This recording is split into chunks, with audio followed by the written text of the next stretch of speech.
doing a weekly recap for everything that happened in West Liberty athletics this past week. And we had a very busy weekend.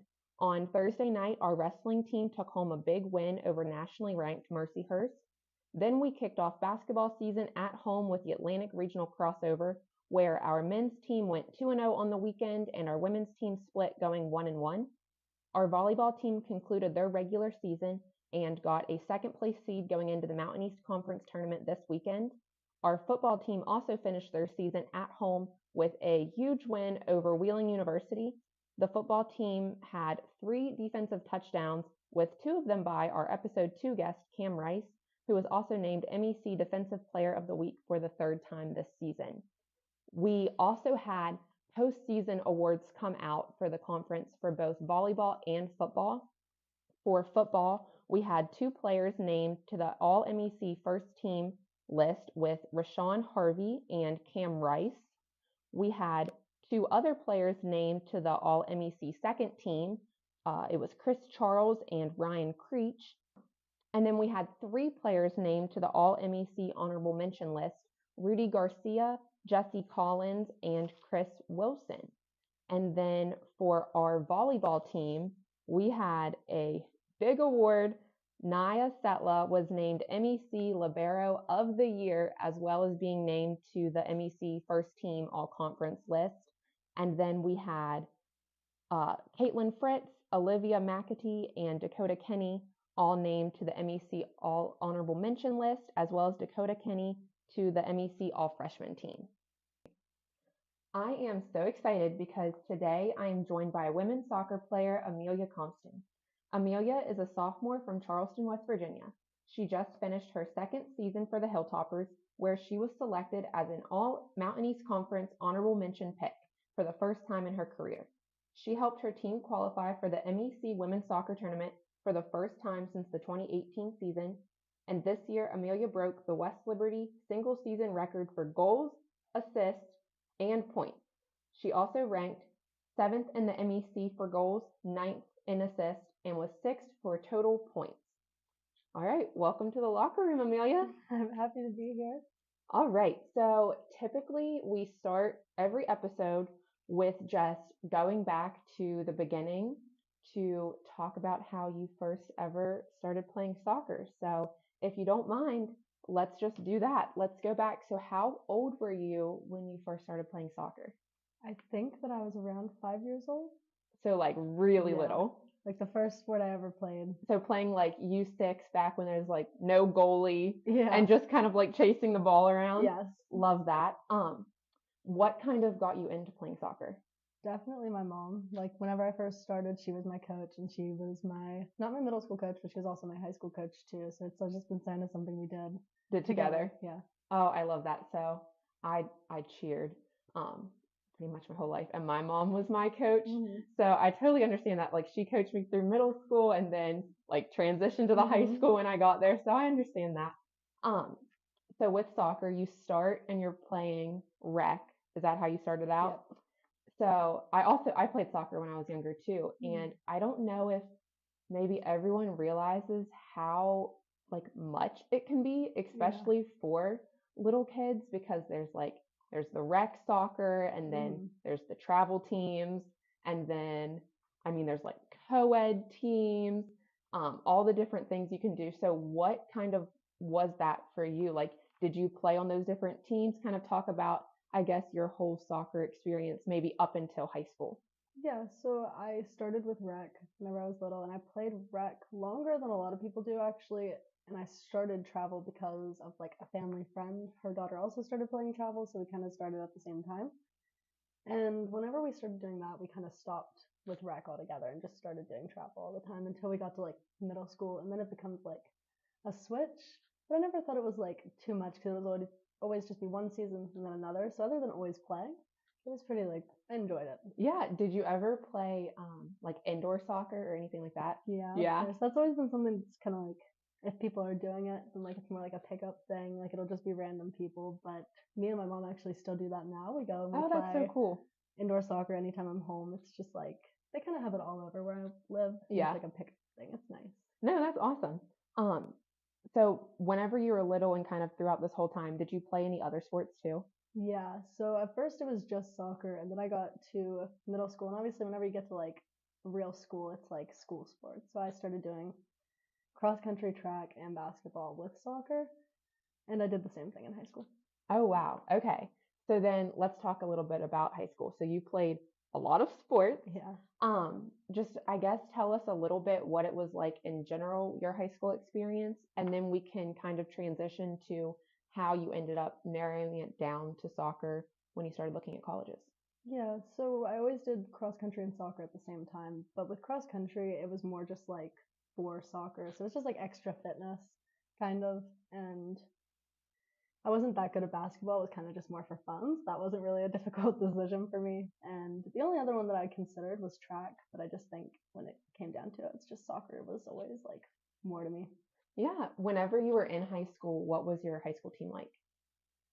Honestly, I went to a really small school, so we always had a lot of girls who wanted to be there and were pretty competitive and athletic, and we always ended up having a pretty good team. Yeah. Never like state championships or anything like that, but we were decent. So whenever you were in high school, did you only play high school soccer or did you still play travel soccer anywhere?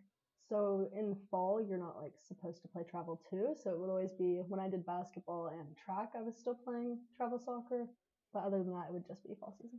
Okay, makes sense. So then whenever you were in high school, about what time do you think you realized like, okay, I really love soccer.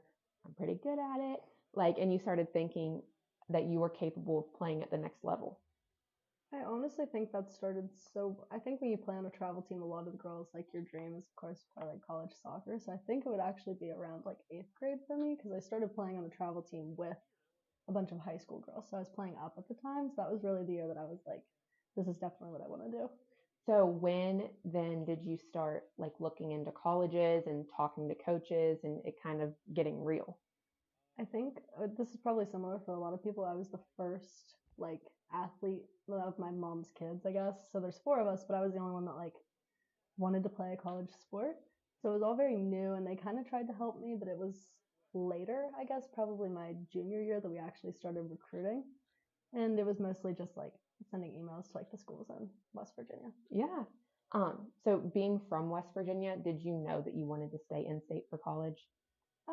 I honestly wasn't like particular, but of course there's things like in-state tuition, stuff like that. So it was something like my parents kind of wanted me to do, but they also were pushing me to go further away from home too. Okay.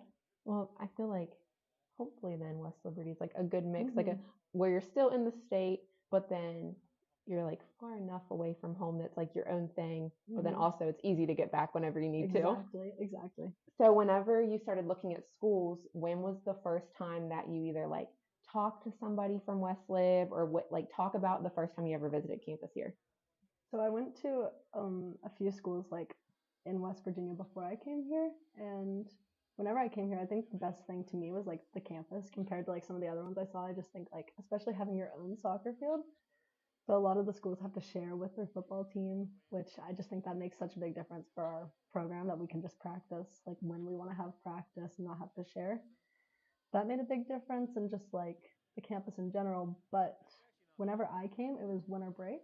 So no one was here. So I actually didn't meet the team the first time until I got here in the fall. Okay, wow. So was this your senior year of high school? Yes. Okay. So it definitely does get quieter here Mm-hmm. on breaks, either in the summer or winter. Um, but I do love that you kind of were able to come, Mm-hmm. talk to some people, see the campus. Was that like your deciding factor? Like, did you decide after that first visit? Yeah, I think so. That's awesome. Um, so then I guess, do you know what the deciding factor was? Like, was there anything like in particular that you remember you're like, okay, like because of this, like I know I can see myself here. I think it was probably the distance for me, just because it's like far enough but not too far, like you said. Yeah, no, that's awesome. Um, so then once you got here, so last year was your freshman year. Mm-hmm. So let's just talk a little bit about your first year, just kind of like recap, I guess, what it was like being a college athlete for the first time, and then we'll be able to transition that into how you prepared for this past season, which was Mm-hmm. great. So my freshman year, I think it's definitely humbling coming from like I think this is for a lot of college athletes. You're like the best player on your high school team, and you come, and it's just like this humbling experience where like everyone's just as good as you are. And my freshman year, I actually like they changed my position because I was Oh, younger. wow. I'm a midfielder now, and that's usually like where you put like your like technical players, and they put me on the wing for the first time. So that was definitely an adjustment, but I ended up really enjoying it. And up until the end of our season, most games we were still pretty competitive, so I honestly enjoyed it for the most part. Yeah. So then, um, this past season was very, very good for West Mm-hmm. Liberty soccer. Your team made it back to the MEC tournament for the first time in a few years. It was the best record that our program has had. What was that like? And then also, what do you feel like the team did differently to prepare this year going into the season? So I think, especially towards the end of the season, we all started getting more confident because we were winning a lot, and winning just makes you more confident. Absolutely. But it ended up being like we knew we were a good team, but we weren't used to being a winning team, I think. So in the beginning of our season, it was kind of adjusting to that. But towards the end, we played teams like Frostburg, who ended up being second, I think, in the MEC, and we ended up tying them. And it wasn't like we were playing better than them, and that was something that was like really encouraging for us. And we went into the tournament, and our first game we lost, but it was like we were still as good as every team we played. So I think like the coaching change obviously made a difference, and I think a lot of like the success honestly came from like everybody on our team just buying into what we were trying to do as a team. So for soccer with 11 people in the field, you all have to be on the same page. And we were trying to do something completely different than what we did last year and like changing our style of play completely. And everybody really just, they bought in and it's paid off. Now, and that's awesome too, because I feel like in a situation like that, because you see it all the time in college sports, if Mm-hmm. there is a coaching change or anything at all that just is different, Mm-hmm. not every time, like, people buy into that, like you said, and Mm-hmm. sometimes people don't like change. Yeah. So it's really, I feel like, great to see where you guys went through that and then Mm-hmm. it worked. Yeah. I feel like that's very encouraging, and definitely exciting for you guys. Um, so I guess just what was the season like for you? So coming off of that first year where you said like you're new, everything is different, to now coming into your second year, feeling more confident. Mm-hmm. What do you feel like were your major takeaways for the year? Just for us, our starting 11 is coming back next year, and we're going to hopefully do the same thing and more next year. That's awesome. I feel like that's huge too, with like building a program, having like the good retention rates and then not graduating certain Yeah. people makes a really big difference. So knowing that that's what you have to look forward to, I feel like that's Mm-hmm. super exciting. Um, Whenever I was kind of like looking up some of the stuff from this past season, I saw that you and Morgan Cost are actually now the highest scoring duo in program history. The two of you combined for 18 goals, 7 assists, and 43 points. And the previous record was set back in 2016. So that kind of like stood for a long time. So I would say, what's it like playing with Morgan, and maybe how the two of you work together to accomplish that? Yeah, so Morgan, she's a transfer, so she came in the spring last year, and I think honestly that was one of the, along with the coaching changes, one of like the biggest like impacts on our team, because I think last year it was kind of something we were missing, were players who like wanted to score goals and were being like really offensive, and I think her and I together just kind of like fit, like we play very similar, we want to do the same things, and we're just a pretty good duo in the midfield, but she is honestly like she's very technical. She's very good, and it's been amazing to play with her. She's very reliable. I'd say Yeah. too. What's something that you focus on, or what's multiple things that you focus on to like improve your technique and to work on like those little things either in season or whenever you're in the off season? So I think usually it's more something that I focus on in the off season.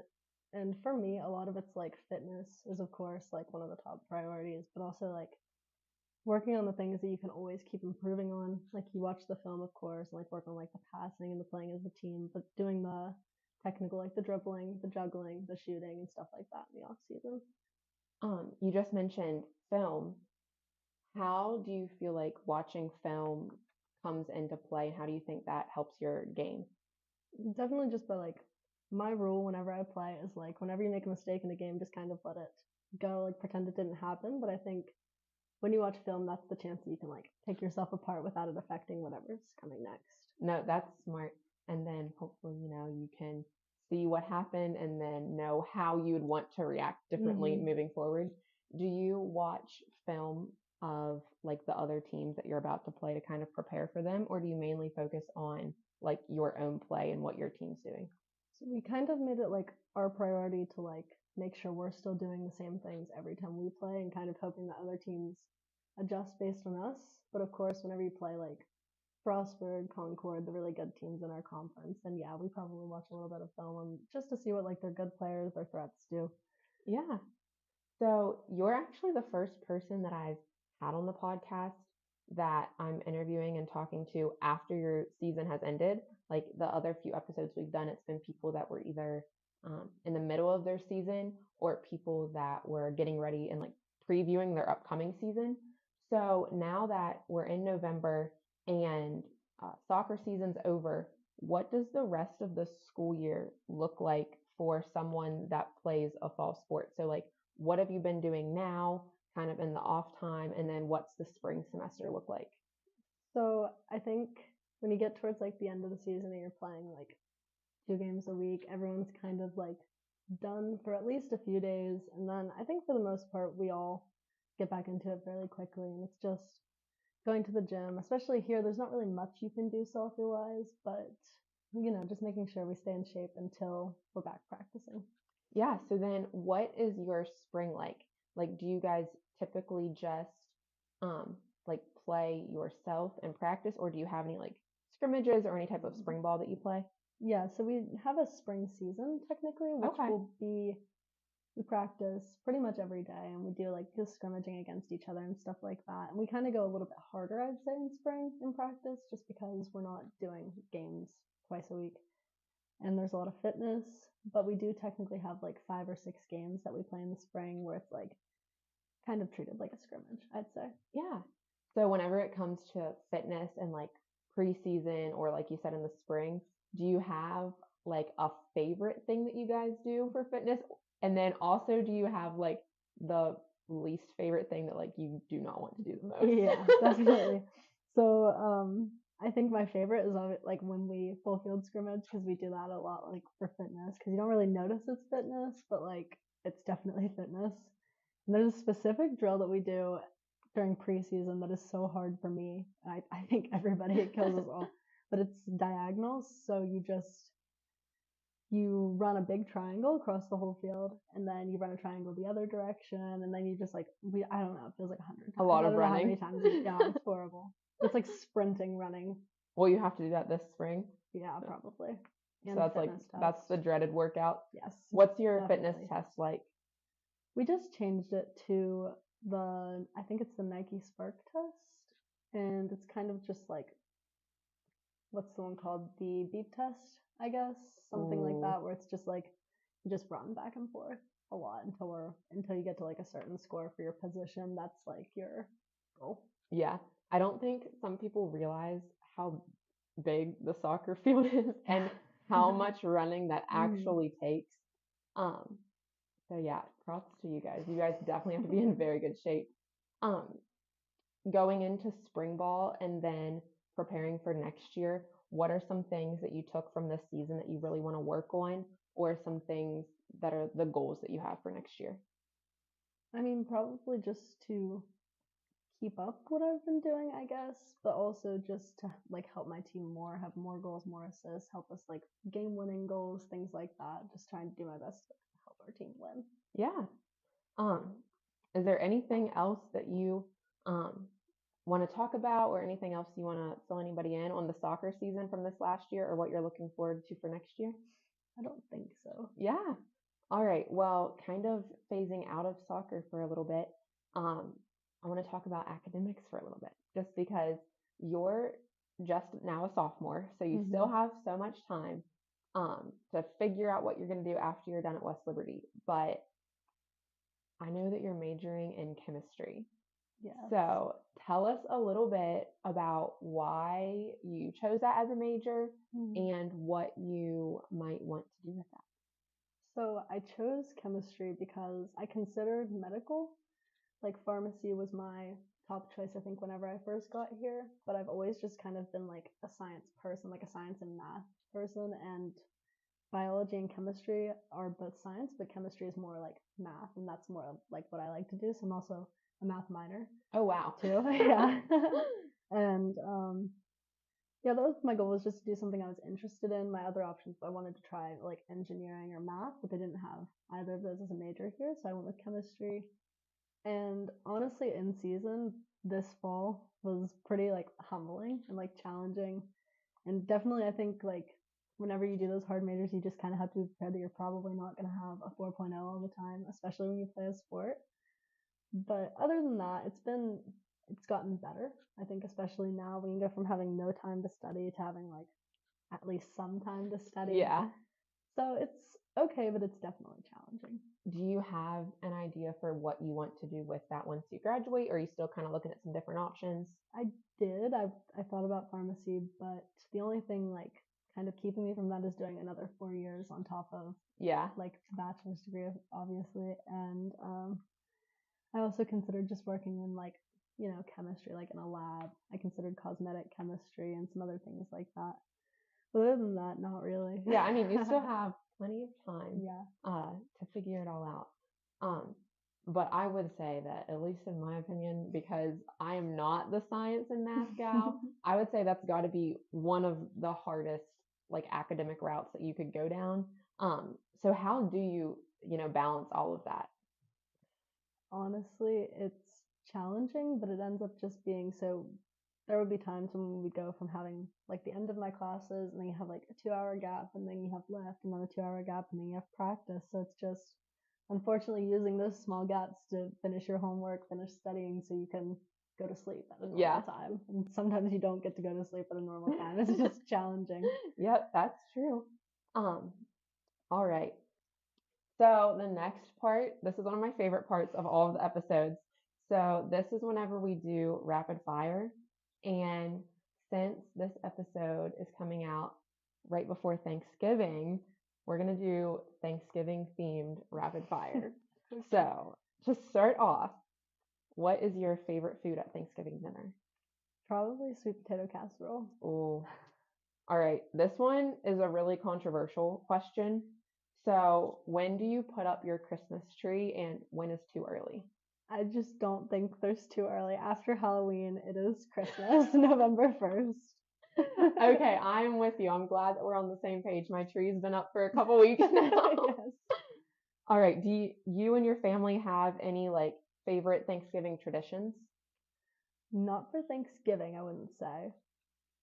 Okay. What's your favorite Thanksgiving dessert? Pumpkin pie. Good choice.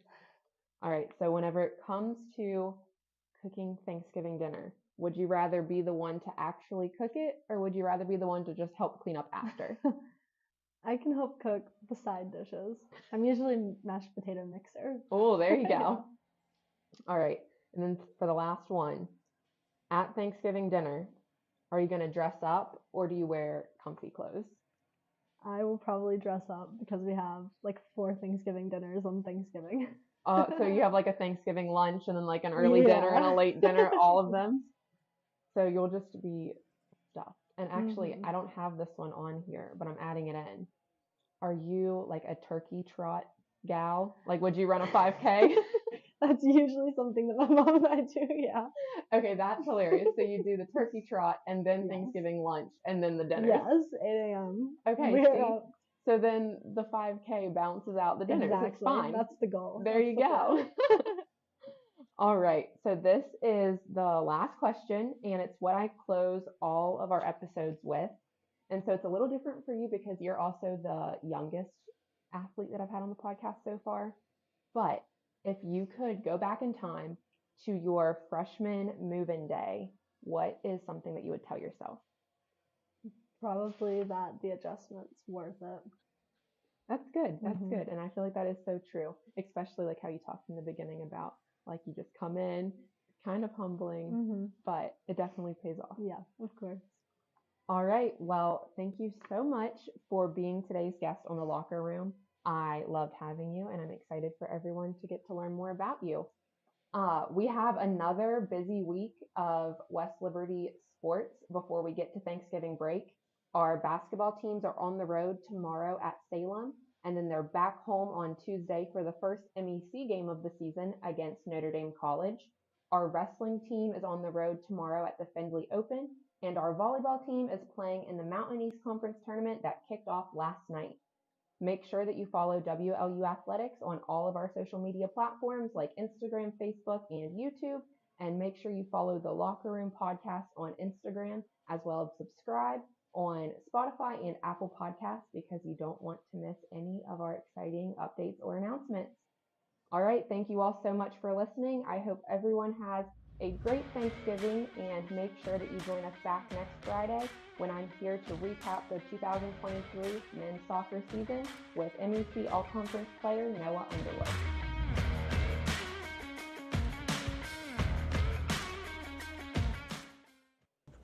Welcome to this Mountain East Conference Digital Network and Hopper Station production. Today's broadcast is brought to you by Main Street Bank, Chick-fil-A, Dr. and Mrs. John P. McCullough, Panhandle Cleaning and Restoration, Dr. and Mrs. Clyde Campbell, Belmont Savings Bank, Alex E. Paris Contracting, Commonwealth Financial, IBEW, Calcruth Roofing and Sheet Metal, Undos, Gil Ullum CPA, Generations, WVU Medicine Wheeling Hospital, The Store, The Dirty Dog Tavern, Karen Ullum Realty, The Health Plan, Comfort Maker, Moundsville Pharmacy, Whitby Cattle Ranch, and Cameron Lumber. Live from the SRC on the campus of West Liberty University, it's a basketball night on the Hilltop. Good evening, everyone. Don Clegg here with the coach, Lynn Ullum. Glad to have you with us here on Topper Station, the Mountain East Conference Digital Network, as the West Liberty men and women prepare for a doubleheader in the MEC opener against Notre Dame College.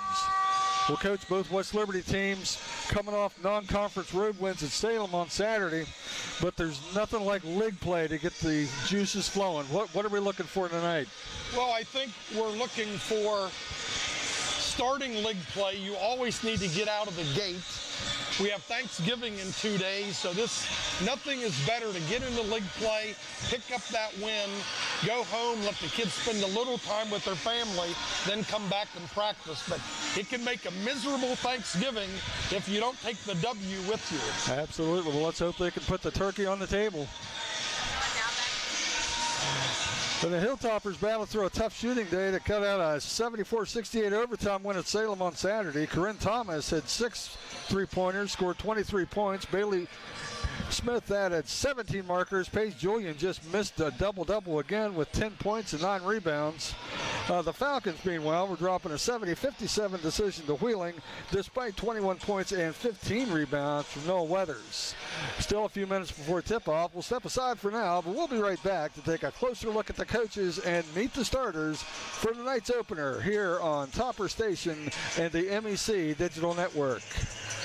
Let's talk Kasasa, the rewards checking account that pays you when you bank with BSB. You heard that right. You get rewarded for doing what you're already doing. Plus, with Kasasa's awesome rewards, you'll be smiling all the way to the bank. So what are you waiting for? Sign up for Kasasa today and start earning money while having a blast. It's the perfect account for anyone who loves to laugh and save at the same time. Don't let this opportunity pass you by. Kasasa is waiting for you. From the long-lasting and reliable heating and cooling systems we send out the door, to the friendly and knowledgeable dealers who go the extra mile. With a no-hassle replacement limited warranty, you can trust Comfort Maker to deliver outstanding service and performance, keeping you a step ahead with advanced technology and exceptional comfort. Contact Mountain Air Heating and AC at mountaineirhvac.net. Disasters happen. Pick the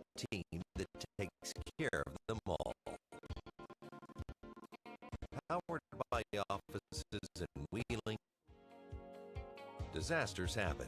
Pick the team that takes care of them all. Powered by offices in Wheeling, Morgantown, and Pittsburgh, Panhandle Cleaning and Restoration is ready to handle any size emergency at a moment's notice. We have the right people, knowledge, and equipment to respond 24 hours a day. I'm Kyle Cooper. When disaster strikes your home or business, tell your insurance provider you prefer the restoration company the Hilltoppers call, Panhandle Cleaning and Restoration.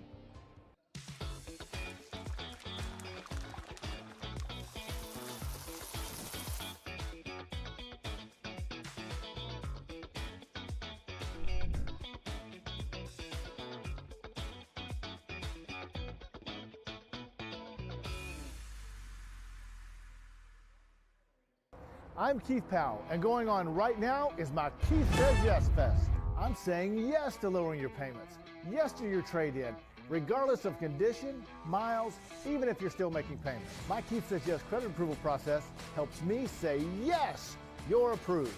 So if you want new Chevys, yes. New Fords, yes. Lifetime warranty, yes. Come see me, Keith Powell at Yes Chevy in Hurricane and Yes Ford in Huntington. Well, for over 25 years, I've practiced at Wheeling Hospital and WVU Wheeling Hospital. I grew up here. I am dedicated and feel a commitment to the Ohio Valley, and I believe that's our continued mission. We've been challenged over the past 3 years with the pandemic, but we've emerged stronger. The people that work here are here mostly because they want to be here. And when there is a desire to be at work, it makes for a more productive area and certainly a happier area. Hi, I'm Heather, and a little thing I love about the Chick-fil-A chicken sandwich is getting the perfect bite. It's probably not the first bite, it's the second or the third, with the juicy chicken and the delicious pickle. The bite with the pickle is it. I mean, that is like the magic combination. Where are you going? The store in West Liberty. The store is open 7 days a week with daily lunch specials, hot food and cold sandwiches, Patsy's Pizza, and a wide selection of chips, pop, and other snacks, as well as household goods and hygiene products. We've also got a wide selection of beer and an ATM. Stop on in and check out the store, located at the top of the hill in the town of West Liberty, a proud supporter of Hilltopper Athletics. Grab a meal at the Dirty Dog Tavern. Located at the top of the hill in West Liberty, Dirty Dog Tavern offers a family-friendly atmosphere with a full menu as well as adult beverages.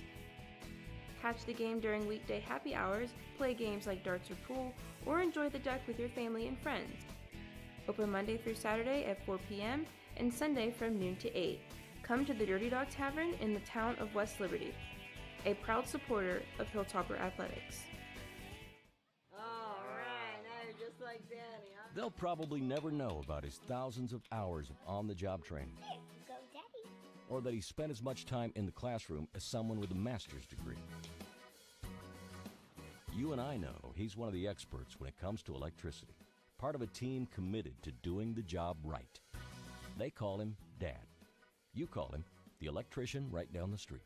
IBEW, the power professionals in your neighborhood.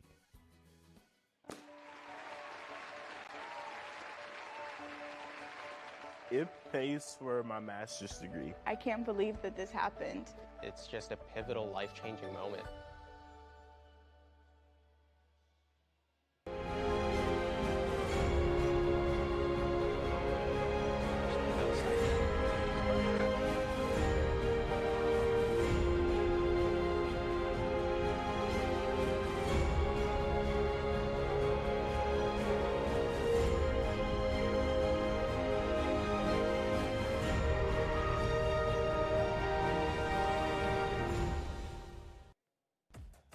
What are you working for? Do you want to pursue your athletic potential while earning a degree that will benefit you for a lifetime? Do you want to play at the highest level in your sport? Do you want to be a champion? That's what the proud members of the Mountain East Conference are advancing toward every day. Providing opportunities and pursuing excellence. The Mountain East Conference. During this special holiday season, the health plan wants to share a message of warmth, security, and peace of mind. As the snow falls and families gather, we understand the importance of being together and feeling safe during this special time of the year. From all of us at the Health Plan, we wish you and your loved ones a joyous holiday filled with laughter, love, and peace. The Health Plan. We're here for you. What if your bank offers CDs with consistently competitive and higher interest rates? That's what I want. What if, unlike other banks, they're normally open more hours? And they don't use high teaser rates on CDs only to lower them later. Isn't that the way all banks should be? And even more, several of their CD accounts have some of the best interest rates. That's money in the bank. The right bank. Open your CD account at Main Street Bank. You deserve a bank this good. The Panhandle Difference. I immediately called Panhandle Cleaning and Restoration to see if they could clean and restore my home. Not only did they do that, but they even made it more beautiful than it was before the fire. If everyone ever has a tragedy like ours, I highly recommend you call Panhandle Cleaning and Restoration.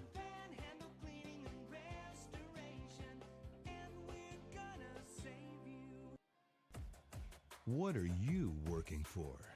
Do you want to pursue your athletic potential while earning a degree that will benefit you for a lifetime? Do you want to play at the highest level in your sport? Do you want to be a champion? That's what the proud members of the Mountain East Conference are advancing toward every day. Providing opportunities and pursuing excellence. The Mountain East Conference. Let's talk Kasasa, the rewards checking account that pays you when you bank with BSB. You heard that right. You get rewarded for doing what you're already doing. Plus, with Kasasa's awesome rewards, you'll be smiling all the way to the bank. So what are you waiting for? Sign up for Kasasa today and start earning money while having a blast. It's the perfect account for anyone who loves to laugh and save at the same time. Don't let this opportunity pass you by. Kasasa is waiting for you. Back inside the ASRCN campus of West Liberty University, let's take a closer look at the coaches as we set the stage for tonight's women's game between West Liberty and Notre Dame. Starting with the Falcons, they entered tonight's game 1-3 overall, 0-1 in the MEC. Lauren Macer returned to her alma mater this season after 3 years as an NCAA D1 assistant. The 2020 MEC Coach of the Year, she's 79-35 in her 5th season as a head coach at Notre Dame. Lauren's assisted by Lexi Hassing. The Hilltoppers bring a 2-2 mark into their MEC opener. Cal Cooper is 94-75 in his 7th year at the West Liberty helm, highlighted by a pair of 21-win seasons and an NCAA tournament berth. Joined on the WLU bench by Associate Head Coach Cassie Seth, along with assistants Robbie Boner, Doug Schwartz, and Audrey Tingle. Starters being introduced now down on the arena floor. We'll take a look at Notre Dame College first. Number 1, Rachel Richardson, 5'6" junior from Athens, Ohio. Number 5, Lily Carson, 5'9" junior from Stowe, Ohio. Number 10 will be Haley St. John, a 5'9" junior from Toledo.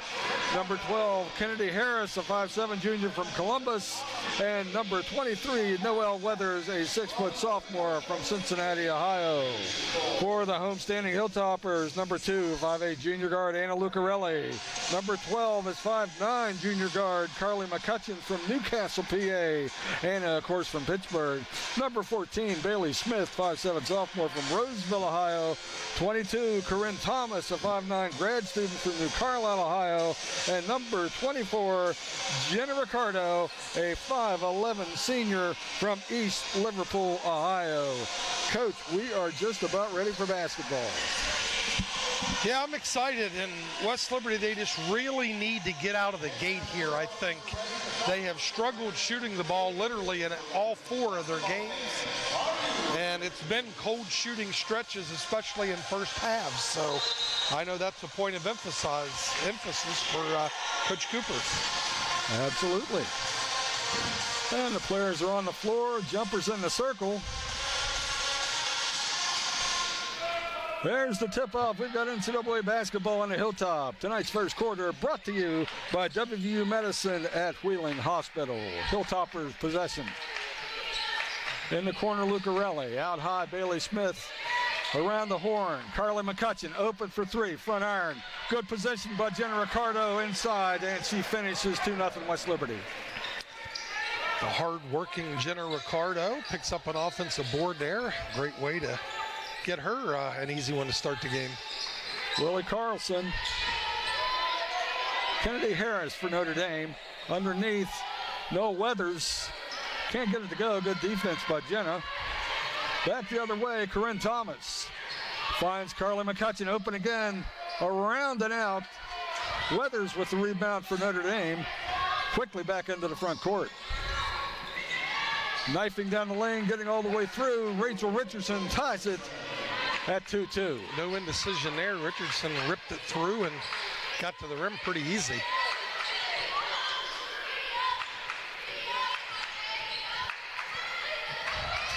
Open look for Corinne Thomas. That'll work.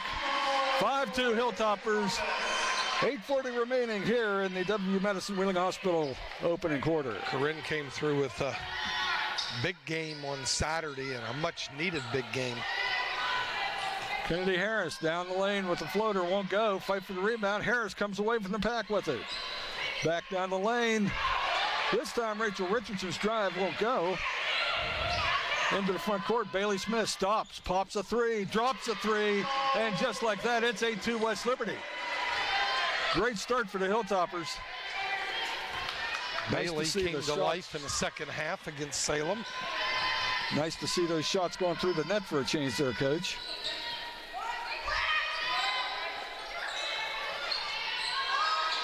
And a deep jumper from Weathers won't go. One and done once again for the Falcons. Lucarelli, Thomas. Open is Carly McCutcheon. Front iron won't go. And a rebound by Richardson, pushing the pace quickly into the front court. All the way to the rack, and another coast-to-coast finish for Rachel Richardson. 3 times she's gotten to the rim and has converted 2 of them. McCutcheon fakes, kicks it back out. Corinne Thomas again. Back iron won't go. Rebound, Notre Dame. In transition. That was Harris with the runner that didn't go. Carly McCutcheon brings it up. Lucarelli tries to skip past to Bailey Smith in the corner. This is Thomas. Back out to Carly McCutcheon. Lucarelli open. Left side, Bailey Smith. Spin move. Into the paint. Contact, no foul. But 2 points for Bailey Smith with the strong finish. Yeah, that's throwback to 2 years ago. Bailey's got that spin move down and still knocking the rust off, but I think she got a good chunk of it off on Saturday. Absolutely. I think she would agree that was her best game of the year. Quickly the other way comes Notre Dame. Harris leaves it short, fights for the rebound, ball's loose, Hilltoppers come away. Smith all the way down, ball is blocked. Notre Dame the other way. Thomas saw the pass, the Notre Dame player didn't. Knocked out of bounds, and that'll go as a turnover against West Liberty with the contact. Notre Dame takes possession. One of those tough spots for an official. He didn't want to call a foul. He didn't call a foul. Probably was a foul because I don't think if they don't collide, Corinne doesn't drop that ball out of bounds. You're probably correct there, and that was certainly the point coach is still making down on the court.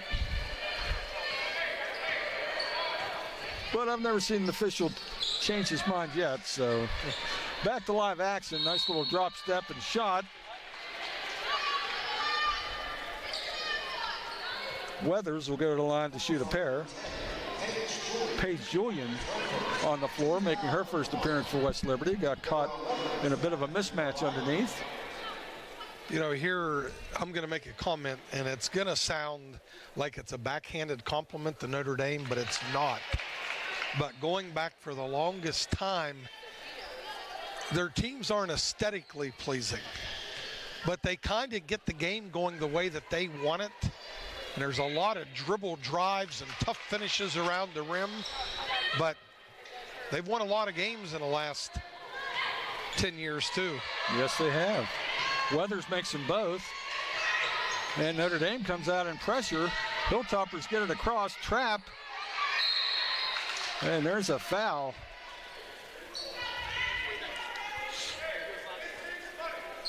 And whistled against number 1, Rachel Richardson.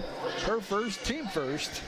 here in the W Medicine Wheeling Hospital first quarter. Hilltoppers leading 10-6.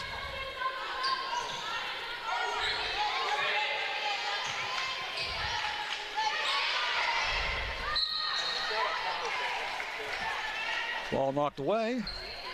Stays with the Hilltoppers. 13 on the shot clock, 5:55 on the first quarter. Lucarelli into the backcourt to take the inbounds. 10 on the shot clock. Thomas. Sekalovska on the floor for West Liberty. Kicks it back out. Bailey Smith turns down the three. Lucarelli takes the three as the shot clock expires. It won't go. Nadia Jackson with the rebound. Our first look at her tonight. And a spot and pop three. Count them all for Lily Carlson. And it's 10-9. Hilltoppers lead down to a single point. And lead back up to 4 points. The three-pointer by Bailey Smith, who does seem to be knocking a lot of that rust off, Coach. Yeah, 8 quick ones here for Bailey. I couldn't tell if Notre Dame was back to man or they played zone. West Liberty got the ball out of the net and got an early shot before Notre Dame was even ready to. Jackson cut off. This is Richardson trying to get to the rim. And a foul will go against Corinne Thomas. But that'll take us to our under 5 media timeout with 4:55 remaining in the W Medicine Wheeling Hospital first quarter. Hilltoppers lead 15-9. You're watching Topper Station on the MEC Digital Network. Let's talk Kasasa, the rewards checking account that pays you when you bank with BSB. You heard that right. You get rewarded for doing what you're already doing. Plus, with Kasasa's awesome rewards, you'll be smiling all the way to the bank. So what are you waiting for? Sign up for Kasasa today and start earning money while having a blast. It's the perfect account for anyone who loves to laugh and save at the same time. Don't let this opportunity pass you by. Kasasa is waiting for you. From the long-lasting and reliable heating and cooling systems we send out the door, to the friendly and knowledgeable dealers who go the extra mile. With a no-hassle replacement limited warranty, you can trust Comfort Maker to deliver outstanding service and performance, keeping you a step ahead with advanced technology and exceptional comfort.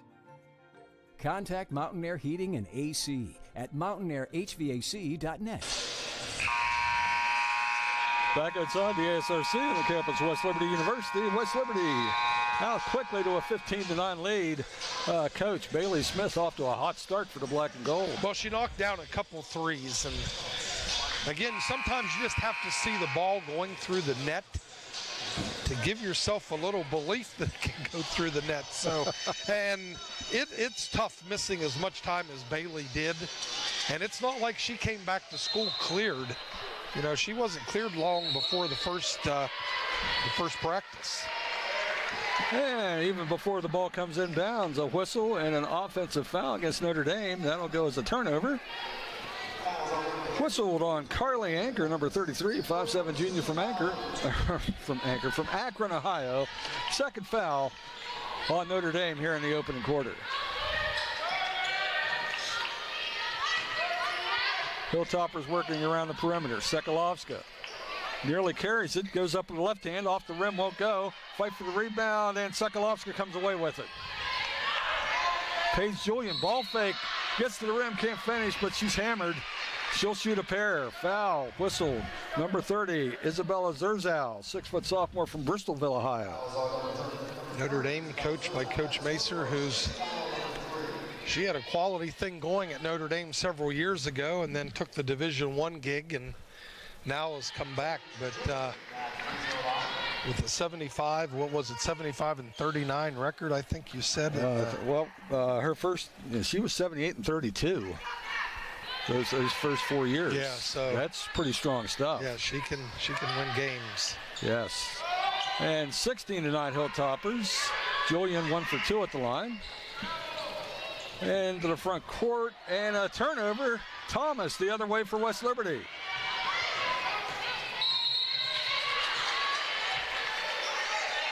And a whistle goes against Sincere McDaniel, number 24, 5'6" sophomore from Alsop, Illinois, with the arm bar.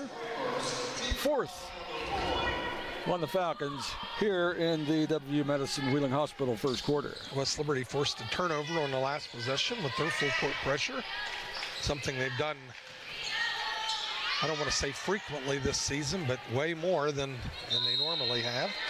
Open look for Paige Julian off the back iron, rolls behind the backboard, and goes over to Notre Dame. And the Hilltoppers continue with the full court pressure. Let's see how aggressive they get with this.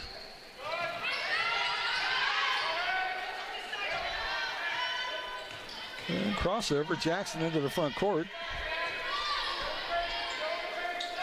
Tries to lob it underneath. Pass goes astray. Hilltoppers pick it off. Back on offense. Open look for Corinne Thomas. Another three-pointer. Hilltoppers double-digit lead, 19-9. Corinne filling up the box score here early in the game.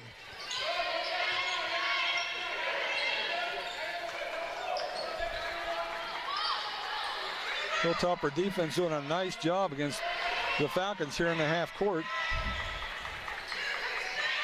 Under 10 on the shot clock. Foul line jumper from Jackson won't go.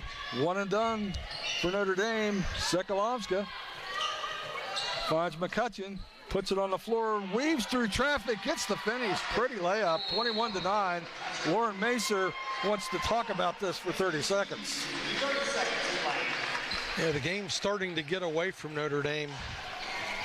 Been a little sloppy with the basketball, and they've turned it over a number of times early, and it's nice to see West Liberty get into a little bit of rhythm. We talked at the last home game how few possessions that they could put baskets together in consecutive possessions, and I've always felt that's a key to having a very efficient offense. You know, even if you're a touch streaky, if you can put them together in bunches, it'll carry you over. And they struggle to do that, but today 21 points in the first 7 minutes here, so I think that's what Kyle Cooper was looking for, and I had mentioned as we went on the air here is get out of the gate early and start believing in yourself a little bit. Well, and they have certainly done that. Back to live action, Rachel Richardson crosses the timeline for Notre Dame, wearing the royal blue uniforms, black numbers with gold trim. Foul on the perimeter. That's going to be whistled against Bailey Smith. Her first, and the third on West Liberty here in the W. Medicine Wheeling Hospital first quarter.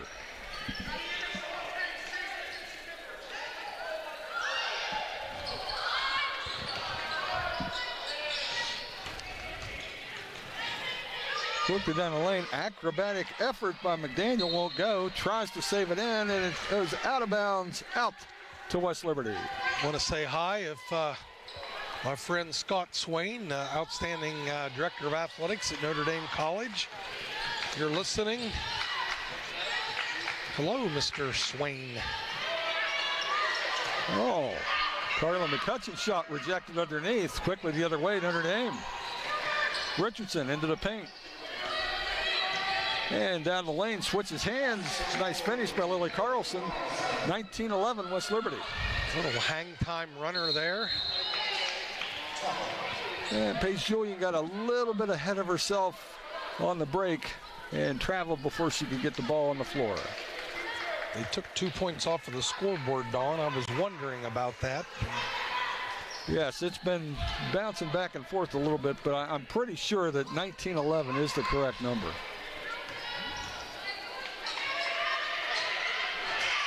And once again, defensive pressure forces an errant pass. Another turnover. Hilltoppers defense looking good early on, Coach. Yeah, they got up in the passing lanes there, and they forced some turnovers here. And Bailey Beckstedt working across the lane, close to a backcourt violation there. Into the corner, Carly for three. Won't go. Beckstedt with a hustling rebound. Works it back out. Hilltoppers reset. Bailey Smith. Julian, McCutcheon. Beckstedt into the lane, kicks it back out. 5 on the shot clock. Need to hurry and get one up. Runner from Carly McCutcheon just ahead of the buzzer, and she finishes back to a 10-point lead, 21-11. Good time recognition there, and Carly knew she had to get it to the rim and goes to the right hand.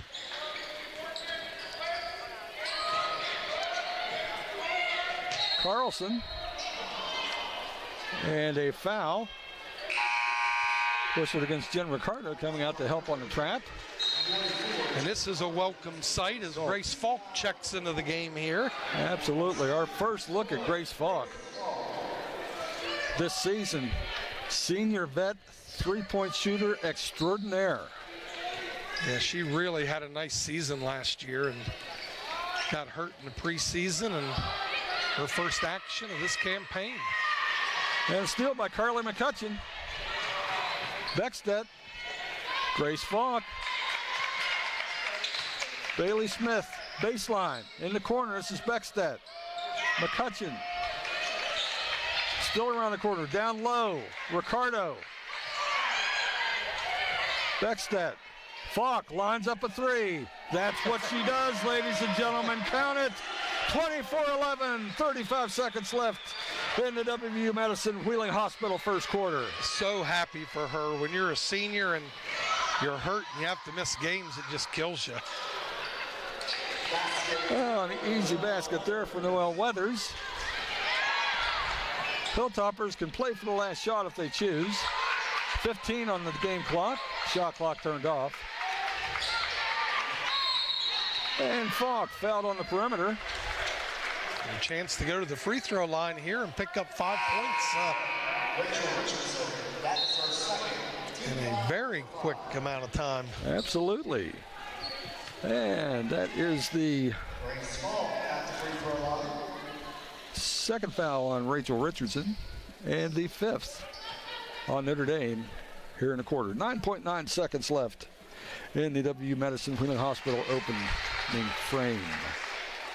First one is good for Grace Falk. She'll get another. Got them both. Hilltoppers have doubled the Falcons, 26-13, with 9.9 seconds left in the opening quarter. Coach Cooper all smiles as Grace checks back out for the last 9 seconds here. An adventurous trip into the front court for Lily Carlson. Just ahead of the buzzer, off the backboard, draws iron, but no points. And we're at the end of the WVU Madison Wheeling Hospital first quarter. With your score, Hilltoppers 26, Falcons 13. You're watching Hilltopper basketball on Topper Station and the MEC Digital Network. Disasters happen. Pick the team that takes care of them all. Powered by offices in Wheeling, Morgantown, and Pittsburgh, Panhandle Cleaning and Restoration is ready to handle any size emergency at a moment's notice. We have the right people, knowledge, and equipment to respond 24 hours a day. I'm Kyle Cooper. When disaster strikes your home or business, tell your insurance provider you prefer the restoration company the Hilltoppers call, Panhandle Cleaning and Restoration.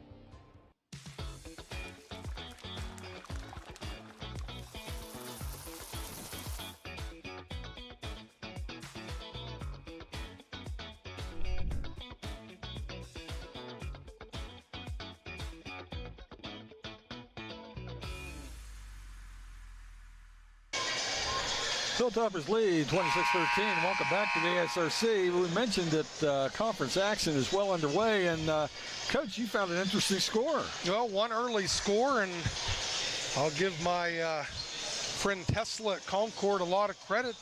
Concord knocks off West Virginia State today 70-57.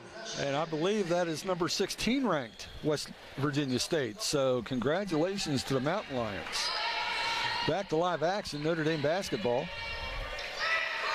Out high, Weathers.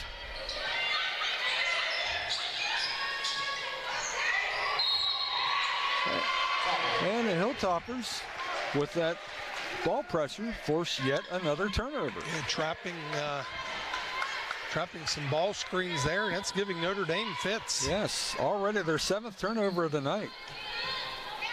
Open look for Carly McCutcheon. Off the back iron, rebound. Corinne Thomas stays with West Liberty. Back step, goes baseline.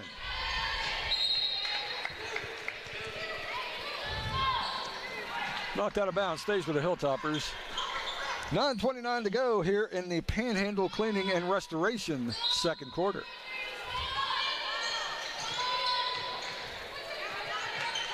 And Corinne Thomas, rough trip, is dispossessed. Mallory Hollinger for Notre Dame. Into the paint, Carlson looking for a pass underneath. Good defense, closed that door. Comes back out, down low.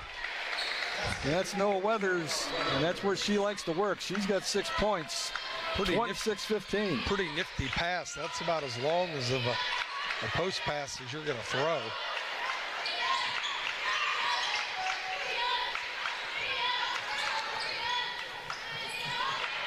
Open look again, Carly McCutcheon. That one goes, and that has to make this junior guard feel good. 29-15. She's had a rough spell here in the last couple games. See if we can get a couple more of those to go down. This is Carlson working inside against McCutcheon, draws the foul. She'll shoot a pair. Well, the nice thing about Carly, she's a 1,000-point scorer, one of the top 3-point shooters in school history. She has a pretty long pedigree of success.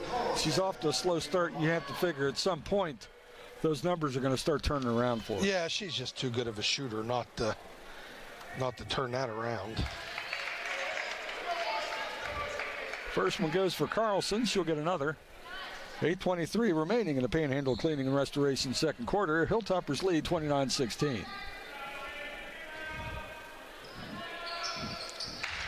And gets them both to go. And Notre Dame goes back to the pressure. Hilltoppers easily break it. Smith, Thomas.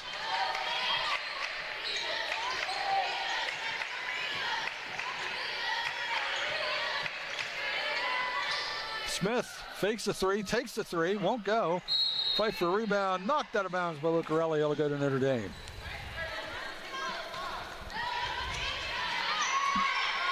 Glenville up 25-13 over Charleston at the end of one. I saw where Kim Campbell, the former Glenville State coach, got her first home win last night down at Marshall. Blew out Point Park. And inside, short shot won't go. Rebound, West Liberty. I think that was Jen Ricardo. Quickly the other way, into the corner. Nice find from Bailey Smith. And an open look for Bailey Smith from the wing, and she is on fire. 32-17 West Liberty. That's 3 bonus bombs by Bailey Smith.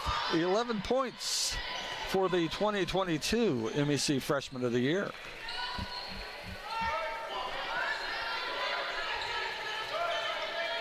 St. John.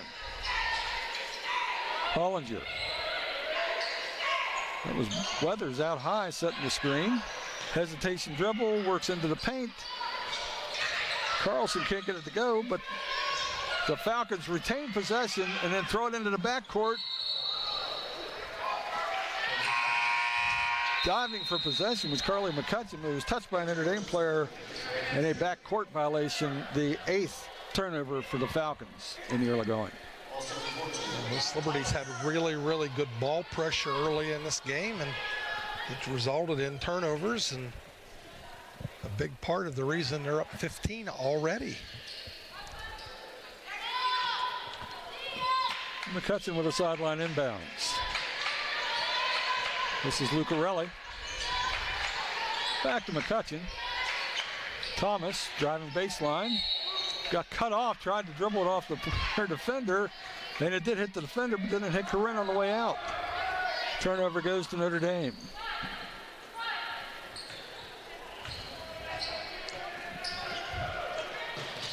Here's Richardson. Spins into the paint, step through, left hand, won't go.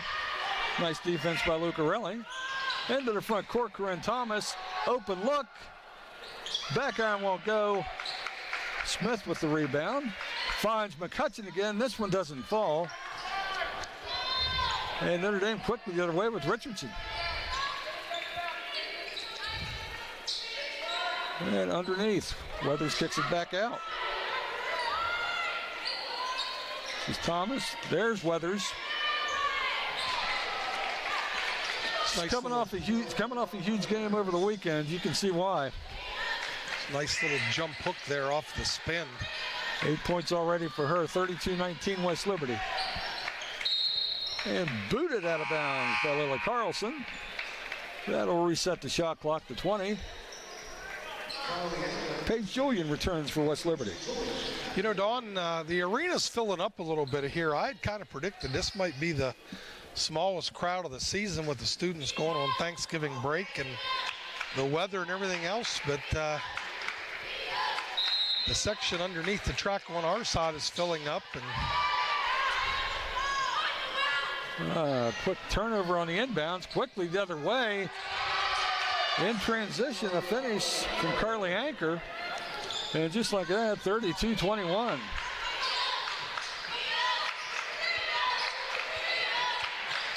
Jen Ricardo working inside. Blocked by Carlson, there's a whistle. You know, it's amazing how basketball is a game of angles, and even with the size advantage there, the Notre Dame defender got out angled, and then you go across the body and you pick up that foul. Yep. Ricardo to the line to shoot a pair. 5'11" senior from East Liverpool, Ohio. Former All-Stater at Beaver Local High School. First shot bounces off the iron.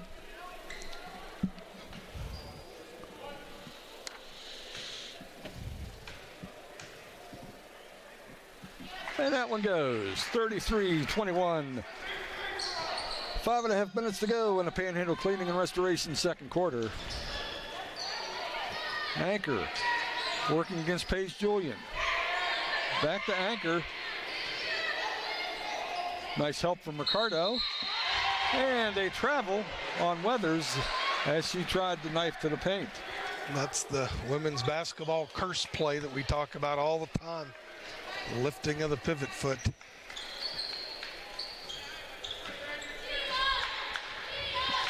Lucarelli walks it across the timeline.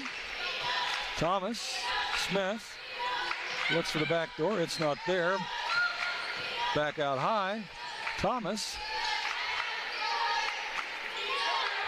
12 on the shot clock.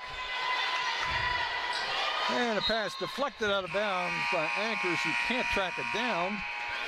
And that'll take us to our under 5 media timeout. So with 4:53 remaining in the Panhandle Cleaning and Restoration second quarter, your score, West Liberty 33, Notre Dame 21. You're watching Hilltopper Basketball on Topper Station in the MEC Digital Network. I'm Keith Powell, and going on right now is my Keith Says Yes Fest. I'm saying yes to lowering your payments, yes to your trade-in, regardless of condition, miles, even if you're still making payments. My Keith Says Yes credit approval process helps me say yes, you're approved. So if you want new Chevys, yes. New Fords, yes. Lifetime warranty, yes. Come see me, Keith Powell at Yes Chevy in Hurricane and Yes Ford in Huntington. Well, for over 25 years, I've practiced at Wheeling Hospital and WVU Wheeling Hospital. I grew up here. I am dedicated and feel a commitment to the Ohio Valley, and I believe that's our continued mission. We've been challenged over the past 3 years with the pandemic, but we've emerged stronger. The people that work here are here mostly because they want to be here. And when there is a desire to be at work, it makes for a more productive area and certainly a midway through the second quarter here on the Hilltop. West Liberty leads 33-21. Interesting note on the stat line here, Coach. West Liberty, we're midway through the second quarter, as I noted. West Liberty hasn't taken a shot inside the three-point arc in the second quarter, and Notre Dame hasn't taken a shot outside the three-point arc in the second quarter. I think that's called contrast of styles. I believe so. Back to live action. Here's Anna Lucarelli taking the inbounds pass, and the Hilltoppers on the attack.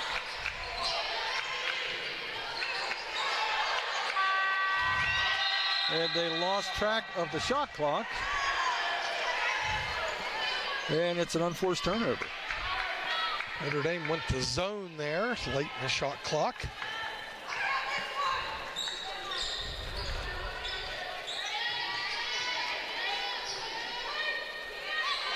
Anchor. And this is Carlson, kicks it back out. Into the corner, Anchor, hesitation dribble. Carlson for three, won't go, fight for the rebound. And a scrappy Michaela Thomas comes away with it for Notre Dame. Haley St. John's trying to go baseline, dribbles on the baseline. And it's another turnover for the Falcons. And I believe that is their 10th, Coach. And as soon as you said they had not taken a shot above the three-point line in the entire quarter, what's the next shot they shoot? Yes. Apparently they're listening to our broadcast. Let's see if West Liberty then goes to the rim to get their first inside. Here we go. I think you're right, Coach. That was going to be it. But Jenna got fouled before she could go up.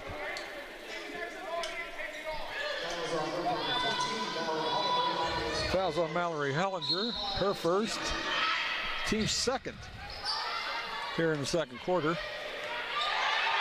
And a steal on the inbounds. Thomas with the steal, can't get the layup, but she draws the foul. That'll go against Natalia Sekalovska, her first, team second. Coach, I think Natalia got a little confused on that inbounds there at the midcourt line. She was trying to save it from going into the backcourt. She could have just gone ahead and possessed that. Yeah, I think you're right. And that's West Liberty's 7th turnover of the half, so. And Thomas's first free throw falls short. And that one's long. Ricardo tracks down the rebound. And a quick timeout from the West Liberty bench. Associate head coach Seth making some strongly worded suggestions, I would say. She gets their attention, Coach. Yeah, I think she's a little frustrated that someone didn't hold a seal on a block out on the missed free throw, and West Liberty was lucky to secure that rebound. And suitably chastened, the Hilltoppers return to the court. Still with a 12-point lead, 33-21, 3:52 remaining in the Panhandle Cleaning and Restoration second quarter.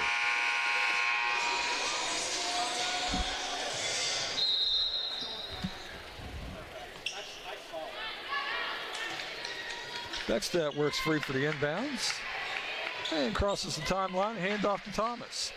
Back door, looking for Sekalovska. And out of bounds, it'll go to the Falcons. Yeah, I don't think Nat realized that the defender had deflected that. She could have let that one go out of bounds. Yes. But nevertheless, West Liberty's 8th turnover of the half. And this is Sincere McDaniel, right side.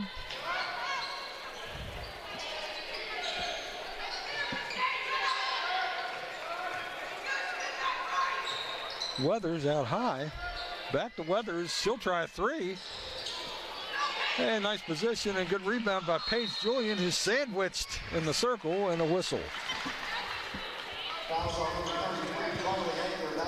And right on cue, Notre Dame's now become a three-point shooting team because of you, Mr. Clegg. It's the jinx. And the foul on Anchor, her second, team third. 3:15 remaining in the Panhandle Cleaning and Restoration second quarter. Thomas tried to get it to Jen Ricardo. Got their wires crossed in the communication. Jen dropped back behind her defender, looking for position on the rebound just as the pass was released.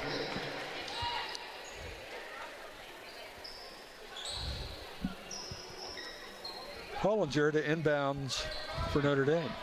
See if West Liberty can make a nice little run here in the last 3 minutes and get this lead back up over 15. Yeah, we have, after 26 points in the first quarter, we have run into a scoring drought here in the second frame, Coach. A lot of it due to the turnovers.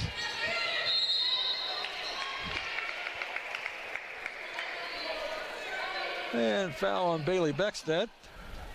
Her first, team third, 2:45 remaining in the Panhandle Cleaning and Restoration second quarter.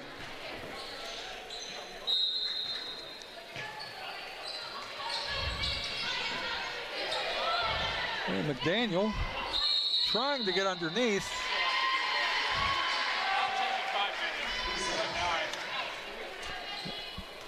And the delay cost her. It was a 3-second call. Another turnover for Notre Dame. Here come the Hilltoppers.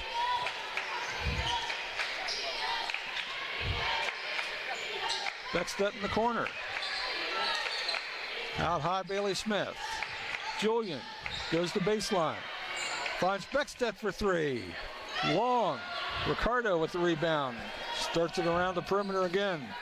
Down the lane. McCutcheon fouled from behind. It's a shooting foul. She'll shoot a pair.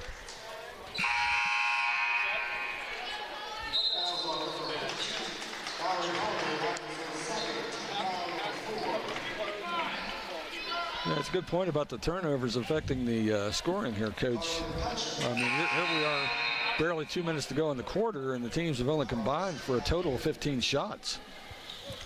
Yeah, it's just been a little sloppy on both ends handling the basketball. Well, I guess if it's going to be sloppy on both ends, you'd rather be the team with a 12-point lead. Make that 13 after McCutcheon's first free throw drops. And Carly makes them both. 35-21 Hilltoppers. Carly McCutcheon with 9 points.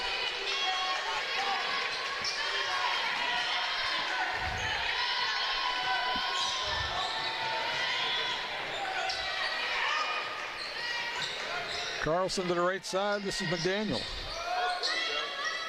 Thomas. Yeah, there's that little hook.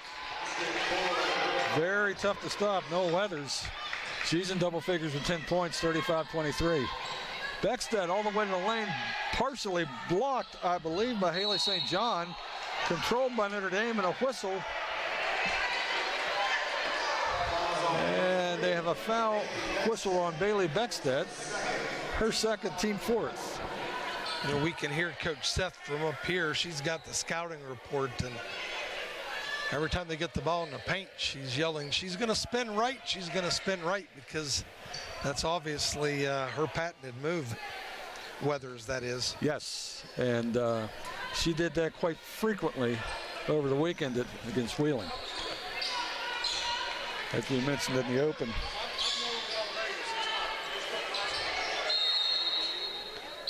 And battle for position underneath. Yeah, I think they've got Paige Julian working against Weathers and with a hold. And that's the fifth foul on the Hilltoppers here in the second quarter, putting Weathers on the line for a pair. Minute 32 to go. Panhandle Cleaning and Restoration, second frame.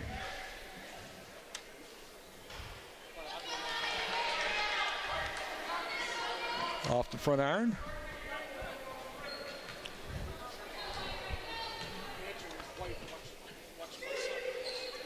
And that one goes. Give her 11 points. And it's an 11-point West Liberty lead, 35-24. Smith into the corner. This is Thomas. Open path to the basket. She's fouled on the perimeter. But that'll put her to the line with a bonus for 2 free throws. And a second foul on Weathers. See if she stays on the floor, and she will not.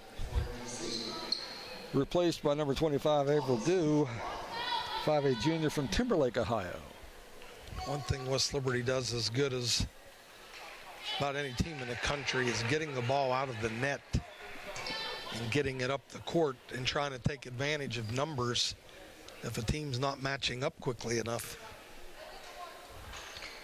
And Thomas 1 for 2.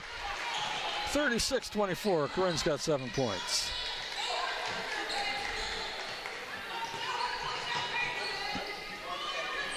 Thomas goes for the steal, can't get it.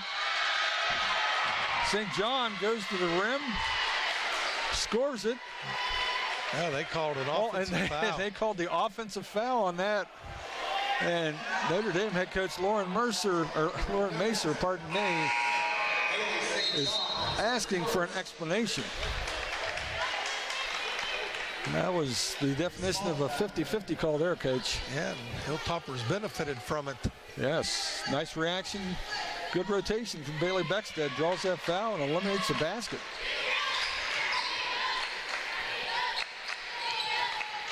Thomas quickly down the lane, can't get it to go. Other way, this is McDaniel for Notre Dame. Crosses over, knifes down the lane, gets all the way to the rim, can't go. Nice rebound by Paige Julian, and she's fouled from behind. Will walk to the other end of the court.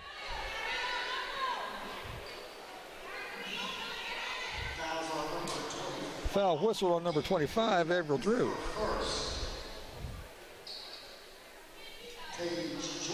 Coach Macer trying to work the officials a little.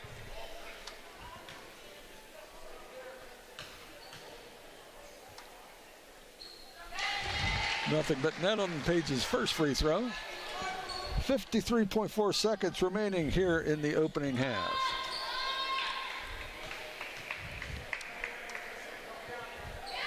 Julian knocks them both down. 38-24 Hilltoppers. Not quite the largest lead of the evening. I think we were up by 15 at one point. 32-17. And with the trap, it was knocked out of bounds. And it was knocked out of bounds by Lily Carlson. Hilltoppers take over with 39 seconds remaining in the Panhandle Cleaning and Restoration second quarter. West Liberty's pressure again, forcing a turnover in the half-court set. 13th turnover of the first half for Notre Dame. And ball's deflected. Beckstead trying to fight for possession, ends up committing another foul.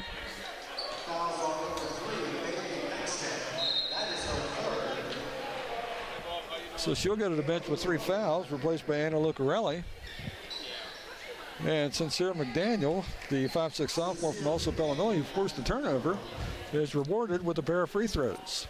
30 seconds left on the game clock, so West Liberty will have an opportunity to milk this and get the last shot of the half, hopefully.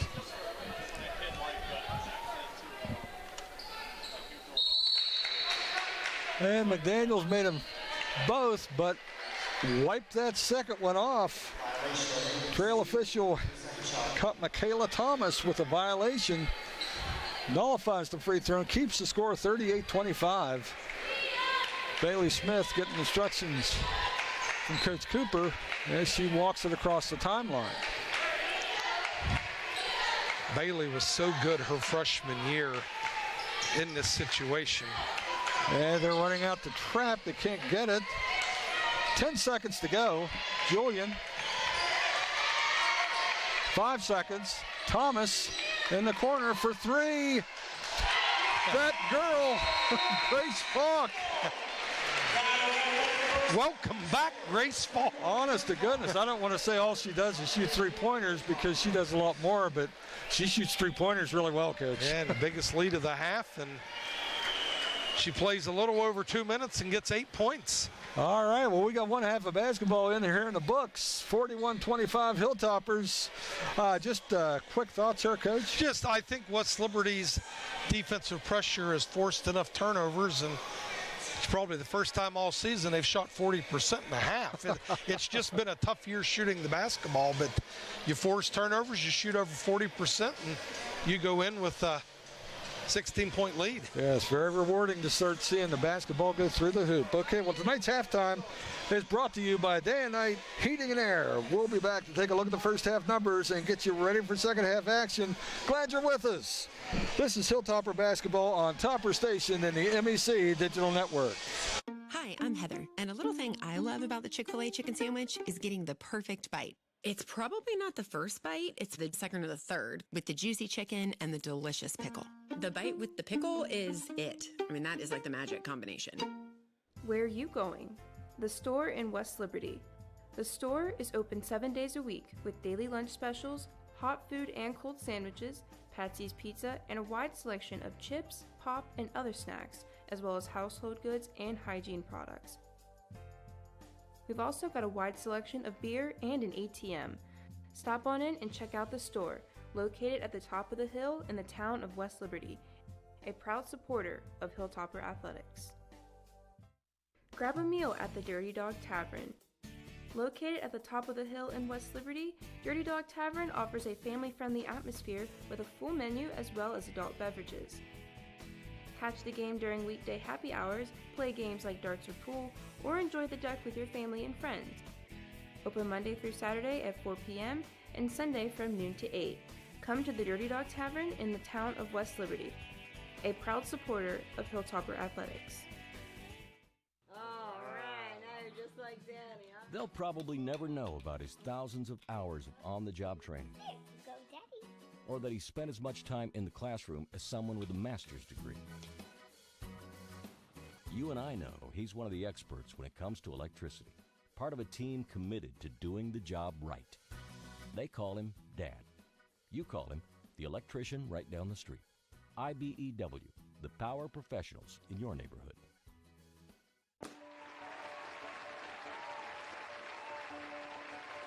It pays for my master's degree. I can't believe that this happened. It's just a pivotal, life-changing moment.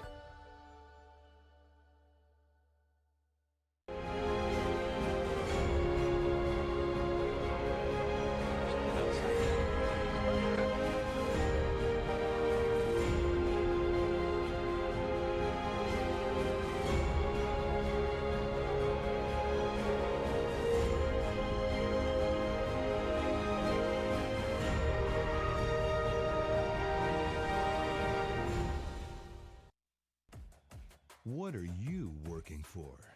Do you want to pursue your athletic potential while earning a degree that will benefit you for a lifetime?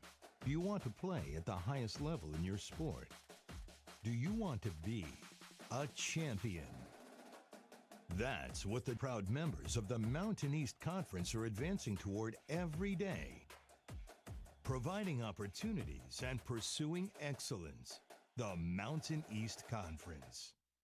During this special holiday season, the health plan wants to share a message of warmth, security, and peace of mind. As the snow falls and families gather, we understand the importance of being together and feeling safe during this special time of the year. From all of us at the health plan, we wish you and your loved ones a joyous holiday filled with laughter, love, and peace. The health plan. We're here for you. What if your bank offers CDs with consistently competitive and higher interest rates? That's what I want. What if, unlike other banks, they're normally open more hours? And they don't use high teaser rates on CDs only to lower them later. Isn't that the way all banks should be? And even more, several of their CD accounts have some of the best interest rates. That's money in the bank. The right bank. Open your CD account at Main Street Bank. You deserve a bank this good. The Panhandle Difference. I immediately called Panhandle Cleaning and Restoration to see if they could clean and restore my home. Not only did they do that, but they even made it more beautiful than it was before the fire. If anyone ever has a tragedy like ours, I highly recommend you call Panhandle Cleaning and Restoration.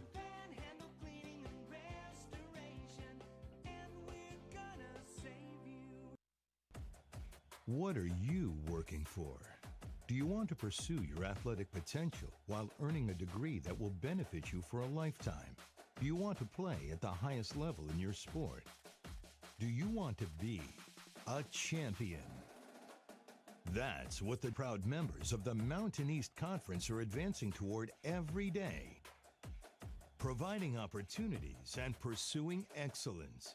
The Mountain East Conference. Let's talk Kasasa, the rewards checking account that pays you when you bank with BSB. You heard that right. You get rewarded for doing what you're already doing. Plus, with Kasasa's awesome rewards, you'll be smiling all the way to the bank. So what are you waiting for? Sign up for Kasasa today and start earning money while having a blast. It's the perfect account for anyone who loves to laugh and save at the same time. Don't let this opportunity pass you by. Kasasa is waiting for you. I'm Keith Powell, and going on right now is my Keith Says Yes Fest. I'm saying yes to lowering your payments, yes to your trade-in, regardless of condition, miles, even if you're still making payments. My Keith Says Yes credit approval process helps me say yes, you're approved. So if you want new Chevys, yes. New Fords, yes. Lifetime warranty, yes. Come see me, Keith Powell at Yes Chevy in Hurricane and Yes Ford in Huntington. I have loved the relationships that I've made with staff, again, as I refer to them as my family, because we have become family, many of which have worked here 20 to 25 years right along the side with me, and it has made that experience that much better. Experience here at Wheeling Hospital has actually been great. There's been lots of different things that we have gone through. We've seen new physicians, updated technology, new medicine, lots of different faces that have come and gone throughout the years. I'm Rochelle Patterson, and I'm a student in the MA/MS Biology program here at West Liberty University.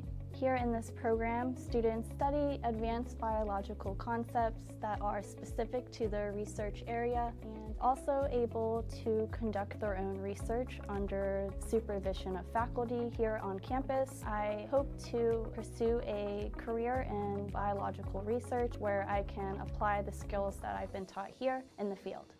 During this special holiday season, the health plan wants to share a message of warmth, security, and peace of mind. As the snow falls and families gather, we understand the importance of being together and feeling safe during this special time of the year. From all of us at the health plan, we wish you and your loved ones a joyous holiday filled with laughter, love, and peace. The health plan. We are here for you.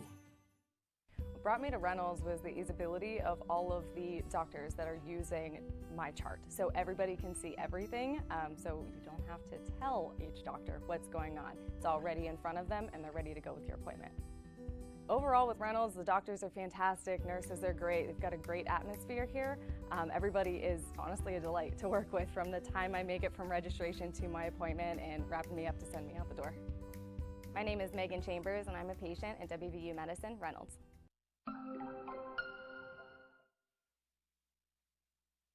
Hi, I'm Heather, and a little thing I love about the Chick-fil-A chicken sandwich is getting the perfect bite. It's probably not the first bite, it's the second or the third, with the juicy chicken and the delicious pickle. The bite with the pickle is it. I mean, that is like the magic combination. Let's talk Kasasa, the rewards checking account that pays you when you bank with BSB. You heard that right. You get rewarded for doing what you're already doing.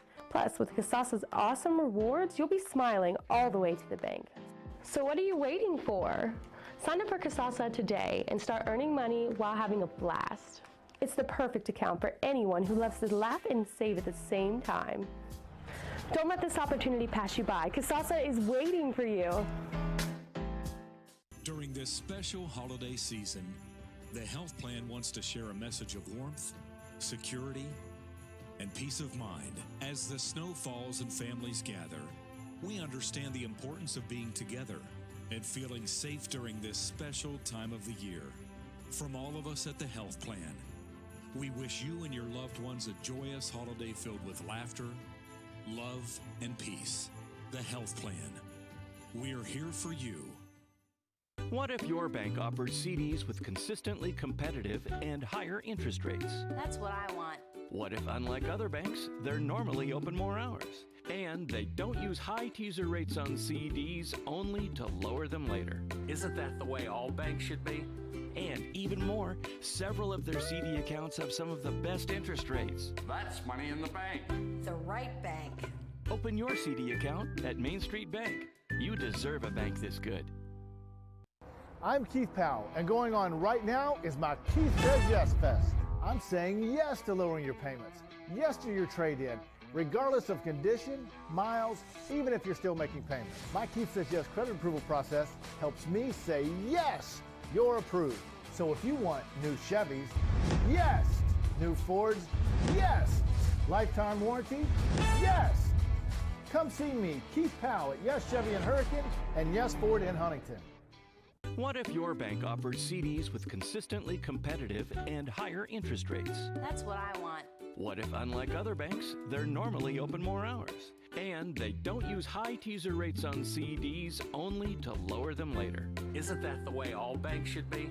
And even more, several of their CD accounts have some of the best interest rates. That's money in the bank. The right bank. Open your CD account at Main Street Bank. You deserve a bank this good. I'm Keith Powell, and going on right now is my Keith Says Yes Fest. I'm saying yes to lowering your payments, yes to your trade-in, regardless of condition, miles, even if you're still making payments. My Keith Says Yes credit approval process helps me say yes, you're approved. So if you want new Chevys, yes. New Fords, yes. Lifetime warranty, yes. Come see me, Keith Powell at Yes Chevy in Hurricane and Yes Ford in Huntington.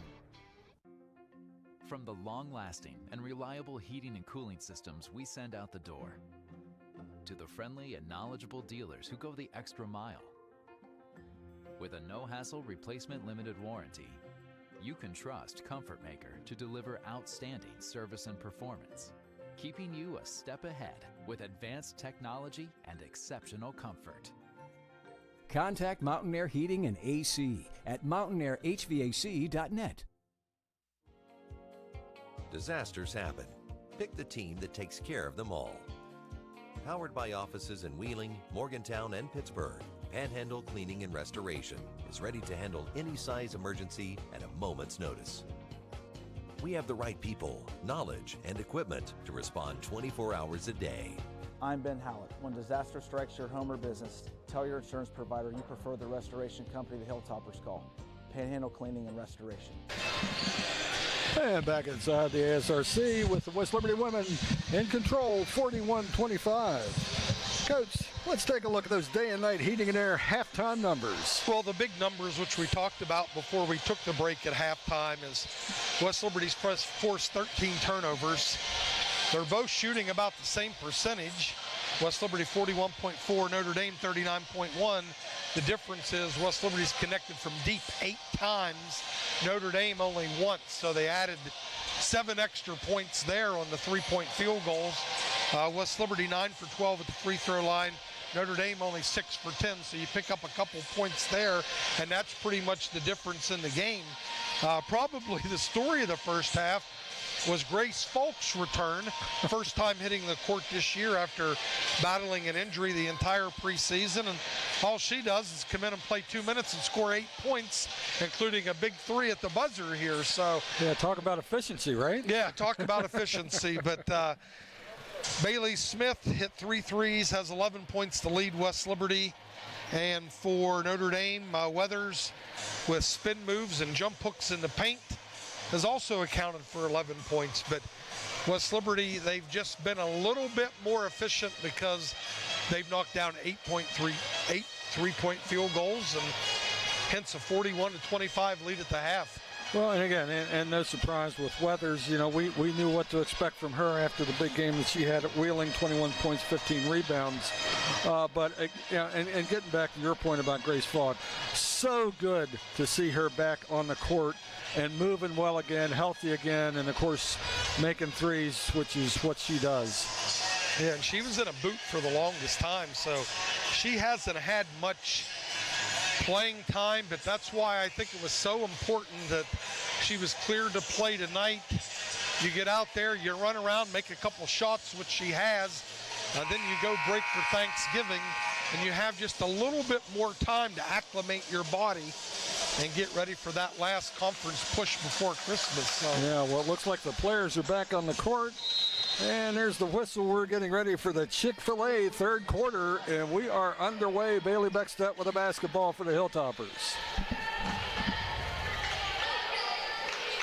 McCutcheon in the corner. This is Corinne Thomas. McCutcheon, 15 on the shot clock, attacks the rim, tries to get it to Ricardo. Nice defensive rotation, ball's deflected, turnover. They try to beat West Liberty down the court, but the basketball beat everybody down the court. Out of bounds, turnover Notre Dame, back the other way. Notre Dame has just struggled handling the ball pretty much the entire game, and it's hard to win games when you're going to take less shots and you're not as proficient from the three-point line. It's not a good formula. Absolutely, Coach. To your point, their 14th turnover. Ricardo from the corner. McCutcheon, count it. 44-25. Carly McCutcheon in double figures now with a dozen. Biggest lead of the night for West Liberty, 19 points. Ball out of bounds. Stays with Notre Dame. You know, one of my former players, Kelly Easton, her daughter, Bella Zirzo, is on Notre Dame's team. So she came up and got to chat a little bit at the half with another former player, Angela Fowler-Hicks. So it's nice getting the alums back and get a chance to catch up. Absolutely. Angie Fowler, as I remember her, one of the best defensive players you might have ever had. And of course, right down the lane goes Rachel Richardson, uncontested layup, 44-27. And Kelly Easton, one of the best post players in school. Absolutely. Hall of Famer here and a member of multi-championship teams, 3 of them, I believe. Her name's still all over the West Liberty record book. Field goal percentage extraordinaire. And Jen Ricardo will step out and shoot a 3. A little bit long, controlled by Notre Dame. This is Carlson all the way to the rack. Draws a whistle, draws a foul, and gets to the foul line.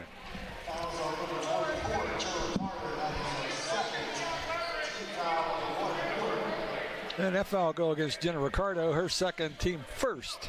You know, during these free throw dawn, I'd also like to add, since my retirement, I've been able to travel a little bit. I went down to North Alabama where Missy Tiber and Adrian Harlow coach Division I, and got a chance to see them play. And then last Thursday, traveled to Columbus to see Boston College at Ohio State and got to catch up with Joanna Burnaby. So it's been really enjoyable catching up with former players. Yeah, you got a pretty nice coaching tree going there, Coach.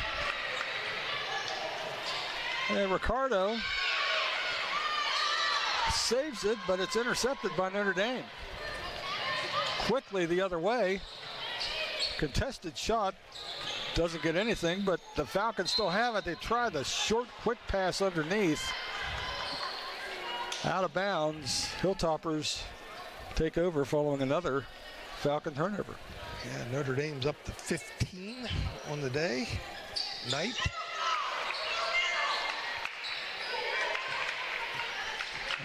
And a Lucarelli into the front court.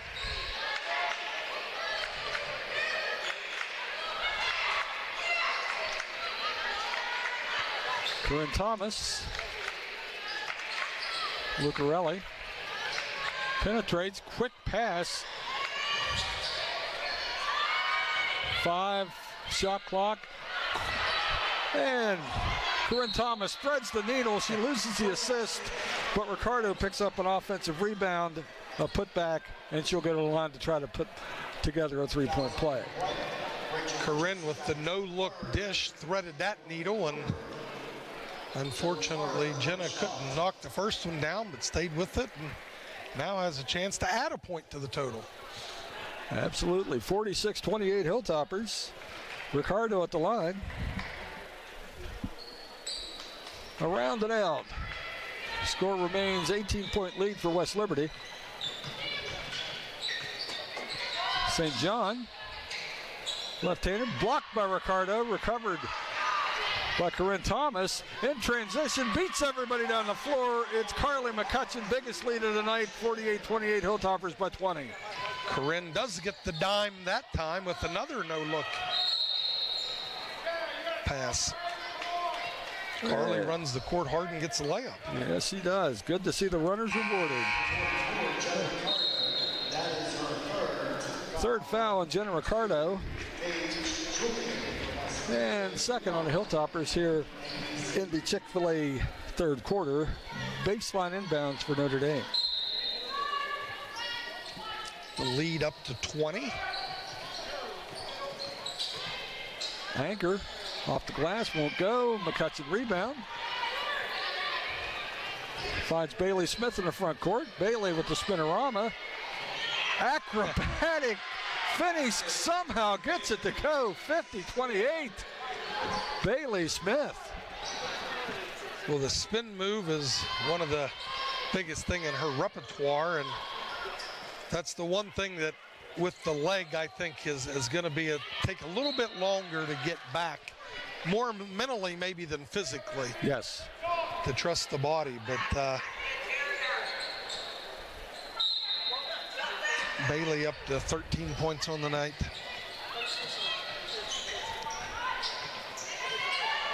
Daniel into the paint, fall away, won't go, fight for the rebound, and Bailey Smith comes away with the ball. Up the sideline. Quick pass, Paige Julian steps through with the overlay. Tough luck on that one. Score remains 50-28.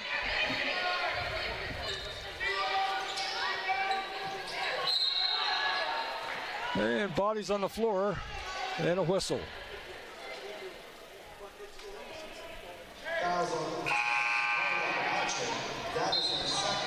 And Carly McCutcheon whistled for her second foul. The key is West Liberty's got this game going north-south, and that's generally going to favor the Hilltoppers. And Corinne Thomas intercepts the inbounds pass. Quickly into the front court, Lucarelli. McCutcheon, a deep three-pointer, count it! 53-28, and the threes are starting to fall, Coach. Well, we knew it was just a matter of time. They've now hit 9 in the game. McDaniel, high off the glass, good finish. 53-30, Hilltoppers. Thomas, front court. Carly again. Off the arm, won't go. Rebound. Notre Dame misses anchor. McDaniel into the front court. Splits the defenders, get to the rack, and gets the finish, 53-32. That's walking a tightrope, getting through there. Sekulovska lines up a three and drains a three. 56-32 midway through the Chick-fil-A third quarter. Hilltoppers having a breakout game, Coach. One and done for Notre Dame. Back the other way, it's Paige Julian. Kicks it back out. McCutcheon in the corner. Sekulovska again. Off the iron, won't go this time. Rebound controlled by McDaniel. She'll slow it down. And crossover. Anna Lucarelli got caught reaching in. Whistled for the foul. Actually came away with the worst of that one, but that takes us to our under 5 media timeout. 4:27 remaining in the Chick-fil-A third quarter. Hilltoppers by 24, 56-32. We'll be right back. Hi, I'm Heather, and a little thing I love about the Chick-fil-A chicken sandwich is getting the perfect bite. It's probably not the first bite, it's the second or the third, with the juicy chicken and the delicious pickle. The bite with the pickle is it. I mean, that is like the magic combination. Where are you going? The store in West Liberty. The store is open 7 days a week with daily lunch specials, hot food and cold sandwiches, Patsy's Pizza, and a wide selection of chips, pop, and other snacks, as well as household goods and hygiene products. We've also got a wide selection of beer and an ATM. Stop on in and check out the store, located at the top of the hill in the town of West Liberty, a proud supporter of Hilltopper Athletics. Back at the Hilltop, midway through the Chick-fil-A third quarter, Hilltoppers in control, 56-32. Coach, a little bit of history tonight. This is the 400th consecutive game that West Liberty has made multiple three-point field goals. And that dates all the way back to 2010. And of course, we know that they're lead all of Division II in three-pointers in the consecutive games. But that's something you had a little bit to do with, didn't you? Yeah, we embraced the three-point shot probably earlier than most programs. And of course, you recruit to the system, and you're blessed to have a ton of really good three-point shooters. Well, and there they got the ball to Weathers down low, and you see what she can do when she has the ball where she likes to operate. Well, she's got size and a nice high release point on that little jump hook, so when she gets it deep, she's a hard one to handle down there. Gets the finish and the free throw. 56-35 Hilltoppers.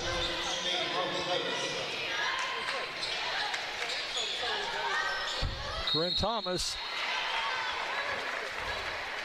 fouled on her way up.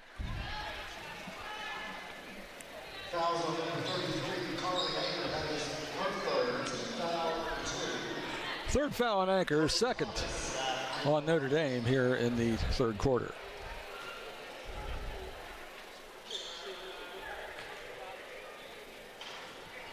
And Thomas rolls the first one in. Gives her 8 points on the evening. She also has 4 rebounds and 4 assists. Yeah, she's doing those Corinne Thomas things, Coach. Another free throw. I always call her the Swiss Army knife, and she brings a lot of value to the court. Yes, she does. Lucarelli whistled for the reach. Ball's deflected. That'll be a foul. Her second, and that's the 5th on West Liberty here in the Chick-fil-A third quarter. So Notre Dame will be in the bonus for the final 4 minutes and 10 seconds of the period.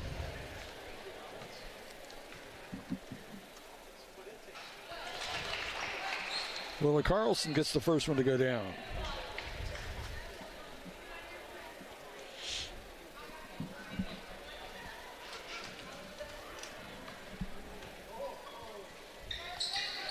And the 5'9" junior in double figures now with 10 points for the Falcons.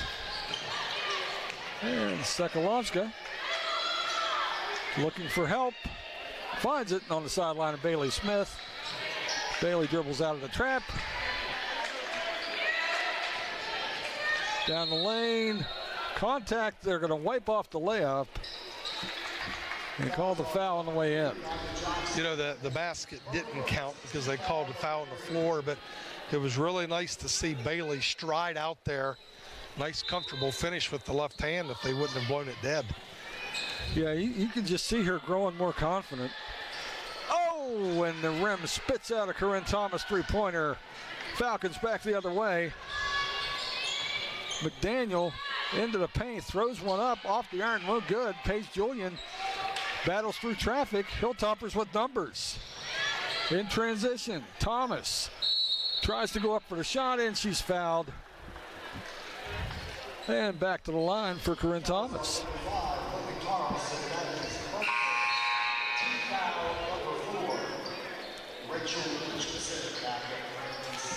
We're seeing a little bit more flow with West Liberty tonight, and not to beat it to death because they have struggled, and a lot of that due to you have significant players that up to tonight hadn't even played this season. True. And they've just struggled. We've talked about it on the air and getting any type of rhythm, consistency, flow, whatever you want to call it. But you're starting to see glimpses of that tonight, some runs that they're putting together. Thomas makes them both. She's in double figures now with 11. 60-37 Hilltoppers. Richardson spins. Oh, here you go, Coach. Boy. Let me get your soapbox. Yeah, They're going to call a technical foul. I believe it was on Paige Julian. I think it's a team technical. They're going to call that a flop. Coach, the stage is yours. Well, it's just, I don't know why they had to put that rule in. Call a foul, don't call foul, whatever it is. I don't know if the rule has discouraged anybody from trying to take a charge, right? No. I don't think it worked to its intent. So why leave a play in that they took so much heat from last year? And again, I am not criticizing officials. I'm criticizing the rule. Right. But they basically just quit calling it last year. Yeah, well, and a lot of officials who we've talked to, and we won't name any names, they're not big fans of the rule either, because that's something else they have to officiate, and the parameters and guidelines, they're a bit ephemeral. Whatever that means.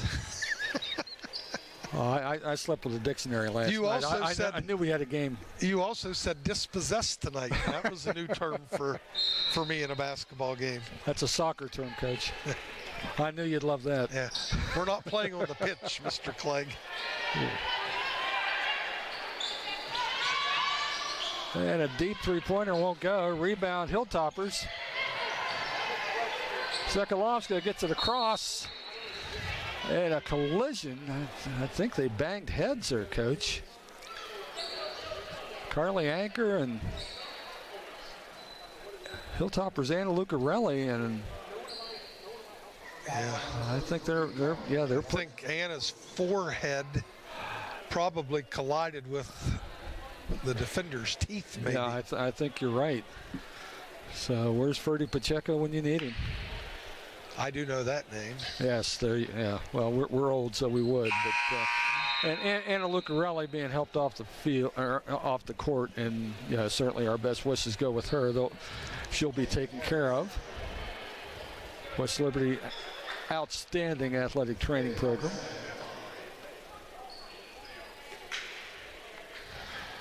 Bailey Beckstedt will shoot the free throws. First one's good.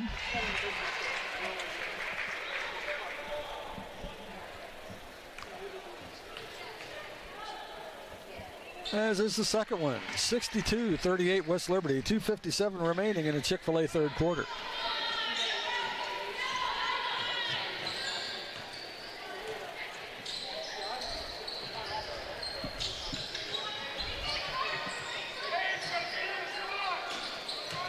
There she is down low. Nice job by Paige Julian, giving up a few inches, but good defense on the post. Well, Paige jumped out that time and took away the right hand, and again, it's a game of angles.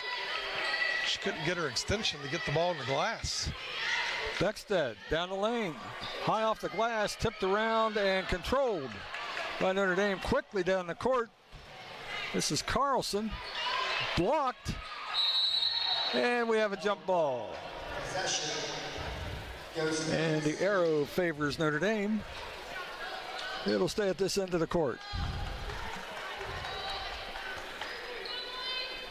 62-38 Hilltoppers, 2:16 remaining in the Chick-fil-A third quarter.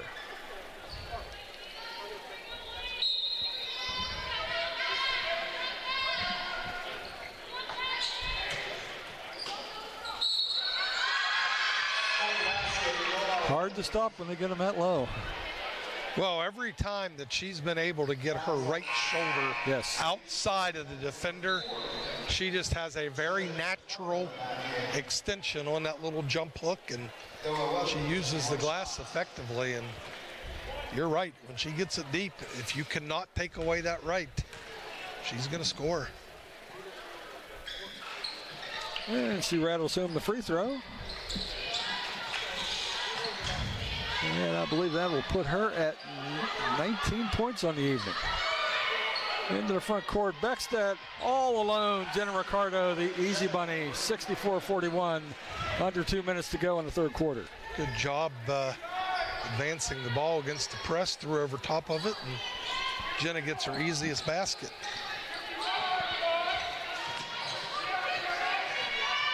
Richardson, no good. Rebound, McCutcheon. Beckstedt, and once again running the floor, Jenna Ricardo. beats everybody to the rack. 66-41, Jenna Ricardo with 9 points. I think her high school team is here tonight. And she was an absolute legend at Beaver local, coach. 1,000+ points, 1,000+ rebounds, still has multiple school records. Basket there by Kennedy Harris makes it 66-43. And a turnover, Rachel Richardson with another run out for the Falcons, 66-45. Rachel Richardson with 8 points. Under a minute in the third quarter. Thomas goes baseline. Beckstedt, 3 off the front iron, won't go.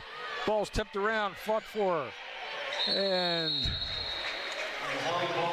held ball. This time it'll go to the Hilltoppers. And look who's coming in, coach. Yeah, Grace Falk. I was hoping he would put her in on the when Anna went out and we had to replace the shooter. And she would have 10 points with no more time off the clock. So. Well, we will keep an eye on her, and she certainly drew some attention. And Corinne Thomas, the tough runner off the glass, 68-45.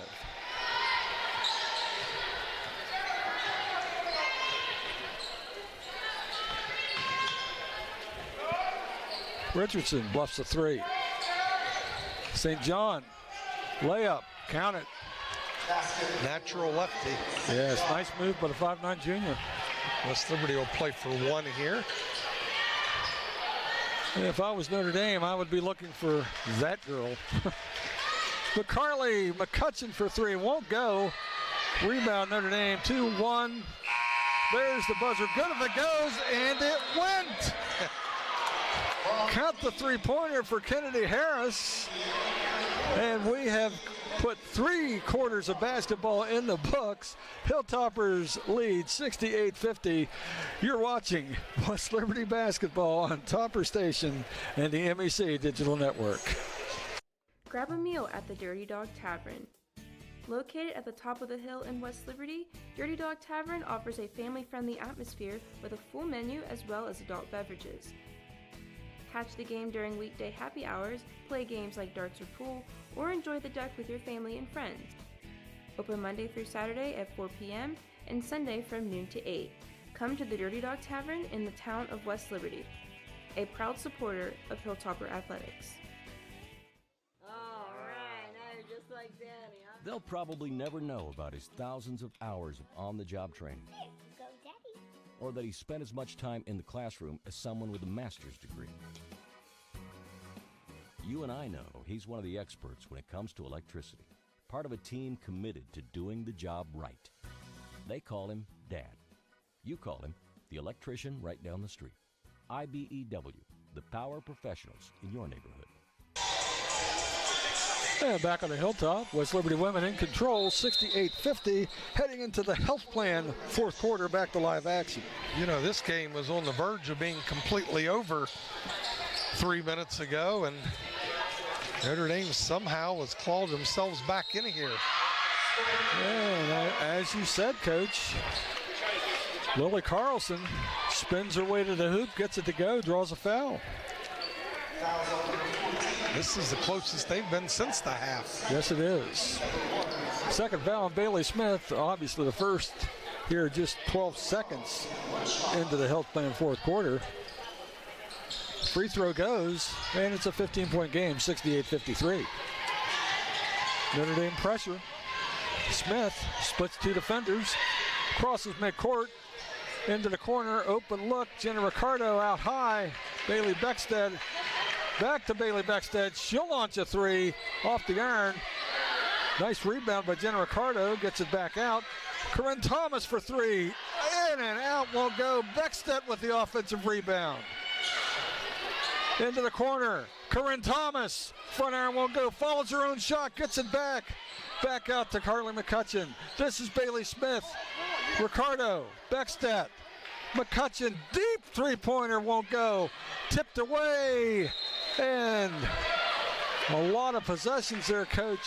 Not a lot of results, but good to see that kind of hustle on the offensive boards. Yeah, West Liberty attacking the offensive glass and got multiple extra shots on that possession, but just couldn't knock any of them down. And Notre Dame looking to chew into that lead a little bit more. That shot doesn't go. Quickly the other way. This is McCutcheon in traffic, fouled from behind.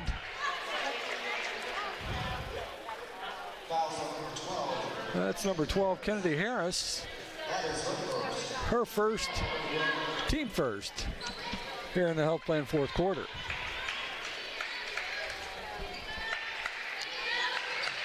Beckstead into the backcourt for the inbounds.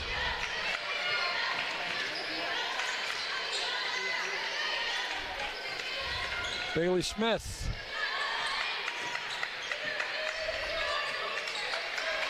Ten on the shot clock.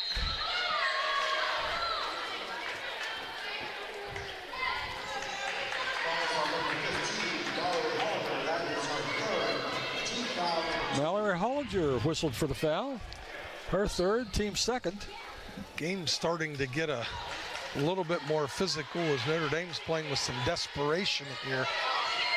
Yes. And Thomas, Smith, Beckstead, out to Carly McCutcheon. Here comes Corinne Thomas around the circle. 5 on the shot clock. Off her foot. Tracked down in the front court. This is Rachel Richardson. Goes to the rack. Bailey Beckstead trying to draw the foul. Instead is whistled for the infraction.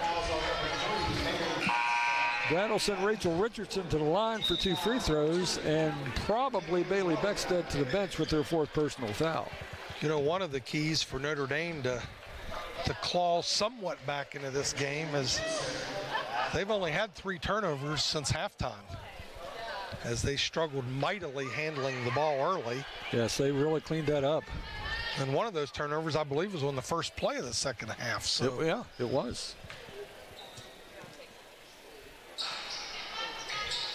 Yeah, Richardson misses both. And McCutcheon crosses the timeline. Under 8 minutes left in this one. Nearly another turnover. And step through for Bailey Smith. Shot won't drop. Notre Dame once more trying to cut into the lead. And Lily Carlson shows a little strength with the finish. 68-55. Carlson with 15 points.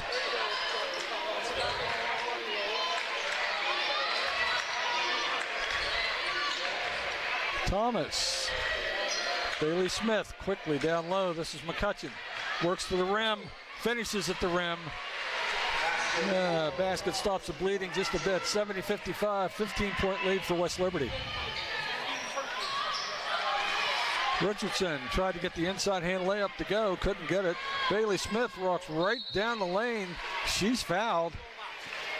Hard goes to the floor. Shot doesn't go, but she'll go to the line.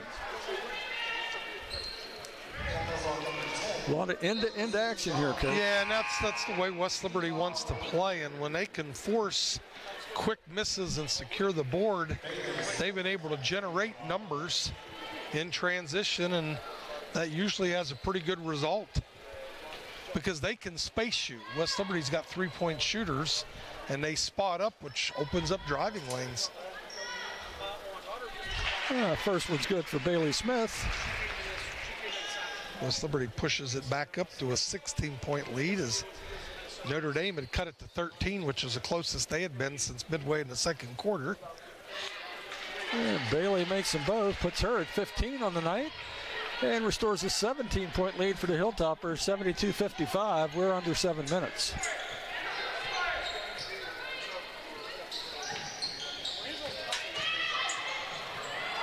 And Carlson with the spin, can't get it to go. Back the other way, West Liberty. Lucarelli, wide open 3 for Carly McCutcheon. Won't go. Another offensive rebound by Jen Ricardo. Looking for help in the corner, and a quick timeout by Coach Cooper to preserve the possession. We'll see if they're going to keep this at a 30.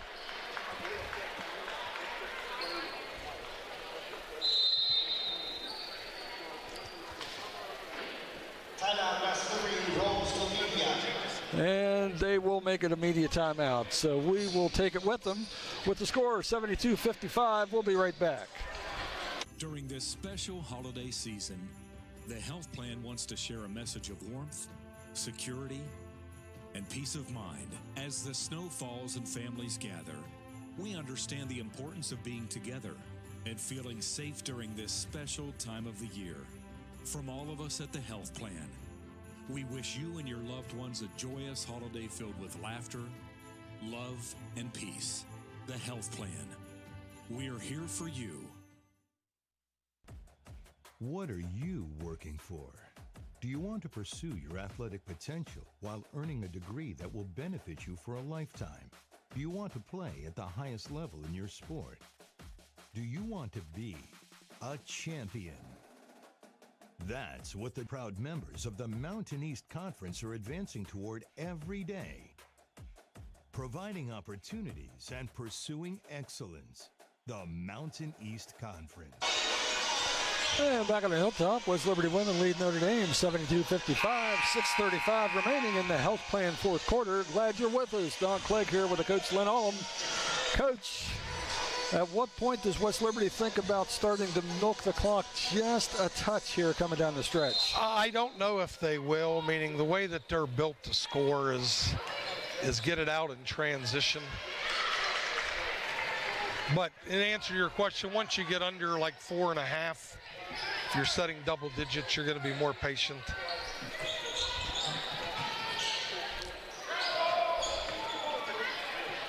And the runner in the paint counted for April Drew, 5'8" junior from Timberlake, Ohio. Beckstead into the front court for the Hilltoppers. Open look for Bailey Smith. Three-pointer won't go. Rebound McDaniel for Notre Dame. Pulls it back out. Crosses over, steps into the paint, gets it up, gets it down, and it's a 13-point game, 72-59. Still 5:45 remaining. Notre Dame's made some tough shots in this half. Yes, they have.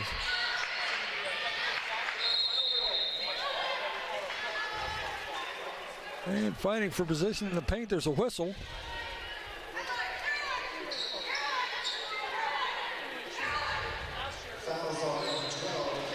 And Kennedy Harris with the hook. Her second, Notre Dame's fourth here in the Health Plan fourth quarter. You know, Notre Dame found a way to stay in this game without Weathers on the court. She didn't start the fourth quarter and just got back in, so.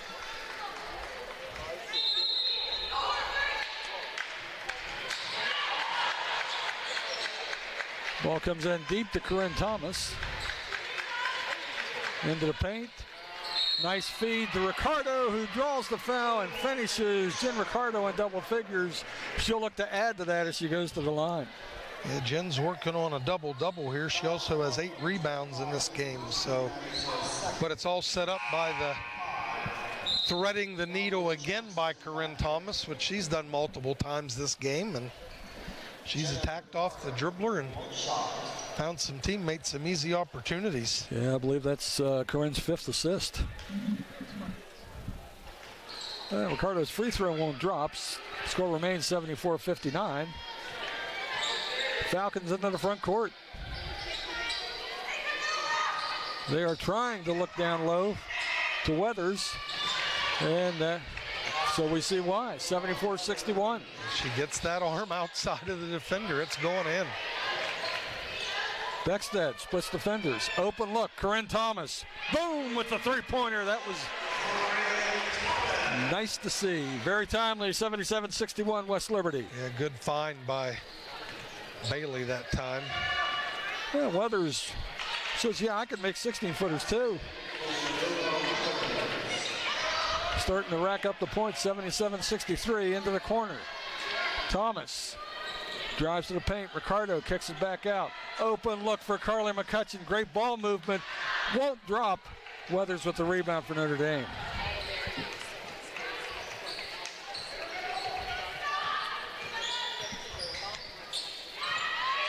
And pass is deflected, stolen.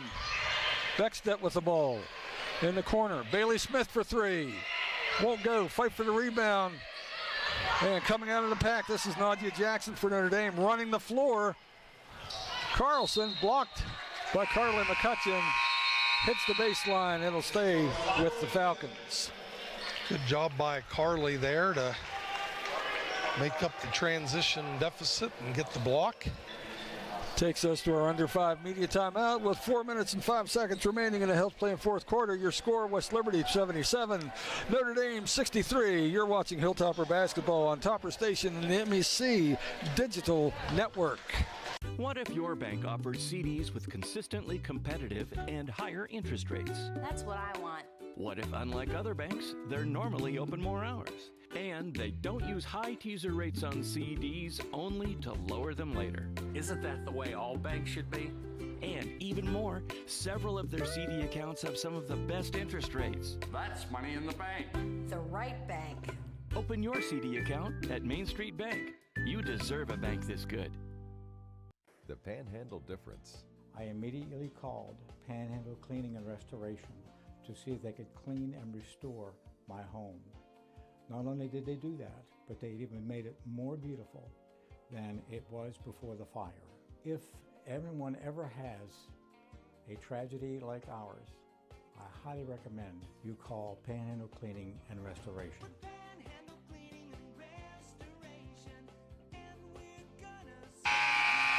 And back at the Hilltop, 4 minutes and 5 seconds to go in this one. Hilltoppers 77, Notre Dame 63. Quickly inbounds, Weathers can't finish. Rebound, Sekalovska.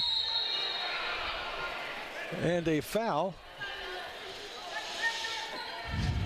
Coach, we're getting close to our magic number, if you remember from last year. You know, we're dating back to 2006-07. West Liberty women are 177 and 33 when they put 80 or more points on the board. We are sitting at 77, and Natalia Sekalovska is going to the line for a pair of free throws. Yeah, it's amazing how that number at 80 is, I don't want to say guarantees a win, but it's going to put it up there at a very, very high percentage. Natalia a little strong with the first one.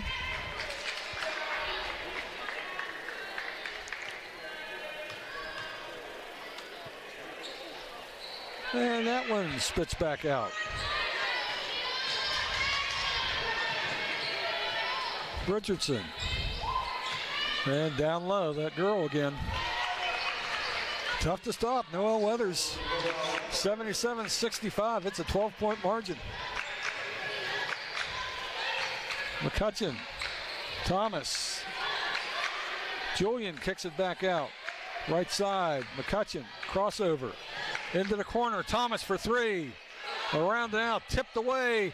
Kept alive by Julian, recovered. Thomas for three, that one goes. 80-65, Corinne Thomas with 19 points. The difference in this half is West Liberty on the offensive glass. Turnover, quickly the other way. In transition, ball's knocked away. It goes out of bounds off Sekalovska. Turnover, but the Hilltoppers take a 15-point lead with 3 minutes and 10 seconds remaining in the Health Plan fourth quarter.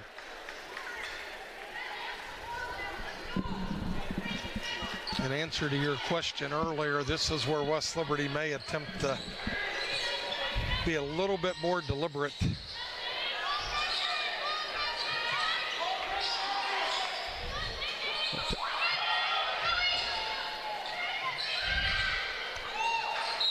Three-pointer won't go, and they're going to get Carly McCutcheon for being a little bit too aggressive on the closeout. Her third foul, or no, that would be her fourth. And it puts Sincere McDaniel on the line for 3 free throws.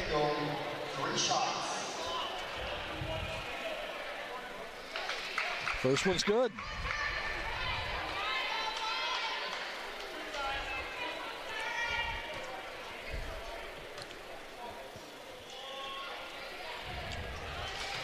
Second one's good.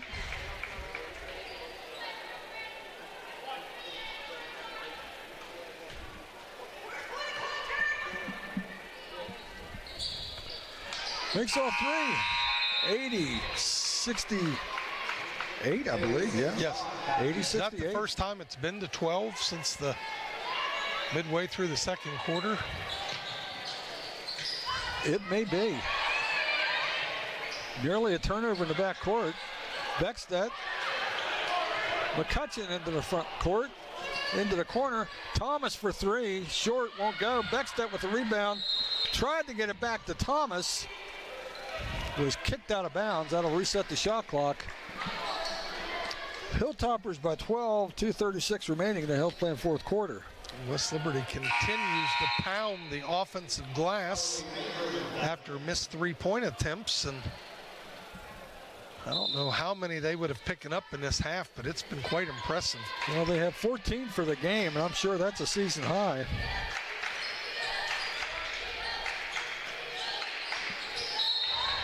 All knocked away. Stays with the Hilltoppers. 2:27 in the game, 11 on the shot clock. Guys, we got a sec here. I'd like to congratulate the West Liberty women's volleyball team for punching their ticket to the NCAA tournament for the second consecutive year. Yeah, Coach Jarrett really has it rolling over there, Coach. Open look for Bailey Smith. Off the front iron, won't go. But they used nearly the whole shot clock there, Coach. Richardson for three. Count it.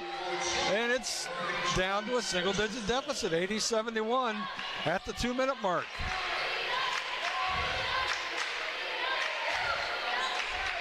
And Coach Cooper is going to attempt to milk this. And he pulls it out with Bailey Smith. 15 on the shot clock.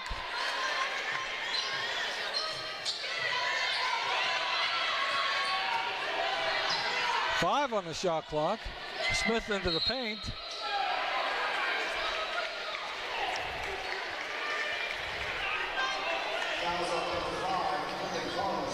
Draws the foul with 3 seconds left on the shot clock. You couldn't ask for anything better, Coach. And now milk the entire clock, and Bailey gets to the free throw line. Bailey has 15 points and 5 rebounds in this game. And she missed the free throw, but we're already to 80, so we're not worried, are we? 80-71 Hilltoppers, she'll get another. I can tell you what, if this thing would go south, you're fired.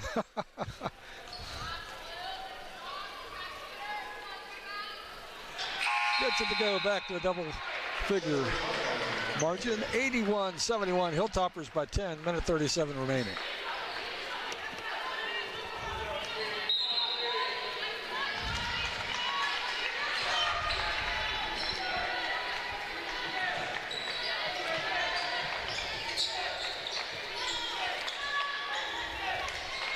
Richardson for three, won't go.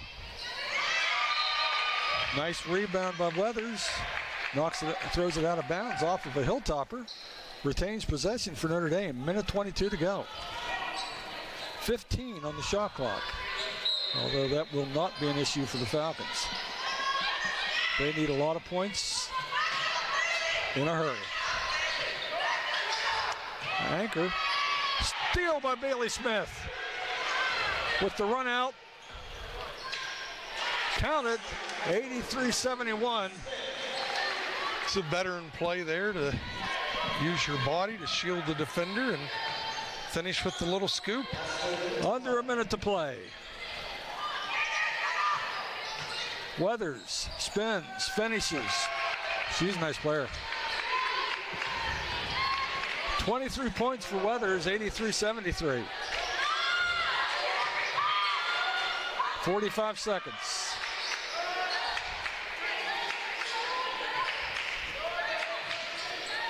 Smith throws over a trap in the corner. And out of bounds off a Notre Dame player. If that was a change of possession, I think they may be able to turn the shot clock off, Coach. Let's see what they roll. Yeah, I think it would have to be a reset, wouldn't it? It was a... I thought so, but what we think doesn't matter. They're going to keep it with 7 seconds on the shot clock. And again, a 10-point lead. This is bookkeeping, but Smith gets off another shot, and she'll go back to the line. That is her fourth. Fourth foul on Noah Weathers.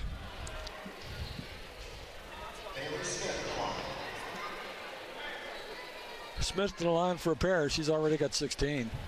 Or 17, I'm sorry. Make it 18.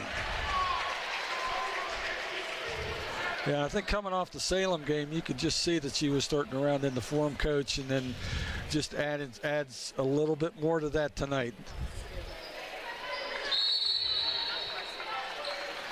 And Coach Maester calls a timeout, advances the basketball to midcourt. 24.1 seconds to go. 84-73 Hilltoppers. 30-second timeout. We will keep it here. Been a long game. A lot of fouls. Yes, it has. Just quickly looking at the scoring for the Hilltoppers.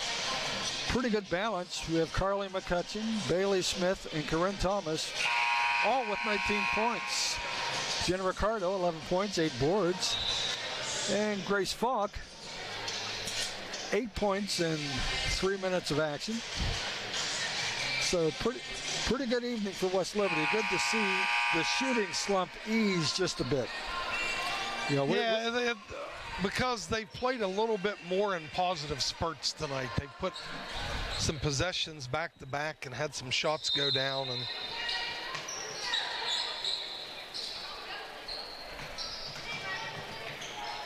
And Carlson. And a timeout for Coach Cooper to advance the ball to half court with 20.1 seconds to go. Carlson's basket cuts the lead to 84-75 and puts her at 17 points for the evening. And a couple pretty impressive performances for the visiting Falcons. Of course, we've talked about Weathers most of the evening. 10 of 14 from the floor, 5 of 6 from the line. 5 rebounds, 25 points. Carlson, strong evening, 17 points. Also in double figures, Richardson with 11 and McDaniel with 10. Well, just to show you how Notre Dame's fortunes have changed, once they stopped turning it over, they've started to make shots. They're up to 48% from the floor in this game. Yeah, they're 10 for 16 in the fourth quarter. Really smart of West Liberty to get that big early lead. They should try that more often. Foul at midcourt. And Bailey Smith goes back to the line. Haley St. John, that is her third. Bailey Smith in the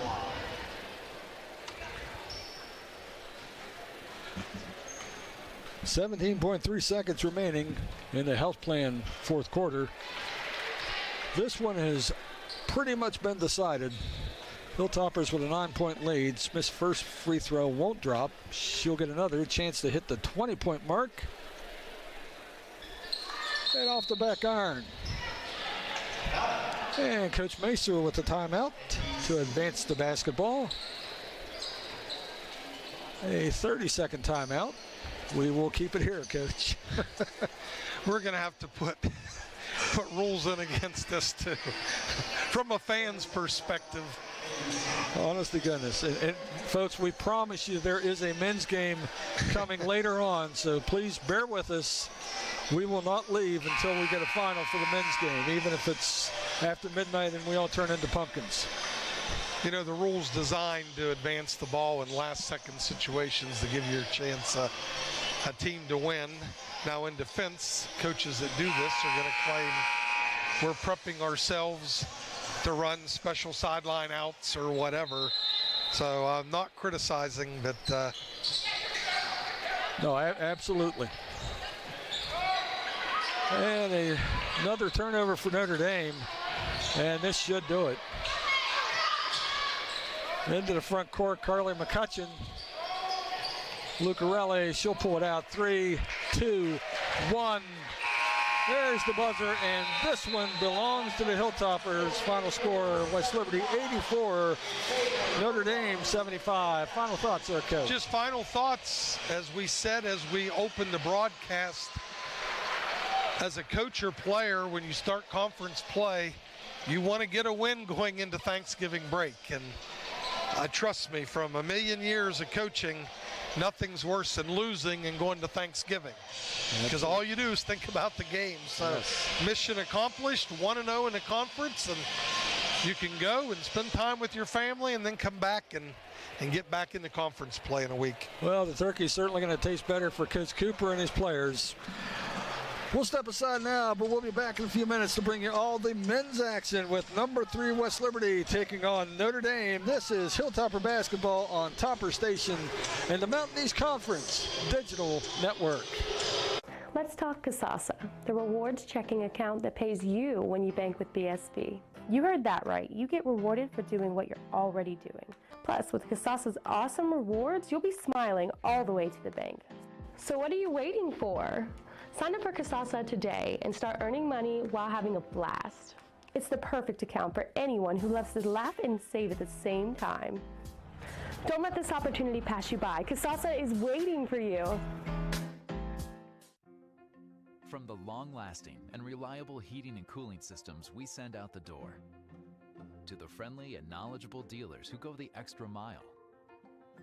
With a no-hassle replacement limited warranty, you can trust Comfort Maker to deliver outstanding service and performance, keeping you a step ahead with advanced technology and exceptional comfort. Contact Mountain Air Heating and AC at mountaineerhvac.net.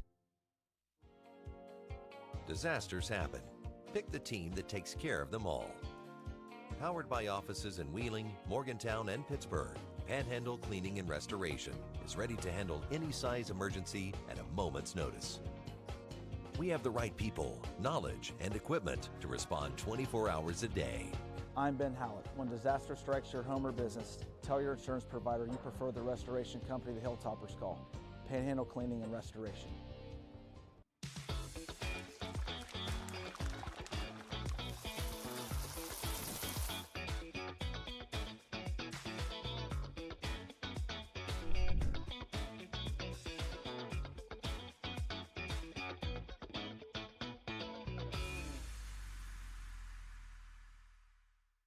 I'm Keith Powell, and going on right now is my Keith Says Yes Fest. I'm saying yes to lowering your payments, yes to your trade-in, regardless of condition, miles, even if you're still making payments. My Keith Says Yes credit approval process helps me say yes, you're approved. So if you want new Chevys, yes. New Fords, yes. Lifetime warranty, yes. Come see me, Keith Powell at Yes Chevy in Hurricane and Yes Ford in Huntington. Well, for over 25 years, I've practiced at Wheeling Hospital and WVU Wheeling Hospital. I grew up here. I am dedicated and feel a commitment to the Ohio Valley, and I believe that's our continued mission. We've been challenged over the past 3 years with the pandemic, but we've emerged stronger. The people that work here are here mostly because they want to be here. And when there is a desire to be at work, it makes for a more productive area and certainly a happier area. Hi, I'm Heather, and a little thing I love about the Chick-fil-A chicken sandwich is getting the perfect bite. It's probably not the first bite, it's the second or the third, with the juicy chicken and the delicious pickle. The bite with the pickle is it. I mean, that is like the magic combination. Where are you going? The store in West Liberty. The store is open 7 days a week with daily lunch specials, hot food and cold sandwiches, Patsy's Pizza, and a wide selection of chips, pop, and other snacks, as well as household goods and hygiene products. We've also got a wide selection of beer and an ATM. Stop on in and check out the store, located at the top of the hill in the town of West Liberty, a proud supporter of Hilltopper Athletics. Grab a meal at the Dirty Dog Tavern. Located at the top of the hill in West Liberty, Dirty Dog Tavern offers a family-friendly atmosphere with a full menu as well as adult beverages. Catch the game during weekday happy hours, play games like darts or pool, or enjoy the deck with your family and friends. Open Monday through Saturday at 4 p.m. and Sunday from noon to 8. come to the Dirty Dog Tavern in the town of West Liberty, a proud supporter of Hilltopper Athletics. All right, now you're just like Danny, huh? They'll probably never know about his thousands of hours of on-the-job training. Here, go, Daddy. Or that he spent as much time in the classroom as someone with a master's degree. You and I know he's one of the experts when it comes to electricity, part of a team committed to doing the job right. They call him Dad. You call him the electrician right down the street. IBEW, the power professionals in your neighborhood.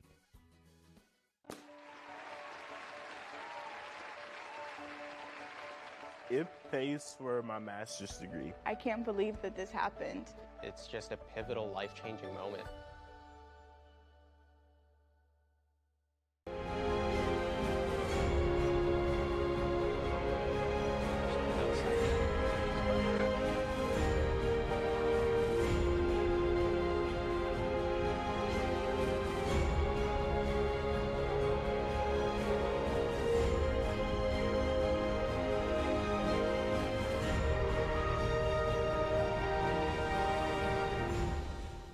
During this special holiday season, the health plan wants to share a message of warmth, security, and peace of mind. As the snow falls and families gather, we understand the importance of being together and feeling safe during this special time of the year.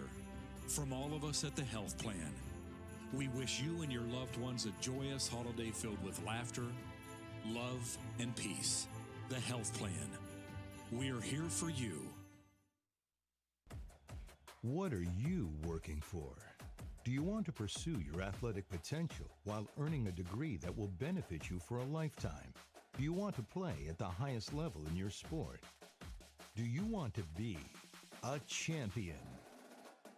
That's what the proud members of the Mountain East Conference are advancing toward every day. Providing opportunities and pursuing excellence. The Mountain East Conference. What if your bank offers CDs with consistently competitive and higher interest rates? That's what I want. What if, unlike other banks, they're normally open more hours? And they don't use high teaser rates on CDs only to lower them later. Isn't that the way all banks should be? And even more, several of their CD accounts have some of the best interest rates. That's money in the bank. The right bank. Open your CD account at Main Street Bank. You deserve a bank this good. The Panhandle Difference. I immediately called Panhandle Cleaning and Restoration to see if they could clean and restore my home. Not only did they do that, but they even made it more beautiful than it was before the fire. If everyone ever has a tragedy like ours, I highly recommend you call Panhandle Cleaning and Restoration.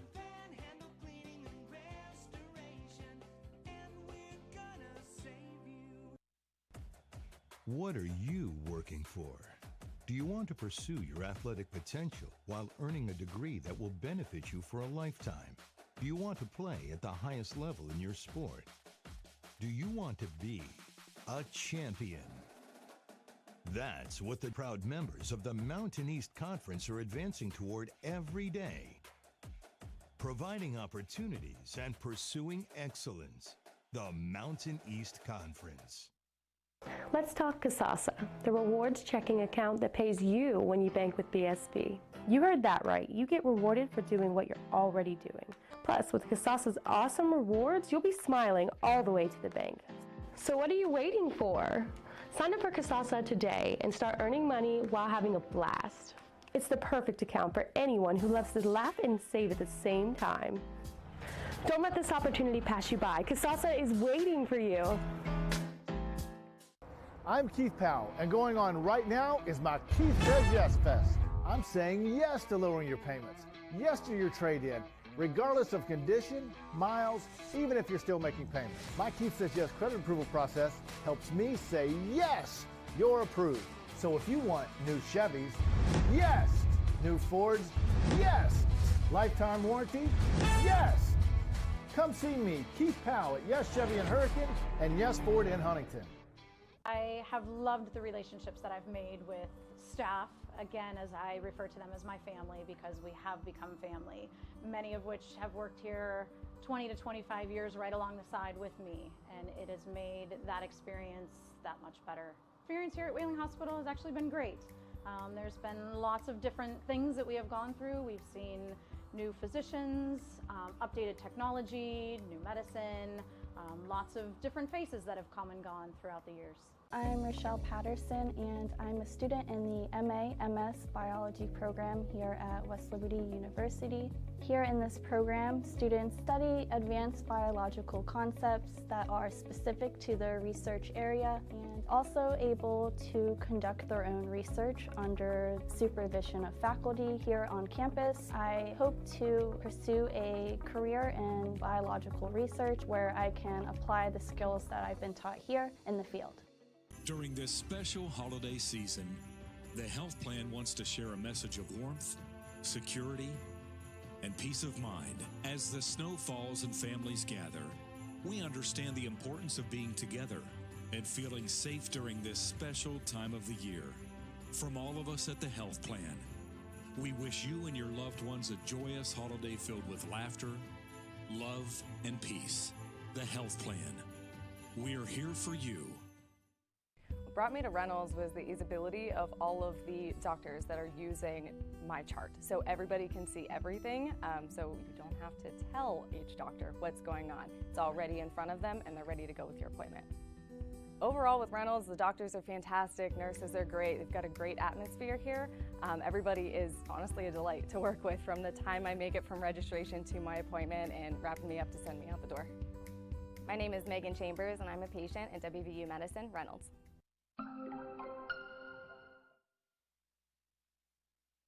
Hi, I'm Heather, and a little thing I love about the Chick-fil-A chicken sandwich is getting the perfect bite. It's probably not the first bite, it's the second or the third, with the juicy chicken and the delicious pickle. The bite with the pickle is it. I mean, that is like the magic combination. Let's talk Kasasa, the rewards checking account that pays you when you bank with BSB. You heard that right. You get rewarded for doing what you're already doing. Plus, with Kasasa's awesome rewards, you'll be smiling all the way to the bank. So what are you waiting for? Sign up for Kasasa today and start earning money while having a blast. It's the perfect account for anyone who loves to laugh and save at the same time. Don't let this opportunity pass you by. Kasasa is waiting for you. During this special holiday season, the health plan wants to share a message of warmth, security, and peace of mind. As the snow falls and families gather, we understand the importance of being together and feeling safe during this special time of the year. From all of us at the health plan, we wish you and your loved ones a joyous holiday filled with laughter, love, and peace. The health plan. We are here for you. What if your bank offers CDs with consistently competitive and higher interest rates? That's what I want. What if, unlike other banks, they're normally open more hours? And they don't use high teaser rates on CDs only to lower them later. Isn't that the way all banks should be? And even more, several of their CD accounts have some of the best interest rates. That's money in the bank. The right bank. Open your CD account at Main Street Bank. You deserve a bank this good. I'm Keith Powell, and going on right now is my Keith Says Yes Fest. I'm saying yes to lowering your payments, yes to your trade-in, regardless of condition, miles, even if you're still making payments. My Keith Says Yes credit approval process helps me say yes, you're approved. So if you want new Chevys, yes. New Fords, yes. Lifetime warranty, yes. Come see me, Keith Powell at Yes Chevy in Hurricane and Yes Ford in Huntington. What if your bank offers CDs with consistently competitive and higher interest rates? That's what I want. What if, unlike other banks, they're normally open more hours? And they don't use high teaser rates on CDs only to lower them later. Isn't that the way all banks should be? And even more, several of their CD accounts have some of the best interest rates. That's money in the bank. The right bank. Open your CD account at Main Street Bank. You deserve a bank this good. I'm Keith Powell, and going on right now is my Keith Says Yes Fest. I'm saying yes to lowering your payments, yes to your trade-in, regardless of condition, miles, even if you're still making payments. My Keith Says Yes credit approval process helps me say yes, you're approved. So if you want new Chevys, Yes. New Fords? Yes. Lifetime warranty? Yes. Come see me, Keith Powell at Yes Chevy and Hurricane and Yes Ford in Huntington. From the long-lasting and reliable heating and cooling systems we send out the door, to the friendly and knowledgeable dealers who go the extra mile. With a no-hassle replacement limited warranty, you can trust Comfort Maker to deliver outstanding service and performance, keeping you a step ahead with advanced technology and exceptional comfort. Contact Mountain Air Heating and AC at mountaineirhvac.net. Disasters happen. Pick the team that takes care of them all. Powered by offices in Wheeling, Morgantown, and Pittsburgh, Panhandle Cleaning and Restoration is ready to handle any size emergency at a moment's notice. We have the right people, knowledge, and equipment to respond 24 hours a day. I'm Kyle Cooper. When disaster strikes your home or business, tell your insurance provider you prefer the restoration company the Hilltoppers call, Panhandle Cleaning and Restoration.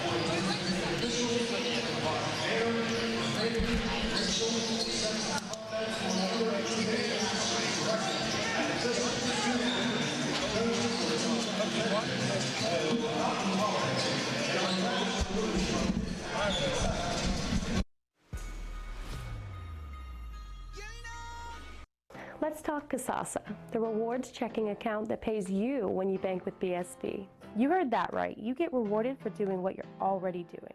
Plus, with Kasasa's awesome rewards, you'll be smiling all the way to the bank. So what are you waiting for? Sign up for Kasasa today and start earning money while having a blast. It's the perfect account for anyone who loves to laugh and save at the same time. Don't let this opportunity pass you by. Kasasa is waiting for you.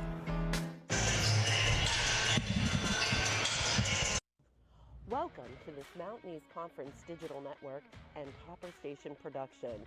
Today's broadcast is brought to you by Main Street Bank, Chick-fil-A, Dr. and Mrs. John P. McCullough, Panhandle Cleaning and Restoration, Dr. and Mrs. Clyde Campbell, Belmont Savings Bank, Alex E. Paris Contracting, Commonwealth Financial, IBEW, Calcruth Roofing and Sheet Metal, Undos, Gil Ullum CPA, Generations, WVU Medicine Wheeling Hospital, The Store, The Dirty Dog Tavern, Karen Ullum Realty, The Health Plan, Comfort Maker, Moundsville Pharmacy, Whipkey Cattle Ranch, and Cameron Lumber. High above the arena floor inside the ASRC, this is Don Clegg with the coach Lynn Ullum welcoming you back to the second game of tonight's MEC doubleheader with the number 3 West Liberty men hosting Notre Dame. The unbeaten Hilltoppers poured in 62 second half points on Saturday and running away to a 111-82 win at Salem. John Cordy's 16 points led 6 double-figure scorers in another balanced attack. The Falcons opened MEC play on Saturday with an impressive 79-66 home win over Wheeling. R.J. Ojum and Devin Hayde led the way with 20 and 17 points respectively. Well, Coach, West Liberty men have drawn a lot of attention with that 4-0 unbeaten start, but the Falcons, they came out of the blocks pretty well also. And plus, they have a history, as we know, of playing very well against the Hilltoppers. What do you want to see from Coach Hallett's team tonight? Well, just a continuation of what we've seen so far on this season with all the newcomers and the change of lineups. I've been tremendously impressed with how well West Liberty plays in rhythm. They are passing the ball exceptionally well, but we know this is not going to be an easy one. It's been pretty easy for West Liberty to this point, but this is a Notre Dame squad that somehow manages to play us tight every single time. Absolutely, and again, this is the 24th meeting between the programs, and West Liberty has won 19 of the first 23 encounters, and they won all 3 a year ago. But as Coach says, what is it the stock guys always tell you? That past performance is no indication, past results no indication of future performance, or whatever that is. But at any rate, we are ready to go. West Liberty won its first 4 games by an average of 38.3 points, forced 105 turnovers, and averaged just under 105 points a game. Well, it's been easy to this point, but I think the thing that Notre Dame brings to this rivalry, for whatever reason, they don't have the fear factor that some of the schools that we play in. I don't know if fear's the word, but Notre Dame has always looked confident against West Liberty, that the press doesn't rattle them too much, and they're not afraid to run up and down and attack us. So this has the potential to be a good one. Yeah, that is one thing that you notice about Notre Dame. Whenever we play them, when they break the press, they don't pull it back out. They go right to the rack. So anyway, clock is counting down. We're getting ready for introductions. So thanks, Coach. But we'll take a closer look now at tonight's coaching matchup and meet the starters. So starting with the Falcons, who, as we mentioned, 2-1 overall, 1-0 in MEC play. Mark Richmond has a 51-57 record in his 5 years directing Notre Dame's basketball fortunes. He's assisted on the Falcon bench by Duncan Williams, Thomas Coleman, and Damon Jones. West Liberty, of course, 4-0, as we mentioned. This is the Mountain East Conference opener for West Liberty. The Salem games do not count in the conference standings for any team. Now in his 7th season, Ben Hallett leads all NCAA coaches in winning percentage with a 165 and 25 record. Coach, he's coached 190 games. He's 140 games over 500.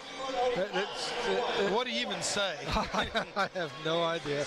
Anyway, his Hilltoppers rolled off 6 straight MEC titles, riding the nation's best streak of 14 consecutive NCAA D2 tournament bids. Ben's joined on the bench by Connor Haar, Dr. Aaron Huffman, and Dan Monteroso. Being introduced on the floor right now, the Notre Dame starters. We'll take a look at them. Number 0, Robbie Cass, 5'9" freshman from Cincinnati, Ohio. Number 1, Bolahan Audio, 6'4", junior, Cleveland, Ohio. Number 4, Andre Harris, 6'4", junior from Lyndhurst, Ohio. Number 11, Devin Haid, a 6'5" sophomore from Worcester, Ohio. And number 23, RJ Ojum, 6'6" junior from Chicago, Illinois, by way of Indian Hills Community College. As the West Liberty hype video plays on the Main Street Bank screen video board high above the ASRC arena floor, we'll take a look at the Hilltopper starters for tonight's game. Number 1, the veteran 6'1" grad student guard, Christian Montague, a Dayton, Ohio native. Number 5, John Corti, 6'6", another grad student. He's from Watertown, Mass. 13, Kyler D'Agostino, the rare true freshman starter, 6'1", hails from Albany, Ohio. Number 24, the veteran Ben Sarson, 6'6", junior jumping jack from Pittsburgh, PA. Number 25, Zach Rasil, 6'1", junior sharpshooter from McDonald, Ohio. Coach, we had some excitement in the first game. We saw some three-pointers dropping. Looking for more of the same here tonight. Looking for more of the same, and just stick to the recipe, West Liberty. They cook up a pretty good meal. Stick to the recipe. Man, I don't know about you. I know we've got the pattern in the program that we can flash the lights on and off like this, and I'm not sure how much of a fan I am of that. That's because you're old, Don, like me. It is. It is. But now the lights are on. The players are on the court. We are getting ready for basketball here on the Hilltop.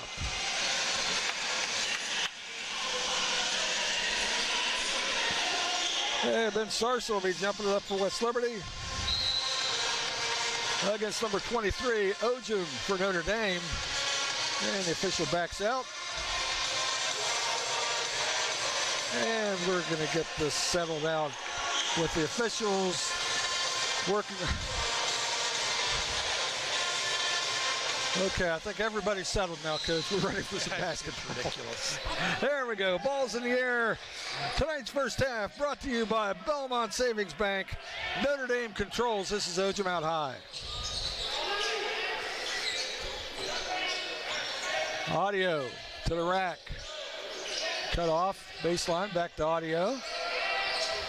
Cash spots up for three. No good. Inside possession, followed by Hayde, 2-0 Notre Dame. That immediately gets the jacket off of Coach Hallett. Somebody missed the block out. Sarson, Montague spots up for three. Front iron short, tipped around and controlled by a hustling Kyler D'Agostino. Keeps it with West Liberty. D'Agostino, Sarson. Hook pass, Montague, he doesn't miss that one. 3-2 West Liberty, they quickly go into the press. Pretty serious pass there by Ben Sarson off of the dribble. He threw a dart. And lob intercepted by D'Agostino, and a foul on Notre Dame's number 11, Devin Hayde, his first, team first, here in the Belmont Savings Bank first half. The last home game we talked about, when you attempt to throw over top, it's feast or famine, and fortunately, that was a famine trip for Notre Dame. And ball comes deep in the backcourt. Kyler D'Agostino, guarded by Hayde, beats him into the floor. And bobbled it and traveled. Turnover, ball goes over to Notre Dame. That was kind of by design by the defender there. Ran him down from behind.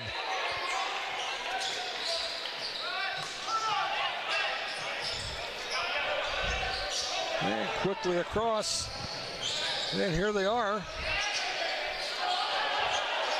Hayde turned down a three, but finds a wide open. Harris underneath, shot blocked by a quick reacting Ben Sarson. It comes back out. Hayde down the lane, into the corner. 10 on the shot clock. A lot of contact. Shot won't go. Hilltoppers the other way. Montague. Rousseau, D'Agostino down the lane. Shot is blocked from behind. Great block by Andre Harris, but a steal. Cordy, open look. Sarson in the corner. Rousseau, the bouncing three-pointer. Back iron, no good. Rebound, Ojum for Notre Dame. Another good pass by Ben Sarson. Two great offensive plays and a block. And Audio slows it down for the Falcons, walks it into the front court. Down low to Ojum. Over D'Agostino with the finish. 4-3, Falcons.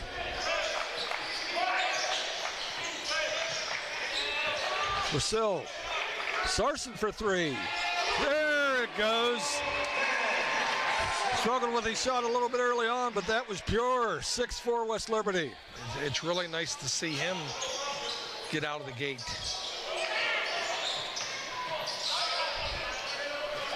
Hayde across the timeline, no look pass. I'm sorry. That was Ojum in deep. Got it to go and drew the foul on Sarson. First on Ben, first on the Hilltoppers here in the Belmont Savings Bank opening half. Ojum to the line, try to complete the three-point play. Much traveled, Mr. Ojum. Began his career at the College of Charleston, transferred to Purdue Fort Wayne, spent last year playing at Indian Hills Community College in Iowa, which was ranked #1 in the country for a pretty good portion of the season, and wound up back at Notre Dame. Free throw makes it 7-6 Falcons, 17:09 on the clock. West Liberty goes to their first rotation, and this lineup has just been dynamite. Alec West. Back to Chaz Hines for three. Front iron, don't go. Nice rebound by Lance Schuler. Hines inside, blocked. Rebound, Audio for Notre Dame. He loses control. Spadafora has it. Back to Spadafora. He looks at a three. He drains a three. 9-7. Hilltoppers.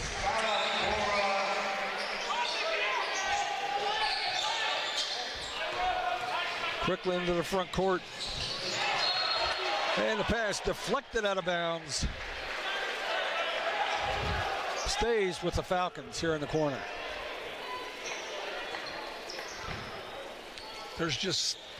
There's intangibles to this lineup, this rotation. And for whatever reason, good reasons, it's just like they are 5 people as one. They know what each other's doing, and it's been impressive. And quickly the other way, this is Lance Schuler. Transition, contact, back out, trailer, Chaz Hines went up, it's blocked and controlled by Andre Harris for Notre Dame.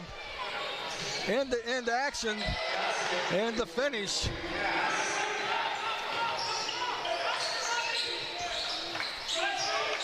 For Robbie Cass. Hines. This has been Woodward. Alec West. With the runner, spits around, won't go. Fight for the rebound. Woodward comes up with it. Surrounded by 4 Falcons. Gets it up. He's fouled. And Coach, I can tell you early on, I am not a fan of Notre Dame's uniforms with the numbers. The gold and the white trim on the blue shirt, the block numbers are so fat, it's hard to make out whether it's a 0, a 1, an 8. I agree. But we will figure it out, so please bear with us. First free throw for Woodward is good. Hilltoppers back up 10-9.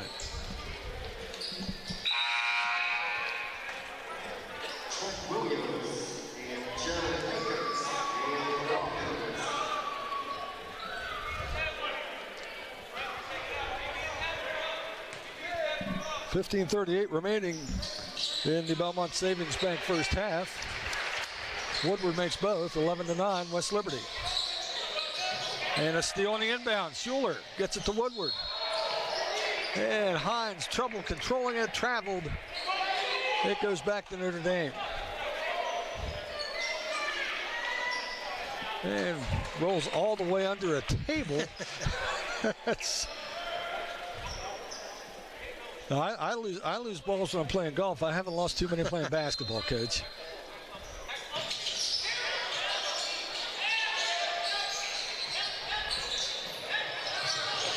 And into the front court, Audio. Back to Audio. Into the lane, over Spadafora, in and out, won't go, but it's tipped away, controlled. But Trent Williams fight for the rebound. Another offensive rebound for Notre Dame, and a foul on Finn Woodward. West Liberty struggled a little bit on the defensive glass down at Salem the other day. Well, and again, this is Cameron Johnson, 6'6" freshman, a West Virginia product from Shepherdstown in the Eastern Panhandle, played at Jefferson High School. Back iron, no good. Rebound Woodward quickly into the front court, Alec West. Spadafora, cutting West, down the lane. Tough finish, but he gets it to go. And a steal. And they're going to say it hit the baseline. With those quick hands from Alec West, 13-10 West Liberty, 15-01. You know, I like the term the Swiss Army knife. We talked about Corinne Thomas on the women's side, and that's Alec West on the men's side. The kid just does a little bit of everything, and it's the type of kids you win a lot of games with. Absolutely. It really just has that basketball instinct, and there's buzzer, and we're just going to play through it, folks. Audio gets it across the top. I like the referees electing to play through that because you're penalizing the inbounds team when you don't. Yes. And Alec West, now let's see if they call that a block shot, Coach. because by rule it should be, but that brings us to our under 15 media timeout. 14:48 remaining in the Belmont Savings Bank first half. Number 3 West Liberty up 13-10 on Notre Dame. We'll be right back. Let's talk Kasasa, the rewards checking account that pays you when you bank with BSB. You heard that right. You get rewarded for doing what you're already doing. Plus, with Kasasa's awesome rewards, you'll be smiling all the way to the bank. So what are you waiting for? Sign up for Kasasa today and start earning money while having a blast. It's the perfect account for anyone who loves to laugh and save at the same time. Don't let this opportunity pass you by. Kasasa is waiting for you. From the long-lasting and reliable heating and cooling systems we send out the door, to the friendly and knowledgeable dealers who go the extra mile. With a no-hassle replacement limited warranty, you can trust Comfort Maker to deliver outstanding service and performance, keeping you a step ahead with advanced technology and exceptional comfort. Contact Mountain Air Heating and AC at mountaineerhvac.net.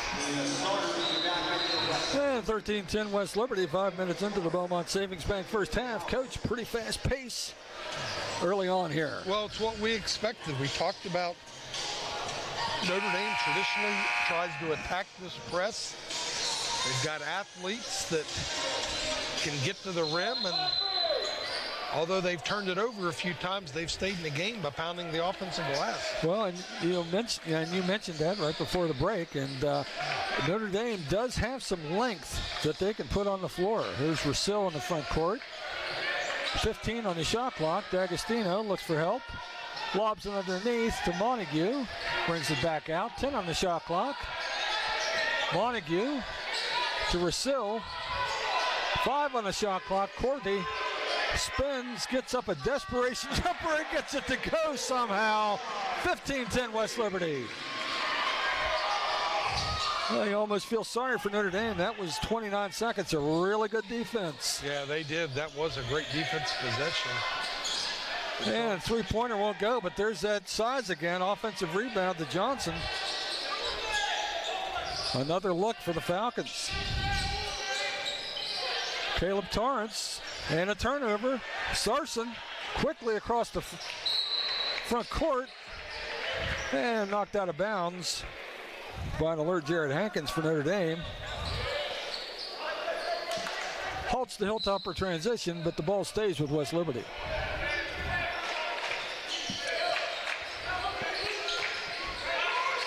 And a back cut with the flush. Ben Sarson from Christian Montague, 17-10 West Liberty. Nice set play there.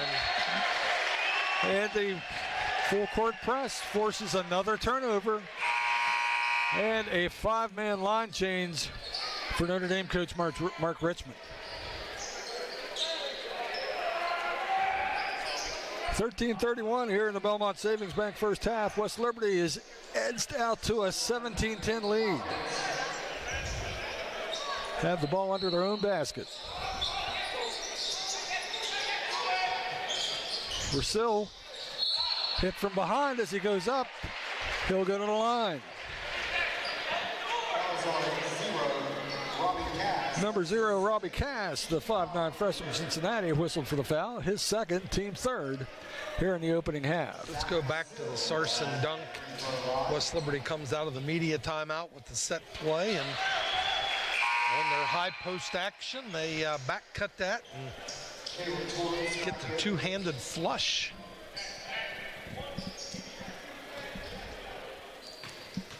And Ben Sarson already with 5 points. Early on, Zach Rousseau makes both free throws, and it's 19-10 Hilltoppers.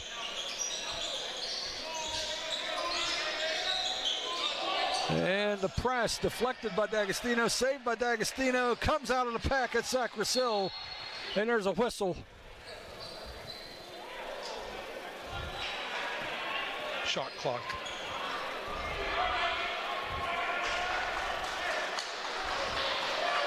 And they will put 27 on the shot clock and restart. Into the backcourt to Christian Montague. And Coach Hallett asks for motion. Rousseau pops out for three, drops in a three-pointer. Boy, that's a pretty rotation. And it's a 12-point Hilltopper lead, 22-10. Another set play there. And this is what West Liberty can do. They just score points. Those mini blizzards where they just get you. And an appropriate meteorological term there, Coach, as you pointed out during the break, that it is sleeting now in Wheeling. Yes, it was. My wife even sent me a video. And into the front court, the Valley of the Shadow. Bodies on the floor. Action end to end. This is no place for the faint of heart, Coach. R.J. Ojim with the finish inside, 22-12. Sarson back to Montague. Into the paint. The left-handed runner, he rolls it in, 24-12. He is so good with his left hand. Oh. Well, there's the lob. And Rousseau and his person he was defending were hugging each other. They caught Rousseau with the first hug.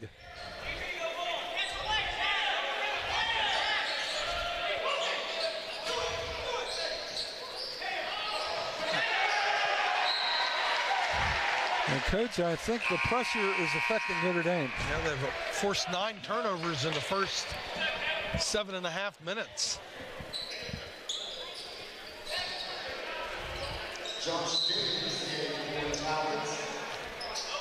And Christian Montague walks it across the timeline.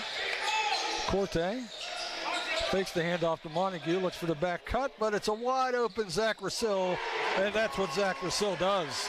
27-12, another bomb from the junior sharpshooter. Notre Dame player loses his footing going in. D'Agostino with the steal. He puts it home, 29-12. Hilltoppers. Mark Richmond wants a timeout.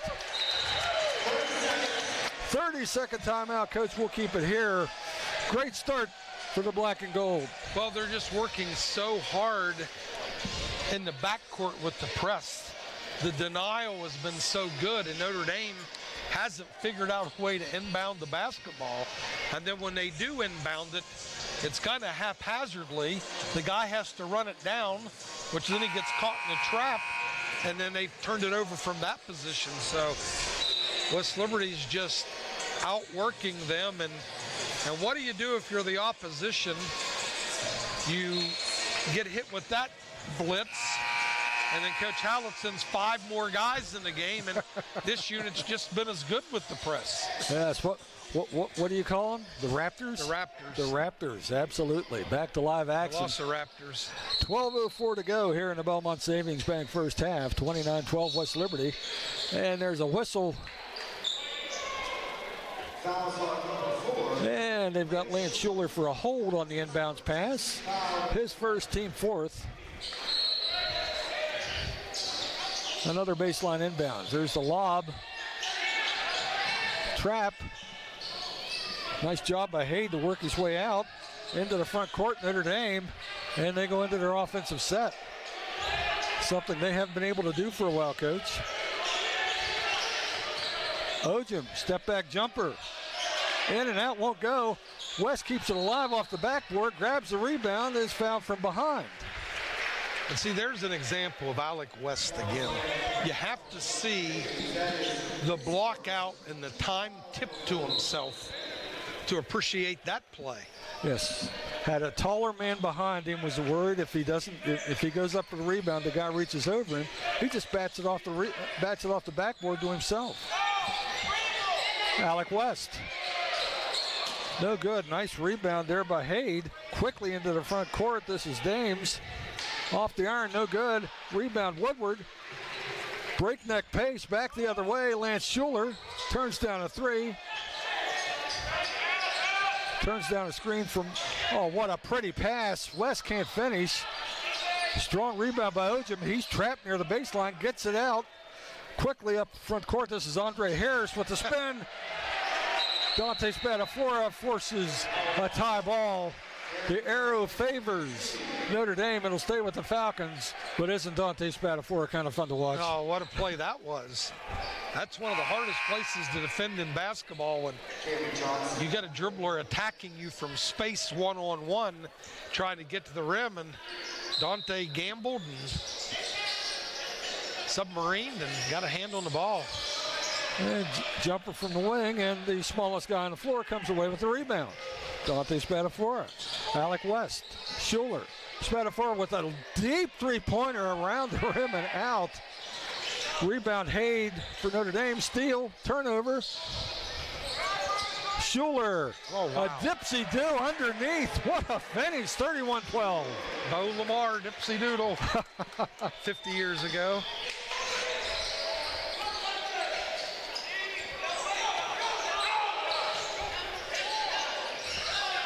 And batted away, heads up play by number 2, Darren Fergus, 6'1" junior from Freeport, New York. Darren Fergus has already made a couple nice plays on the defensive end.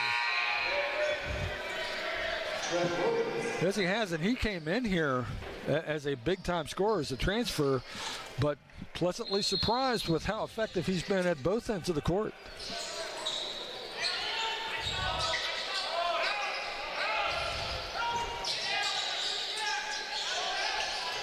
Ten on the shot clock. Notre Dame trying to break down the defense. Nice low look pass. They get inside. Layup goes for Joshua Dames. Schuler. Spatafora into the paint. Finds a wide open Finley Woodward to finish. What a great find by Dante Spatafora. 33-14. We're under 10 minutes in the Belmont Savings Bank first half. Wow! Oh my goodness! With the rejection, Darren Fergus dropped from the ceiling. And no look past the Fergus in the corner. This is kind of fun, Coach.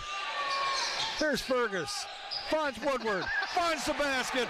It's a 35-14 lead with 9:15 to go. Wow, what a sequence. My goodness. And that'll take us to the under 10 media timeout just in time to catch our breath. With the score, 35-14 Hilltoppers. You're watching Hilltopper basketball on Topper Station and the MEC Digital Network. Disasters happen. Pick the team that takes care of them all. Powered by offices in Wheeling, Morgantown, and Pittsburgh, Panhandle Cleaning and Restoration is ready to handle any size emergency at a moment's notice. We have the right people, knowledge, and equipment to respond 24 hours a day. I'm Ben Hallett. When disaster strikes your home or business, tell your insurance provider you prefer the restoration company the Hilltoppers call, Panhandle Cleaning and Restoration.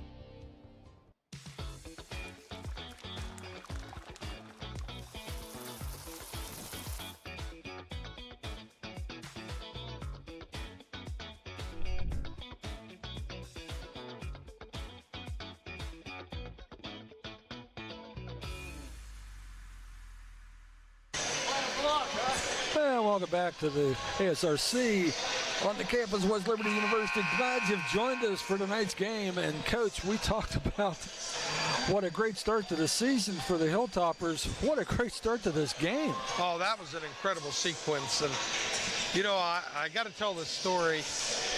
We're a big Halloween, go to haunted houses type stuff. And when we go, my wife, who jumps at everything, and I end up laughing so hard my face hurts.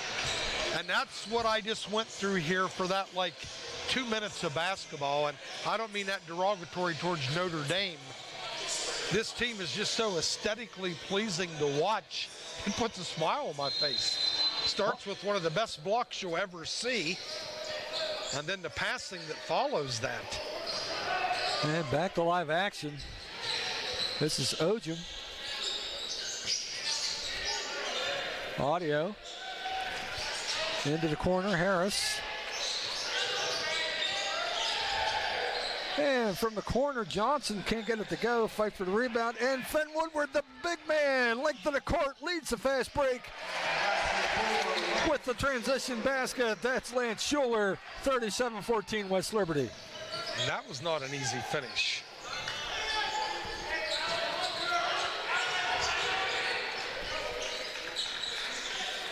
For three, that's audio, no good. Fergus soars in for the rebound, brings it across himself. No look pass, Spatafora turns down the three, puts it on the floor, kicks it outside. Schuler bluffs the three. Directing traffic, and pass goes awry, steal by Notre Dame. Quickly into the front court. Whistle as Trent Williams tumbles to the boards. And let's get back to what I said when we subbed on the last media timeout. Notre Dame had taken that initial blitz. 5 fresh guys come in, and it was every bit as much of a blitz. Yes. And now they're back to the starting lineup again. It just comes at you. I know it's a cliche in waves, but if you're not prepared for this, it can be overwhelming. Is it a little bit more difficult for teams to prepare early in the season, especially now in the era of the transfer portal, where you're basically learning how to work together on your own, and then you have to face something like this? Yeah, but here's what's impressive about that. Remember, West Liberty's got to teach this stuff with new guys. Well, you're right. Boy, that was a pretty pass, and a layup won't go. Fight for the rebound, and out of the pack comes Zach Russell. Front court, Christian Montague. Russell. Good ball pressure from Notre Dame. Montague just steps back. A three, ball's deflected around, out of bounds. It'll go to the Falcons.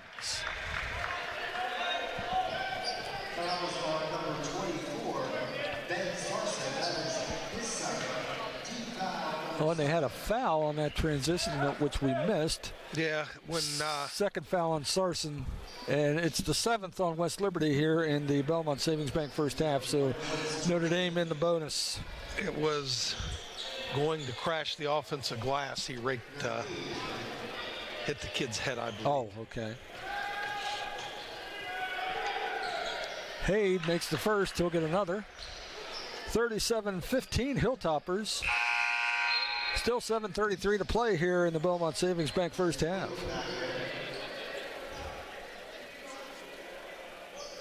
Ojum returns for Notre Dame. Cameron Johnson takes a seat. And both free throws down, 37-16. Sarson fakes the three. Russell.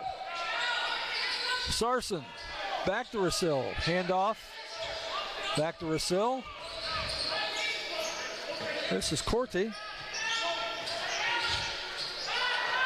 And under 10 on the shot clock. Sarson tracks it down near the midcourt line. Into the corner, D'Agostino with 2 on the shot clock. It won't go. And a ball's batted away. Russell prevents the fast break, knocks it out of bounds at the baseline. Notre Dame basketball, 6:59 to go. It's another tremendous pass by Ben Sarson at about 100 miles an hour. Yes.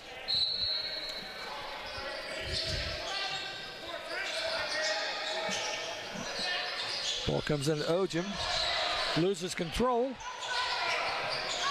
Jeez.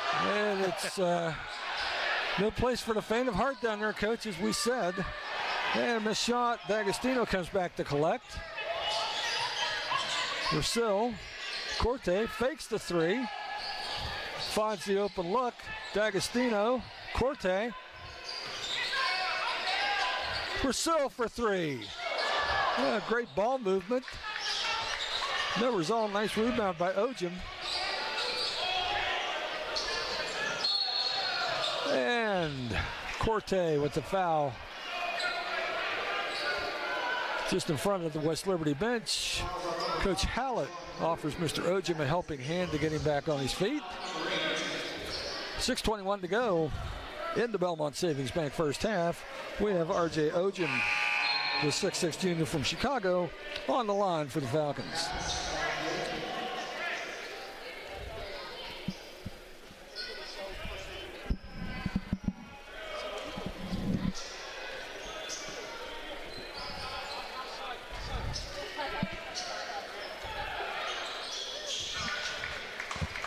First one is good. 20-point lead for West Liberty, 37-17.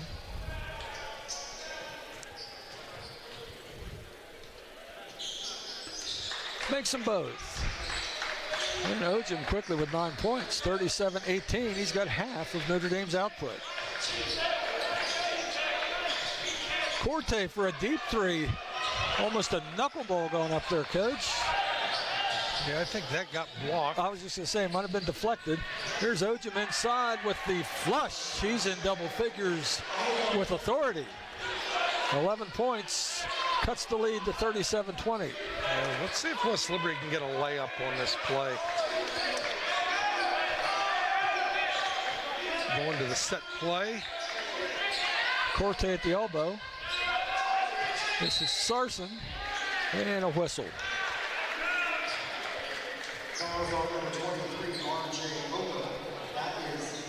And they have a hold on R.J. Ojim. His first, team fifth.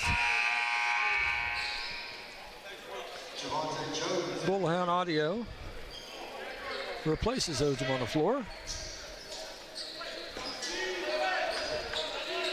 Back to live action, Christian Montague. Sarson, handoff to Montague, 3-point by Montague. And trying to save it, John Corte couldn't quite. The ball bounced on the baseline and it goes to Notre Dame. You know, if there's been any negative play at all the entire season for West Liberty, and I'm really nitpicking when your average margin of victory is 30-some points, but they have gotten in a couple of these droughts this season where they have gone several minutes and struggled to score. Well, that was an optimistic lob there, Coach. Hit about a foot from the top of the backboard. I guess that's how it's done. Nice assist.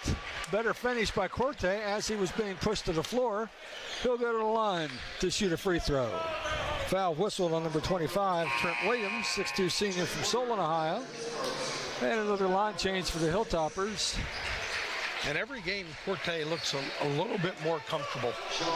You know, the same way, transfer, you got to learn a system and you got to do things that previous systems don't make you do. Right. And he's going to be a really important player for West Liberty. Yes. And once more, the Hilltoppers have doubled up the Falcons. 40-20, 20-point lead. 5:15 remaining in the Belmont Savings Bank first half. Into the corner, nobody there but a Hilltopper. Schuler, Spatafora, West. Back to Schuler, picks up the screen. Steps back, Alec West. Down the lane with the runner, high off the iron. I think he lost it a little bit on the way up. Yeah, loose that's ball one in the back Alec court. would like to have back.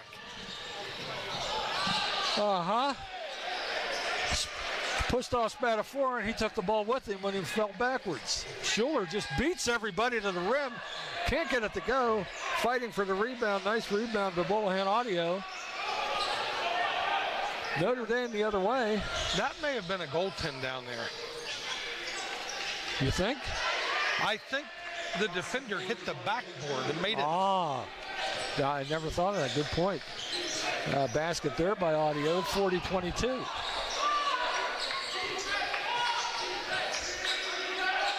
Schuler for three. And another one and done for the Hilltoppers. And Falcons with a 2-on-1. Hayde tries the three, it won't go. West Liberty controls. Fergus, crossover. Oh my goodness, what a quick step. Finn Woodward fighting for the rebound, controlled by Lance Schuler, and then he lost it on the way back. That'll take us to our under 5 media timeout here in the Belmont Savings Bank first half. Your score, number 3 West Liberty 40, Notre Dame 22. You're watching Topper Station on the MEC Digital Network. I'm Keith Powell, and going on right now is my Keith Says Yes Fest. I'm saying yes to lowering your payments, yes to your trade-in, regardless of condition, miles, even if you're still making payments. My Keith Says Yes credit approval process helps me say yes, you're approved. So if you want new Chevys, yes. New Fords, yes. Lifetime warranty, yes. Come see me, Keith Powell at Yes Chevy in Hurricane and Yes Ford in Huntington. Well, for over 25 years, I've practiced at Wheeling Hospital and WVU Wheeling Hospital. I grew up here. I am dedicated and feel a commitment to the Ohio Valley, and I believe that's our continued mission. We've been challenged over the past 3 years with the pandemic, but we've emerged stronger. The people that work here are here mostly because they want to be here. And when there is a desire to be at work, it makes for a more productive area and certainly And back on the hilltop, number 3 West Liberty leads Notre Dame 40-22, 3:53 remaining in the Belmont Savings Bank first half. Coach, a valid point you made about West Liberty going through shooting slumps off and on. At one point, the Hilltoppers were shooting nearly 60% from the floor here tonight, and they have missed 10 of their last 11 shots from the floor, including 8 of their last 9 from 3. Now, fortunately, that really doesn't affect their defensive intensity. No, it does not. Back to live action.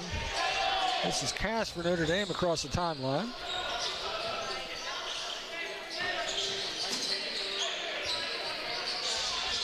Cass for 3. No good. Fight for the rebound. And it's tipped in. I'm not sure who they'll give that to. We'll guess Andre Harris. But either way, it goes on the Falcons' ledger, 40-24.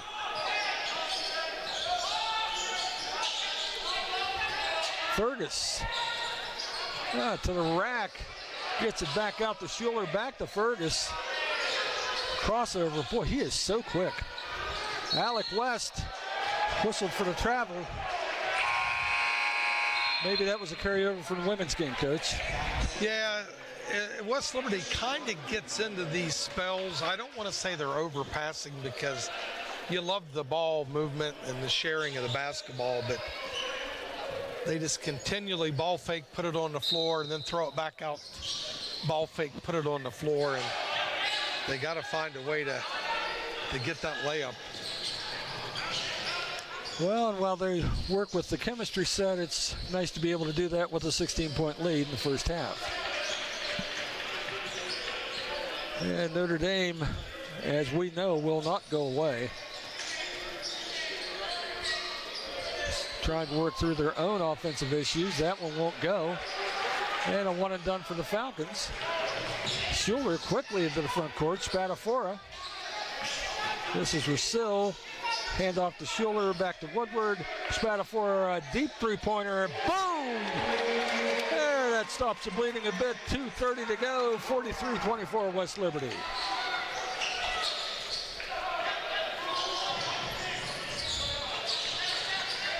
It's only the Toppers' second basket since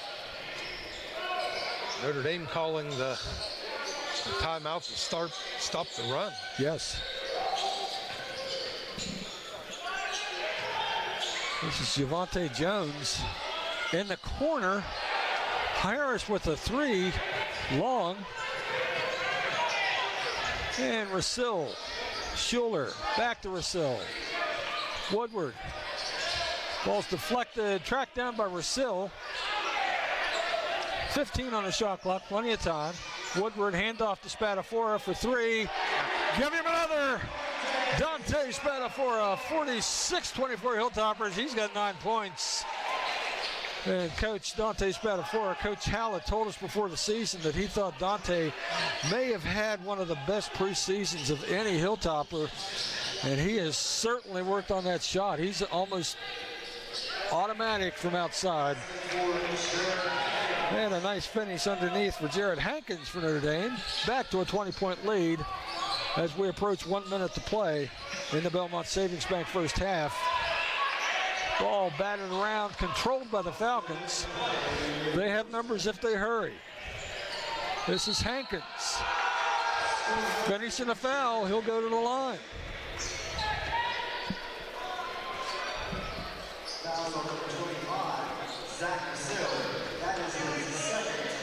Second foul on Zach Russell, 9th foul on the Hilltoppers here in the Belmont Savings Bank first half. Only 55.2 seconds to go before halftime. Let's see if West Liberty elects to go for the 2-for-1 here with 55 seconds left in the half. Pretty much the perfect time to go for the 2-for-1 because you don't have to rush it. Yes, and Jared Hankins looking to complete the three-point play. Dante Spadafora came out of the game during the dead ball, seemed to be limping a bit, being attended to behind the stands by Hilltopper trainer Jason Coleman. And coming back out to rejoin his teammates at the bench. And Russell. Sarson. Back to Russell. Montague. 15 on the shot clock. Russell quickly to the lane and beats everybody to the rim. Quick timeout from Coach Hallett. 48-29 West Liberty, 34.8 seconds remaining in the opening half. 30-second timeout. We'll keep it here, Coach. And Don, you had brought this point up a little while ago. West Liberty obviously has been impressive. You got a quality Notre Dame team, and they've been sitting on a 20-point lead for a lot of this half. But I don't think West Liberty's getting to their ceiling yet. They haven't shot the ball exceptionally well on this season. And we know this is a team that can shoot the ball. Yes. So I think, you talk about ceilings, where can a team get to? And it's just sounds like we're nitpicking when, what was the margin of victory coming in? 38 point something. So Yes. how could you nitpick anything when at the Division II level your margin of victory is almost 40 points? But Oh, absolutely. And to your point about Notre Dame being a quality team, they come in here with one loss. Now, granted, it's early days, but that one loss was an 8-point loss at number 4 ranked Indiana, Pennsylvania, and Hilltopper fans know very well what a tough place to play up there in the Convulsion Arena. John Corte, nice job drawing the charge there. 17 seconds to go. The Hilltoppers have a chance to get the last shot. West Liberty has a chance to see if they get the ball into the high post here.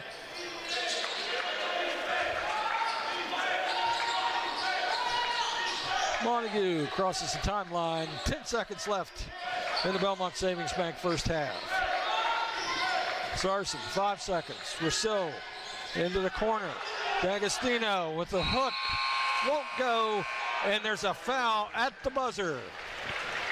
Looks like D'Agostino will be going to the line to shoot a pair. He's holding his wrist.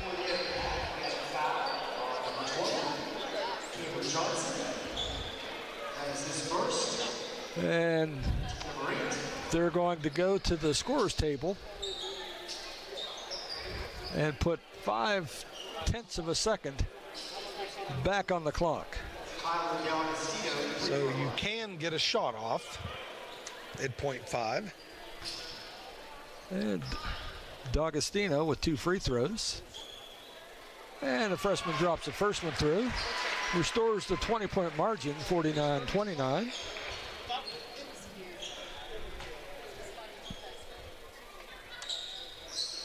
And makes them both.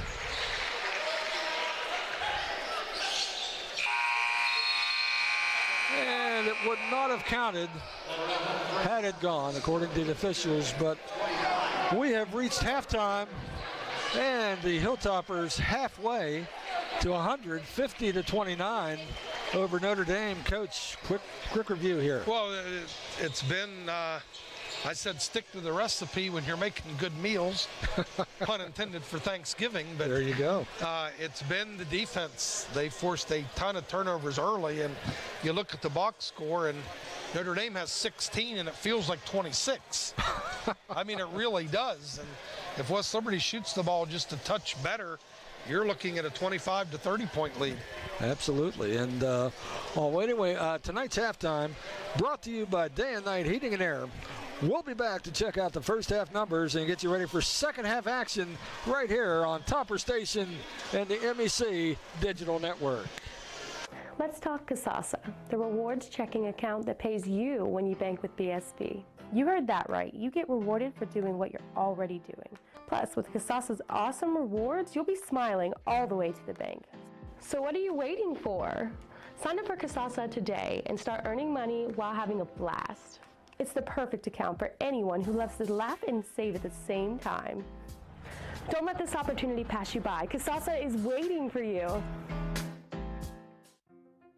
From the long-lasting and reliable heating and cooling systems we send out the door, to the friendly and knowledgeable dealers who go the extra mile.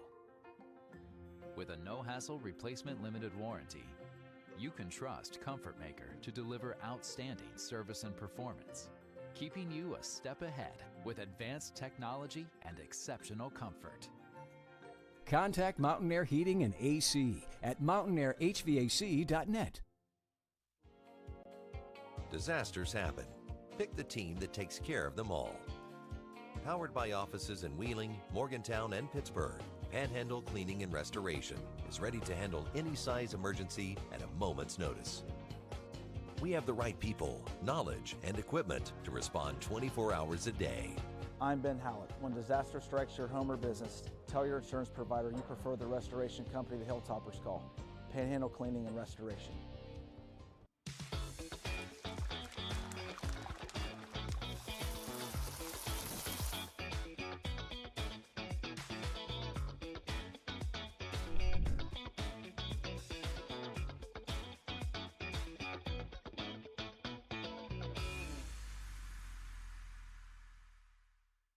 I'm Keith Powell, and going on right now is my Keith Says Yes Fest. I'm saying yes to lowering your payments, yes to your trade-in, regardless of condition, miles, even if you're still making payments. My Keith Says Yes credit approval process helps me say yes, you're approved.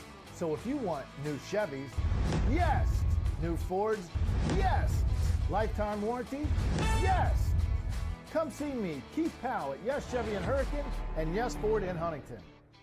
Well, for over 25 years, I've practiced at Wheeling Hospital and WVU Wheeling Hospital. I grew up here. I am dedicated and feel a commitment to the Ohio Valley, and I believe that's our continued mission. We've been challenged over the past 3 years with the pandemic, but we've emerged stronger. The people that work here are here mostly because they want to be here. And when there is a desire to be at work, it makes for a more productive area and certainly a happier area. Hi, I'm Heather, and a little thing I love about the Chick-fil-A chicken sandwich is getting the perfect bite. It's probably not the first bite, it's the second or the third, with the juicy chicken and the delicious pickle. The bite with the pickle is it. I mean, that is like the magic combination. Where are you going? The store in West Liberty. The store is open 7 days a week with daily lunch specials, hot food and cold sandwiches, Patsy's Pizza, and a wide selection of chips, pop, and other snacks, as well as household goods and hygiene products. We've also got a wide selection of beer and an ATM. Stop on in and check out the store, located at the top of the hill in the town of West Liberty, a proud supporter of Hilltopper Athletics. Grab a meal at the Dirty Dog Tavern. Located at the top of the hill in West Liberty, Dirty Dog Tavern offers a family-friendly atmosphere with a full menu as well as adult beverages. Catch the game during weekday happy hours, play games like darts or pool, or enjoy the deck with your family and friends. Open Monday through Saturday at 4 p.m. and Sunday from noon to 8. Come to the Dirty Dog Tavern in the town of West Liberty, a proud supporter of Hilltopper Athletics. All right, now you're just like Danny, huh? They'll probably never know about his thousands of hours of on-the-job training. Go, Daddy. Or that he spent as much time in the classroom as someone with a master's degree. You and I know he's one of the experts when it comes to electricity, part of a team committed to doing the job right. They call him Dad. You call him the electrician right down the street. IBEW, the power professionals in your neighborhood.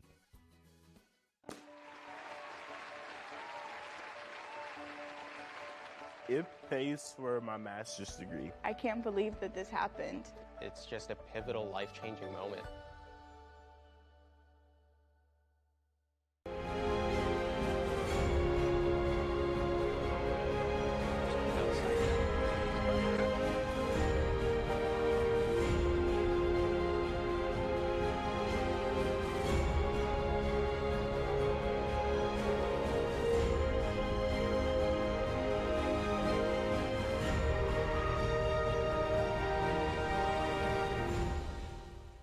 During this special holiday season, the health plan wants to share a message of warmth, security, and peace of mind. As the snow falls and families gather, we understand the importance of being together and feeling safe during this special time of the year.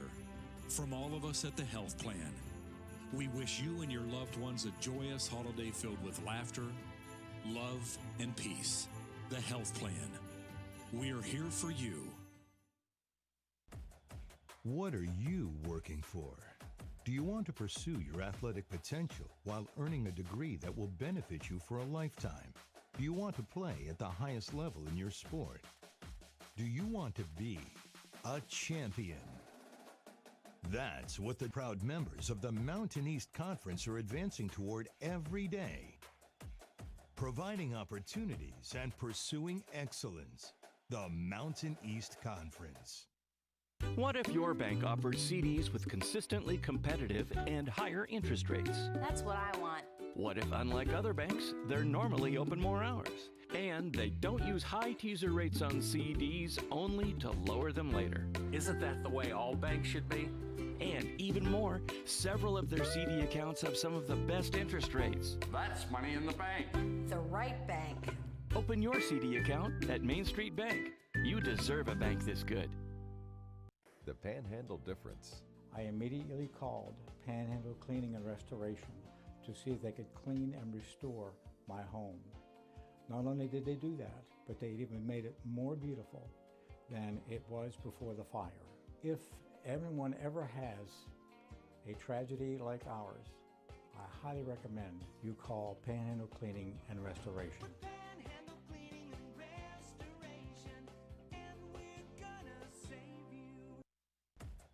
What are you working for? Do you want to pursue your athletic potential while earning a degree that will benefit you for a lifetime? Do you want to play at the highest level in your sport? Do you want to be a champion? That's what the proud members of the Mountain East Conference are advancing toward every day. Providing opportunities and pursuing excellence. The Mountain East Conference. Let's talk Kasasa, the rewards checking account that pays you when you bank with BSB. You heard that right. You get rewarded for doing what you're already doing. Plus, with Kasasa's awesome rewards, you'll be smiling all the way to the bank. So what are you waiting for? Sign up for Kasasa today and start earning money while having a blast. It's the perfect account for anyone who loves to laugh and save at the same time. Don't let this opportunity pass you by. Kasasa is waiting for you. I'm Keith Powell, and going on right now is my Keith Says Yes Fest. I'm saying yes to lowering your payments, yes to your trade-in, regardless of condition, miles, even if you're still making payments. My Keith Says Yes credit approval process helps me say yes, you're approved. So if you want new Chevys, yes. New Fords, yes. Lifetime warranty, yes. Come see me, Keith Powell at Yes Chevy in Hurricane and Yes Ford in Huntington. I have loved the relationships that I've made with staff, again, as I refer to them as my family, because we have become family, many of which have worked here 20 to 25 years right along the side with me, and it has made that experience that much better. Experience here at Wheeling Hospital has actually been great.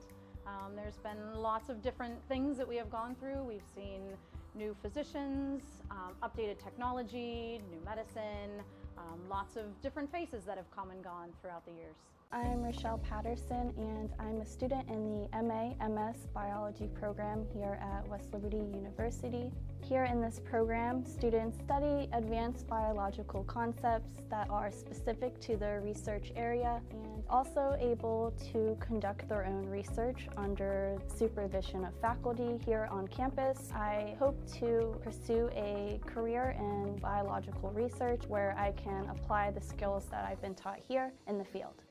During this special holiday season, the health plan wants to share a message of warmth, security, and peace of mind. As the snow falls and families gather, we understand the importance of being together and feeling safe during this special time of the year. From all of us at the health plan, we wish you and your loved ones a joyous holiday filled with laughter, love, and peace.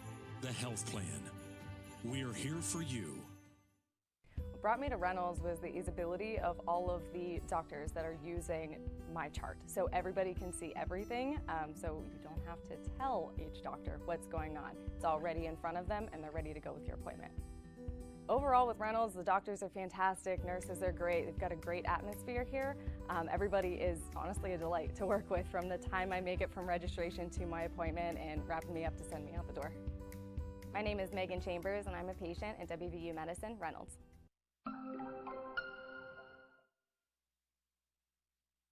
Hi, I'm Heather, and a little thing I love about the Chick-fil-A chicken sandwich is getting the perfect bite. It's probably not the first bite, it's the second or the third, with the juicy chicken and the delicious pickle.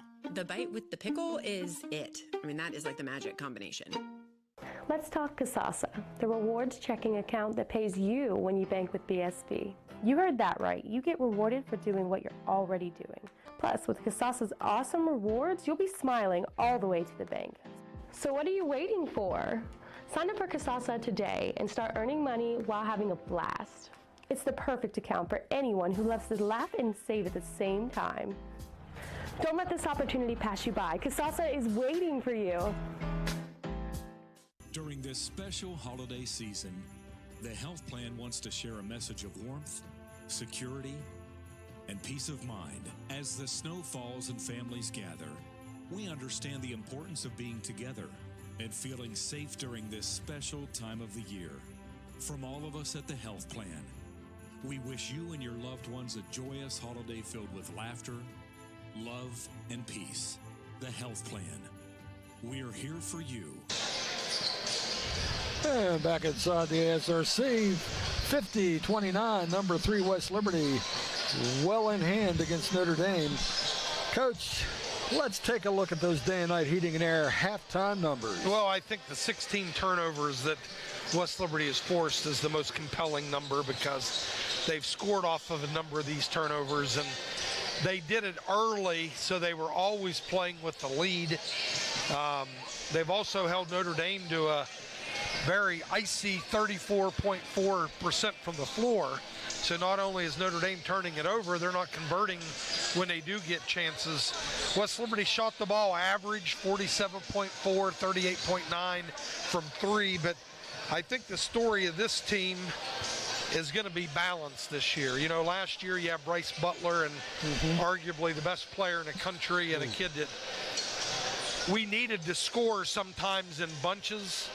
And I think this team may be a little bit more balanced. I don't know if we have a guy that's going to get you 25 or 30 every night, but we've got 10 guys, 11 guys that can get you 10 every night. Well, so. And to your point, this is a team that's averaging 105 points a game, and we haven't had a player yet this season score more than 17 in a game. Yeah, I didn't know that. I'm glad you brought that up.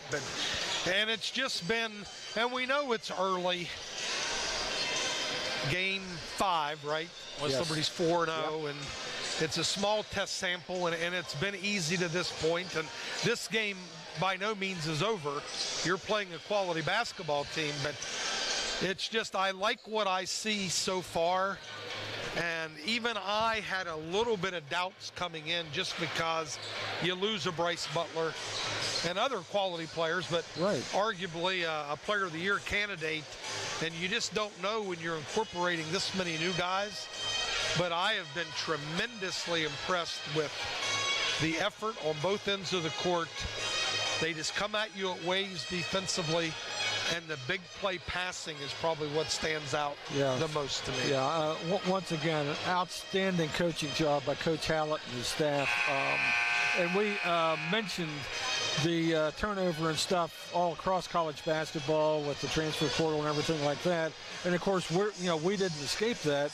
We've got 7 guys back from last year's national championship game run, but we got 7 new guys that we had to filter into this mix. And as you said, Coach Hallett and his staff have done a wonderful job to this point of teaching that system, inculcating that system, and getting guys to play within it. I'd also like to say, if West Liberty University President Dr. Borchers, if you're out there listening, we wish you and your lovely wife the happiest of Thanksgivings, and we'll catch you. Wow. And right off the bat, set play. Sarson has fouled going up after the great feed from Christian Montague. He'll go to the line to shoot a pair. And just like that, a quick third foul on R.G. Ojim, the only double-figure scorer for Notre Dame in the first half. And Sarson rattles the first one home. And Mr. Ojim quickly to the bench here in the health plan second half. Yeah, we talk about every coach's different philosophy about 3 fouls, but my question is, if your kid has 3, you're probably going to start him in the second half. So I've never understood taking them out, honestly, when they get their third this early in the half. And quickly to the rim, but can't finish. One and done for Notre Dame. Here's D'Agostino for West Liberty. Corti, Montague, spins into the lane, ball fake, left hand, won't go. Hard luck shot, rebound, audio for Notre Dame, quickly the other way. And a circus shot, great finish. Devin Haig, 6'5" sophomore from Worcester. He's got 6 points, 51-31 Hilltoppers. That was a more difficult finish than the one he missed on the last possession. All backdoor cut, and another dunk for Ben Sarson, the 6'6" jumping jack from Central Catholic High School in Pittsburgh, PA. We had 3 guys in that track. Exactly. That's just...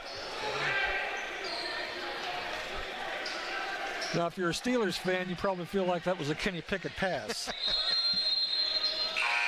Yeah, Steeler fans were not happy after Sunday's result. Well, they were happy today when Mr. Canada was excused from his duties. But I'm not sure how much that's going to change anything. We will see, but we digress. Back to basketball. Notre Dame in the front court. Robbie Cass. Audio from the elbow, won't go. Rebound, Ben Sarson. Into the front court, D'Agostino. Cut off, back out, Zach Russell, Montague. Cordy, D'Agostino.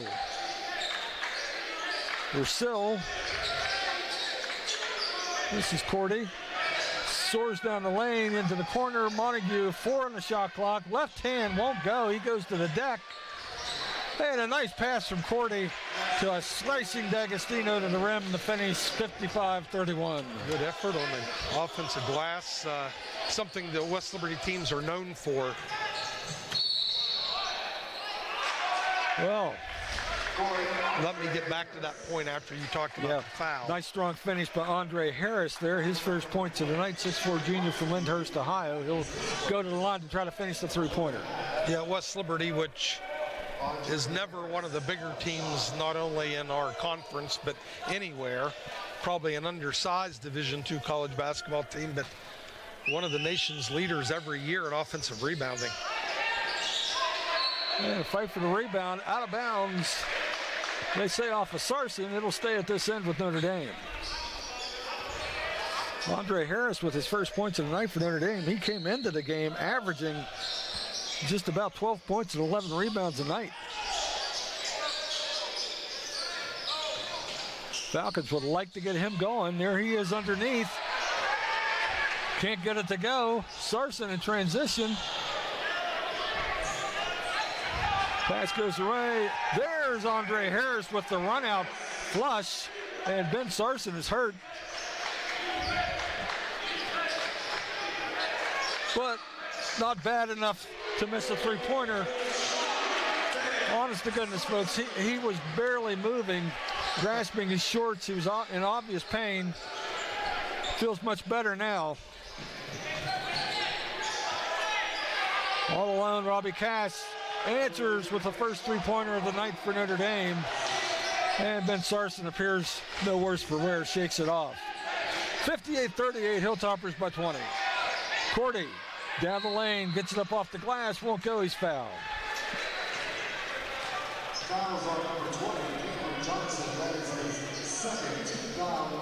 And after he shoots his first free throw, we'll have our first rotation in the second half.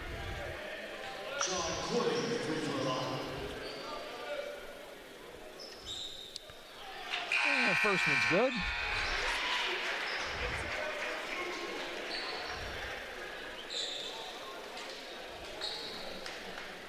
Velociraptors 2.0 on the floor now for West Liberty. Front iron won't go. Won't go. Tipped out of bounds by Alec West. It'll go to Notre Dame. Woodward on the court for the Hilltoppers to complete the substitution pattern.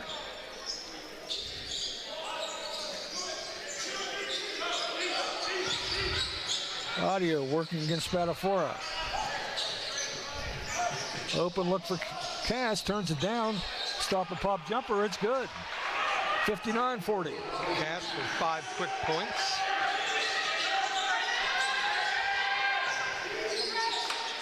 Spatafora, Woodward. Back to West. Lobs it into Woodward. Cross-court pass, Schuler from the corner. And the knuckleball goes. 62-40, Schuler with the three-point bomb.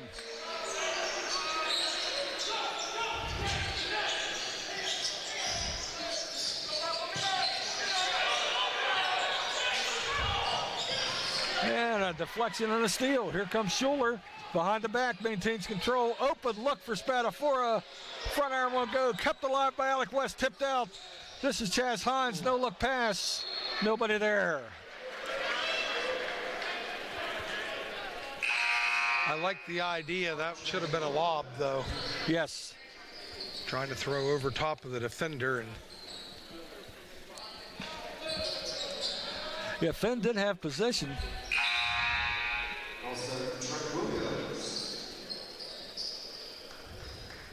Trent Williams back on the court for Notre Dame, number 25. 62-40.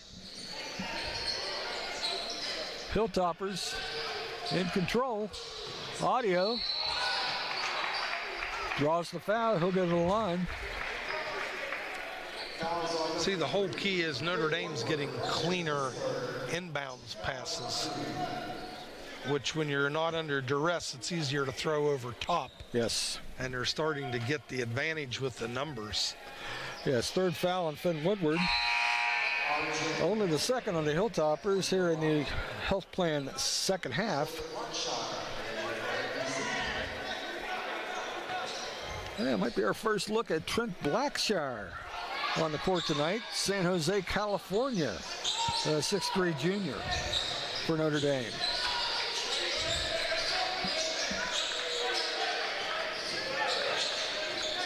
And West. Nice pass. Wow. Great finish by Finn Woodward. Over his head. Knocked away by West out of bounds. It'll stay with Notre Dame. Finn finishing with the opposite hand down there on that baseline cut. Now, because of the deflection, I think, will they move that shot clock to 29? Yes, they will. Have 9 seconds to get it up the court. 15:31 to go here in the health plan second half. Number 21 West Liberty 64, Notre Dame 42.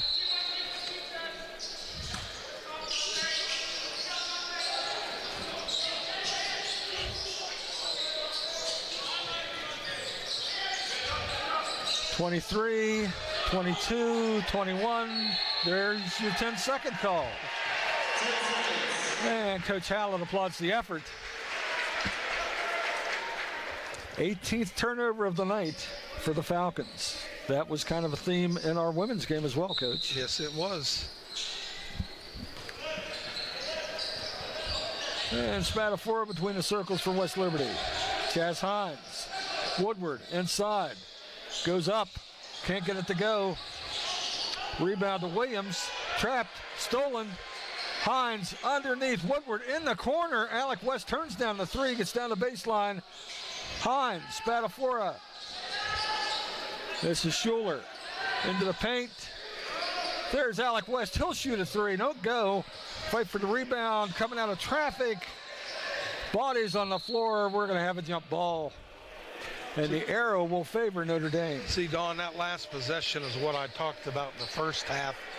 They probably turned down 5 better shots than the one that they took at the end. Absolutely, but it takes us to our under 15 media timeout.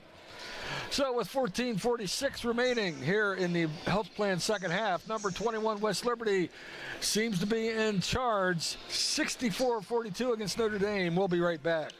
Hi, I'm Heather, and a little thing I love about the Chick-fil-A chicken sandwich is getting the perfect bite. It's probably not the first bite, it's the second or the third, with the juicy chicken and the delicious pickle. The bite with the pickle is it. I mean, that is like the magic combination. Where are you going? The store in West Liberty. The store is open 7 days a week with daily lunch specials, hot food and cold sandwiches, Patsy's Pizza, and a wide selection of chips, pop, and other snacks, as well as household goods and hygiene products. We've also got a wide selection of beer and an ATM. Stop on in and check out the store, located at the top of the hill in the town of West Liberty, a proud supporter of Hilltopper Athletics. 64-42 Hilltoppers, 14:46 to go here at the ASRC. Coach, let's take a look at that MEC scoreboard. We got some really good games going here, and I'll just mention 3 of them. Fairmont and D&E, 2 pretty good teams. One's 4-0, the other one's 3-1. D&E holds a 39-31 lead with 15-16 left. Concord and West Virginia State. Concord's up 68-67 with 3:58 left. And then Glenville and Charleston. Charleston 71, Glenville 64, just under 10. There's some really interesting early season matchups too as well. Do you know where the D&E game's being played? I think at D&E. That's still for Dante Spatafor off the inbounds. Ball movement, layup, Finn Woodward, 66-42.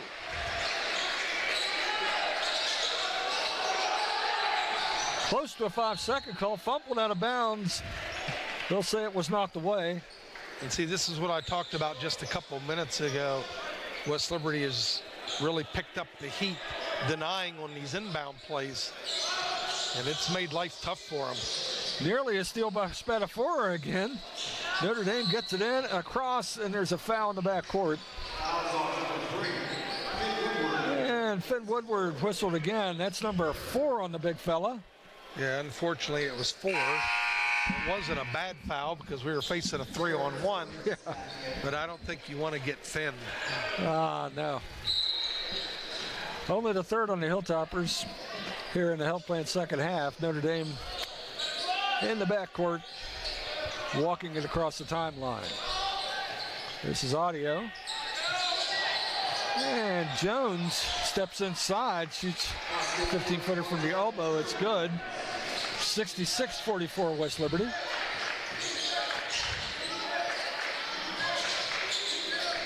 Schuler quickly down the lane, blocked by Ojum. Controlled by Notre Dame, quickly the other way in transition. And Blackshire, number 30, the 6'3 junior from San Jose, California, who just entered the game a few minutes ago, gets his first points as a Notre Dame Falcon. Now here's something we really haven't talked about. The most challenging part to coaching a system like this is you're going to give up plays like that sometimes in succession. Teams can rip off 6-8 points because your heat is so heavy in the backcourt that when teams escape that, it does give them opportunities to score. And when you're coaching, you have to have the patience to weather those sequences and believe in what you're doing and continue with it. And the second half is rapidly degenerating into a foul fest here, Coach. It's the foul was on Blackshire, his first, team 3rd, 13:44 to go. Hilltoppers up 66-47. Sideline inbounds.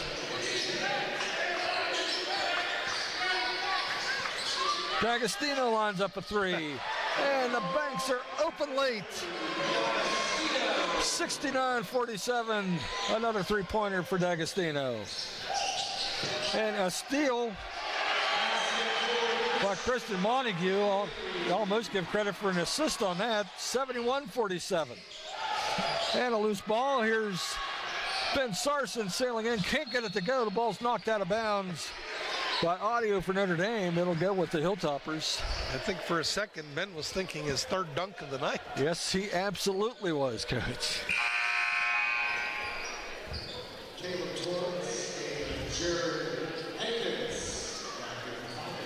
Really get a kick out of Ben. You always see him, he always has a smile on his face. Montague in the paint. Back to Ben. Montague blocked, knocked away. Body's on the floor. We've got a foul.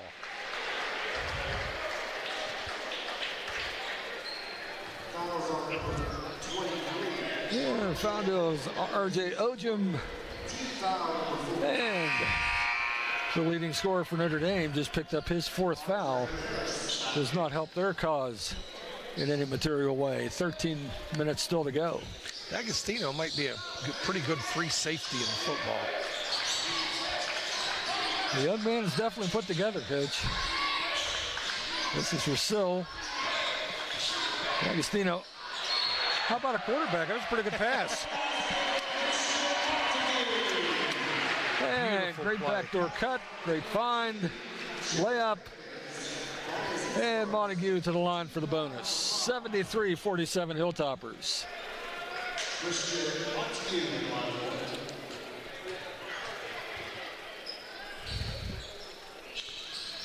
And Christian in double figures with 10 points. 74-47 West Liberty. 12:51 remaining in the health plan second half. And a ball.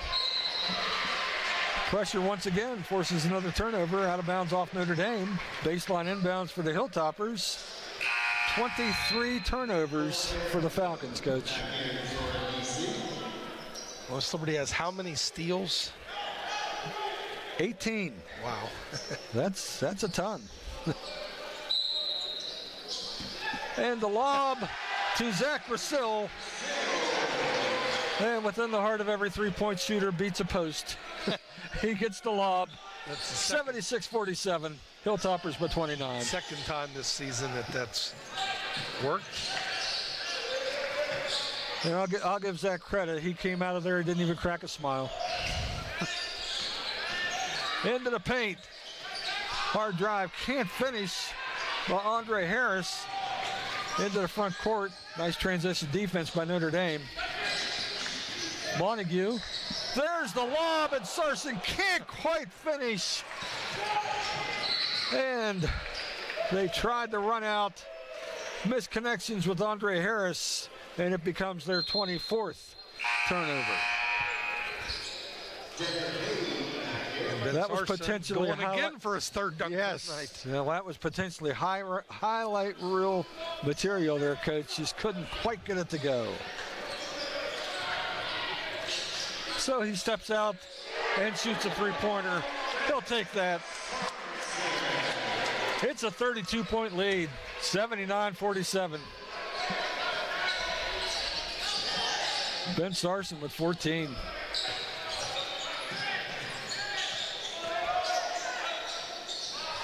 And a steal by D'Agostino. Freshman back the other way. Tipped away from behind. Steal by Haid. A good hustle there by Haig.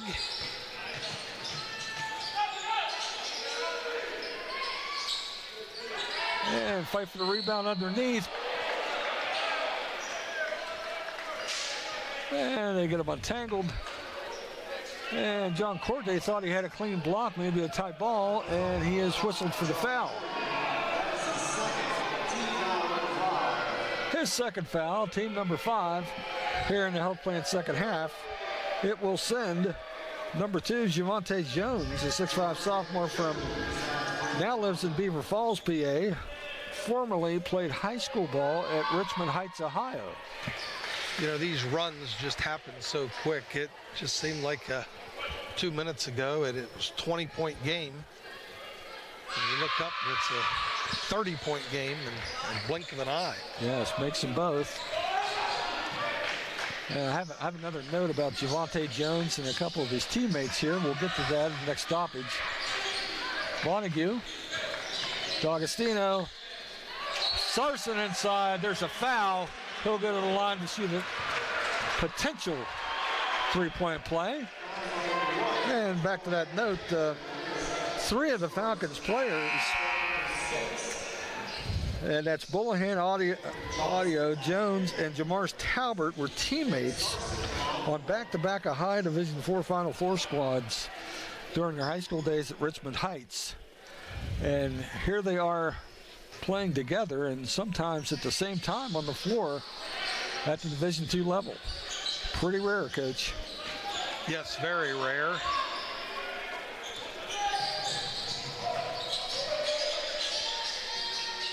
Oh, and the fadeaway drops for Cameron Johnson, the 6'6 freshman from Shepherdstown. 81-51, 30-point lead for West Liberty.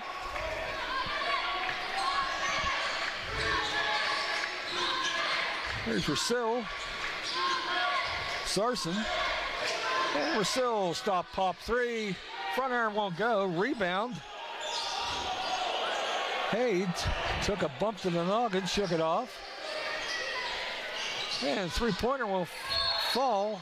Fight for the rebound underneath. Cortez fouled.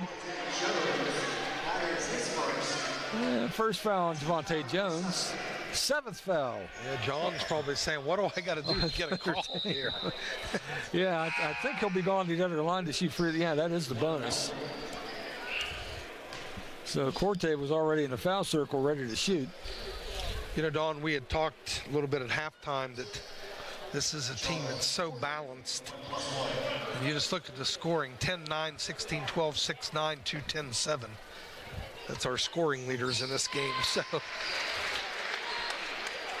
And Corte's first one drops, and that's important because, again, as you say when you were coaching, if the other team has a big-time scorer, there are things you can do. You can't always stop everybody, but you can make life really difficult for them. You have to pick your poison here with West Liberty, I guess. Yeah, when you're forcing this many turnovers and getting this many live ball steals and turnovers, it leads to diversified scoring. Yes. And another tough luck foul for John Corday. That's third foul tonight for John. Sixth here in the Health Plan second half for the Hilltoppers.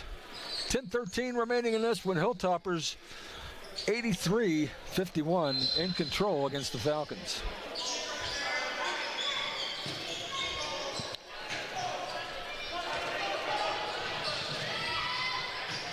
Yeah, very nice finish by Devin Haid.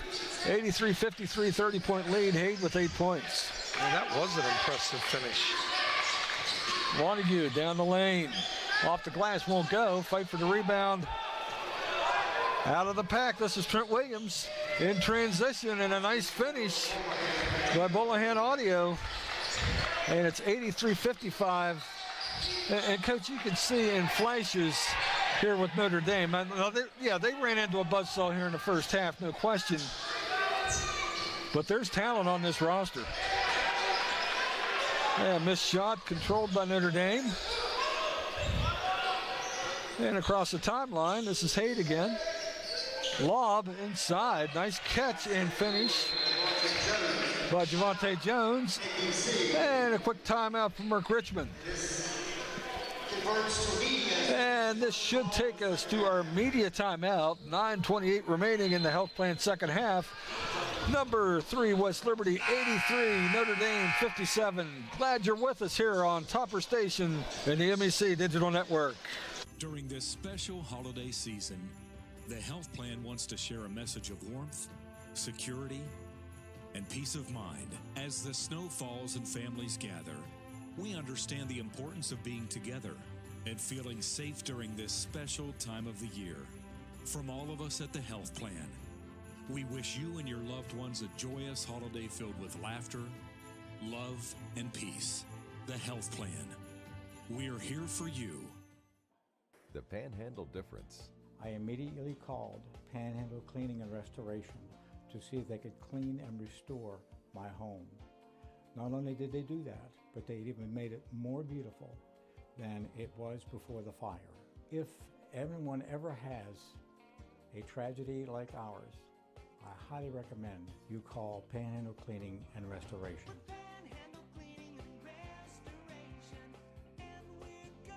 And we'll welcome you back to the SRC here on the campus of West Liberty University. Don Clegg with the coach, Lynn Ullum.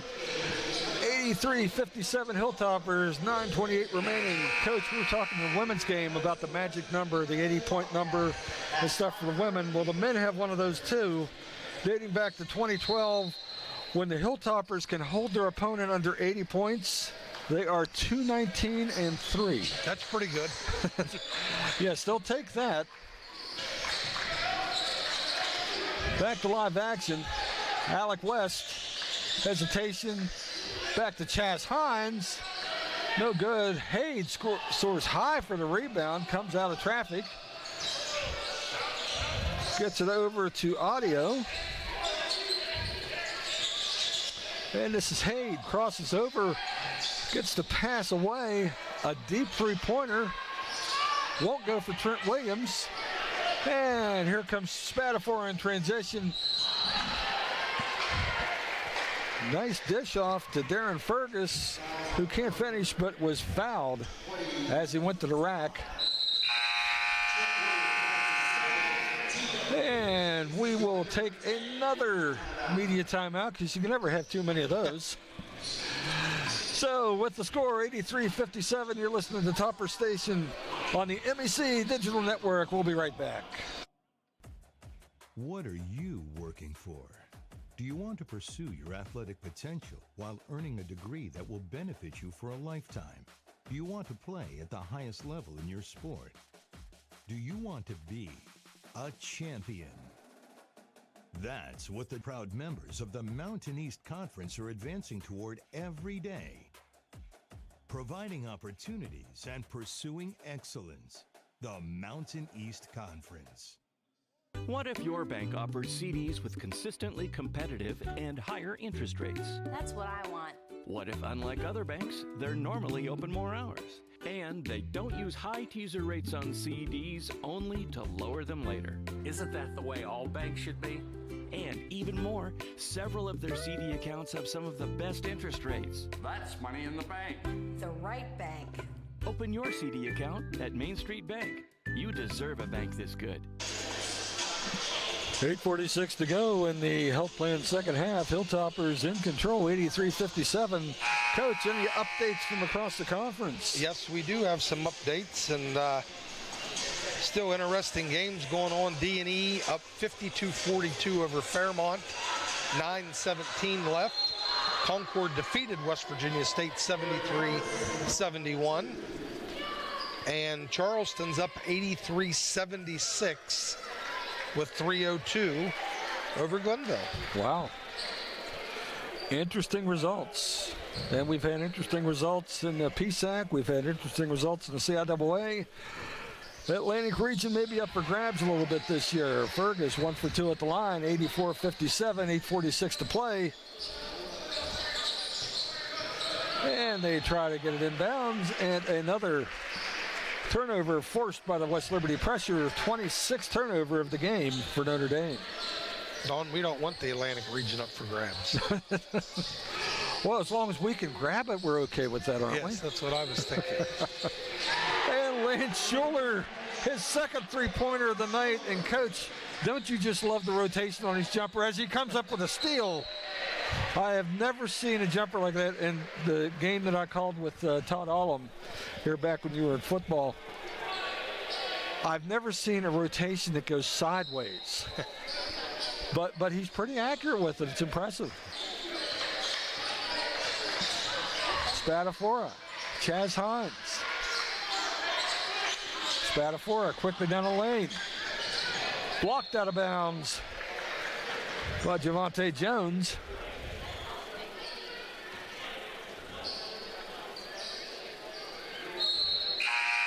.15 on the shot clock. 8:18 in the game. R.J. Odrum returns for Notre Dame College, playing with 4 fouls. Fergus, hesitation, gets to the rim, goes up. He's fouled from behind. He'll go back to the line. Hey, what? Really like what I'm seeing with Fergus as far as, the one-on-one game is really impressive. Yeah, and there's going to be a time this year where West Liberty may need that.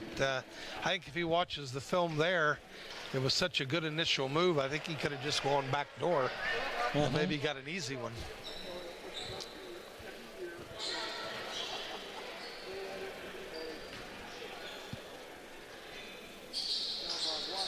And rattles the second one home. 88-57 Hilltoppers.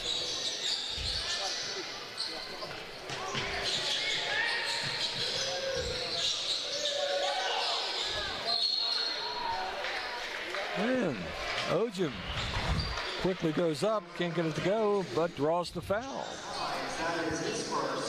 First foul on Chaz Hines. 7th on the Hilltoppers here in the Health Plan second half. Ojim to the line for a pair.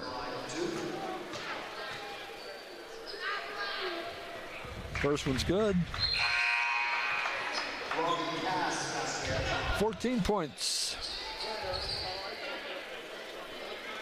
Javante Jones has now joined Ojim in double figures for Notre Dame with 10. And makes them both. West Liberty up with 20 steals on the game. Yeah, they're approaching school record status there, Coach. I believe they set it earlier this season with 25.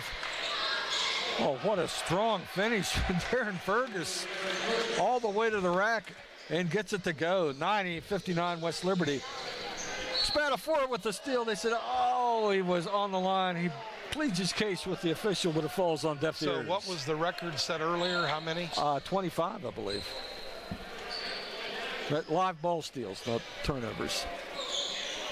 The turnover record is in the 40s. And Schuler with the deflection out of bounds.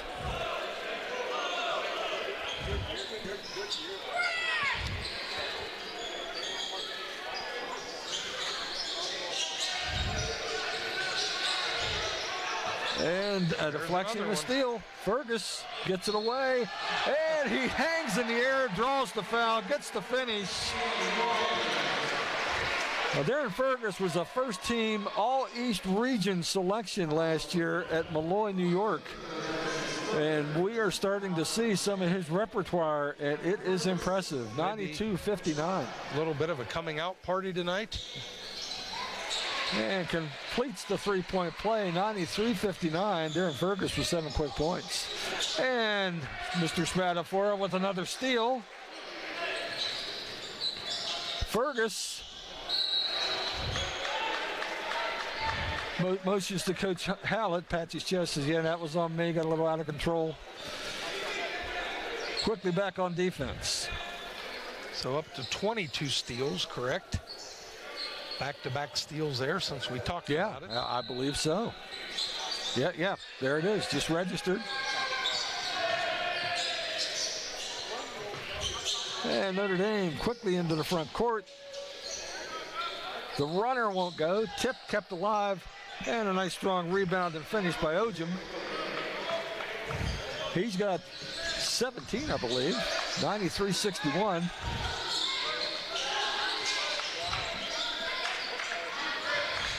Schuler won't go.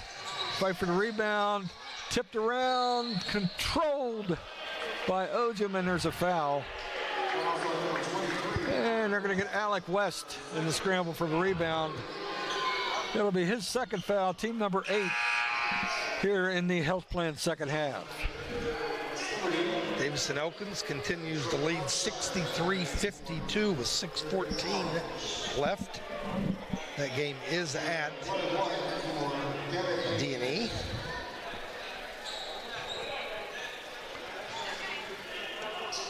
Yes, indeed. It is a tough night every night out in this league, Coach, as you all know. First free throw good for Devin Hayde, 93-62. And Coach Hallett will tell you that every chance he gets. Like we ever listened to him. And 93-63, 30-point lead for West Liberty.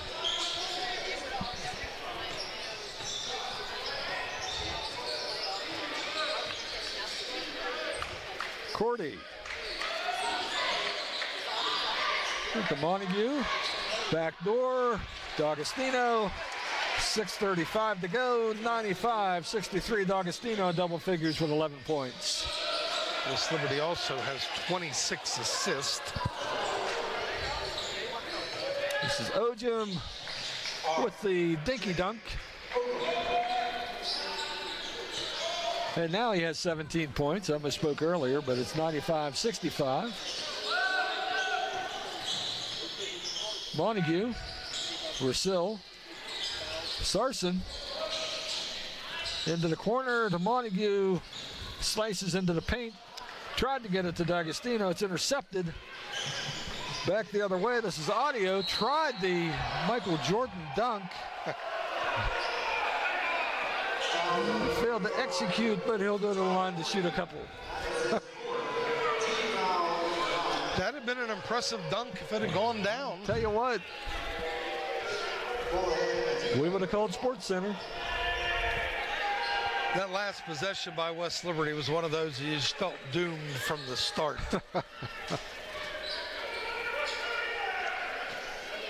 Sometimes you fall into that trap, you're up 30, and every play's got to be a highlight play, and you overpass. 95-66, this is Montague.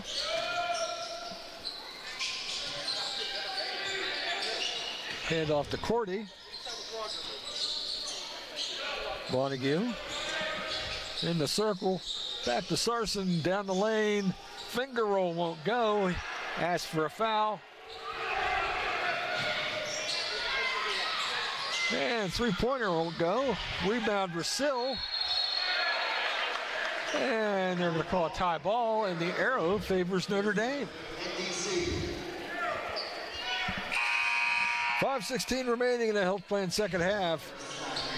Number 3 West Liberty in control, 95-66. You know, Zach Rousseau has turned into a pretty good defensive rebounder. He goes up in traffic a lot and manages to bring him down. Really has made himself into a complete basketball player as he gets his sinuses rearranged. Foul whistled on Andre Harris, his first player control foul, no free throws. Back the other way, this is Montague. But yeah, to your point about Zach, made himself into an excellent defender, good rebounder, three-pointer won't go, rebound Notre Dame. Turnover, that man, Zach Rousseau, Johnny on the spot, lays it in, 97-66. We're at media again. Yes. West 3, and we will make this our final media. And so the 30-second timeout extends to a media timeout. We'll take it with them. 97-66 Hilltoppers, 4:51 to go. We'll be right back. I'm Keith Powell, and going on right now is my Keith Says Yes Fest. I'm saying yes to lowering your payments, yes to your trade-in, regardless of condition, miles, even if you're still making payments. My Keith Says Yes credit approval process helps me say yes, you're approved. So if you want new Chevys, yes. New Fords, yes. Lifetime warranty, yes. Come see me, Keith Powell at Yes Chevy in Hurricane and Yes Ford in Huntington. I have loved the relationships that I've made with staff, again, as I refer to them as my family, because we have become family, many of which have worked here 20 to 25 years right along the side with me, and it has made that experience that much better. Experience here at Wheeling Hospital has actually been great.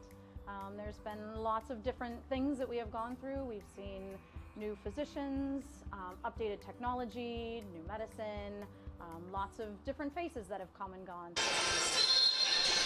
Well, 97-66 Hilltoppers, 4:51 to play. Coach, we are closing in on that magical century mark once more. Well, we love the 100 for 100 club, so I've got Dr. John McCullough standing up here at the table beside us, so we'll get into his wallet hopefully here with 3 more points. There we go. And quickly inbounds, back to live action. This is Haid for Notre Dame. Audio, back to Haid. Into the circle. Nice pass, nice catch. And finish by Javante Jones, 97-68.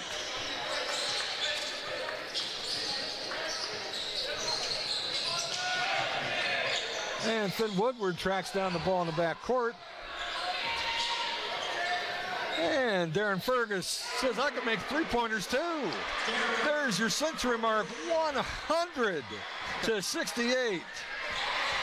The question is, with Dr. McCullough, he eats $100 worth of food up here every time. So we're breaking even tonight. Well, the least we can do is give him his money's worth.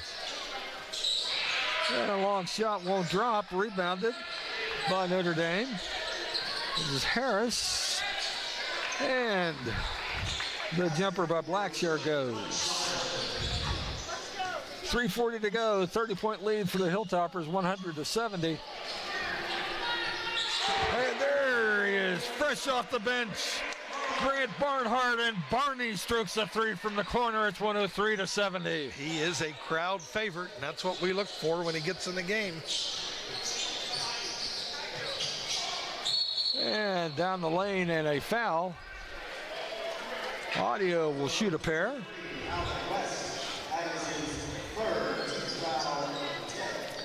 This is a long night, Don. The turkey will be done by the time we get home. Absolutely. I hope everybody remembers. If you haven't yet, it is time to take the turkey out of the freezer and put it in the fridge, folks. I actually saw a chart on that the other day. Is that right? Whatever the poundage is, what day you're supposed to. And I think if it's over 15 pounds, 20 pounds, you got to take it out on Sunday. Wow. Maybe that's why nobody comes to my house for Thanksgiving. I remembered a little late. I did move mine from the freezer Monday at about noon. There you go. Well, 103-72. This is the 227th time the black and gold have hit the century mark in the last 14 seasons. They are 220-6 in those games. Fergus across the timeline. Still a little over 3 minutes to play. In the corner, this is West. Behind the back, Finn Woodward with a little panache. 105-52.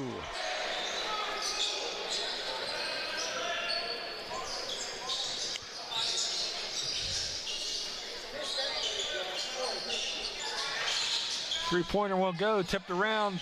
Controlled. Yeah, a nice rebound by Javante Jones. He was displaced on the way up. He'll shoot a pair. You know, Dawn, as we're getting ready to hit Thanksgiving break, want to say thank you to the student crew and all the things that they do. Many of them trying new roles and gaining experience and doing a great job, and we totally appreciate everything they do. So let's hope they get their bellies full over Thanksgiving and come back ready to work. Absolutely. And of course, the pros that lead the operation, Teresa Gretchen, Trent Nicholson, another terrific job. You know, we saw 105-73. Yes. Saw Todd Allum and Kyle Patrick here tonight. Both voices of the Hilltoppers in the past. Absolutely. Hines with his first three-pointer. It's 108-73. Jones from 17, count it. 108-75. And Jones up to 15 points. Barney again. Off the iron, won't go. 108-75, we're under 2 minutes. Jones for three, count it. Young man filling up the stat sheet late in the game. Alec West. Fergus, back cut for Hines, fadeaway, won't go. And quickly down the court, this is Blackshire. Reverse won't go, but that man again, Javante Jones with the follow. I believe that puts Javante at 20 points. Barnhart, short with the three. Rebound. Back the other way, this is Robbie Cass. Short jumper. It drops. 108-82. And Coach Hallett, hands on his hips. He expects total effort if you're on the court. It's a 40-minute game. Barnhart for three. Won't go. Rebound by Jones. 40 seconds to go here in the Health Plan second half. And three-pointer won't go. Rebound to Chaz Hines. Fergus across the timeline. There's a differential in the shot clock. Oh, nice assortment of moves there. Gets to the rim. He's fouled on his way up. He'll shoot a pair. 22.8 seconds remaining in this one. Been all Hilltoppers pretty much from the start. Yeah, pretty much right from the start.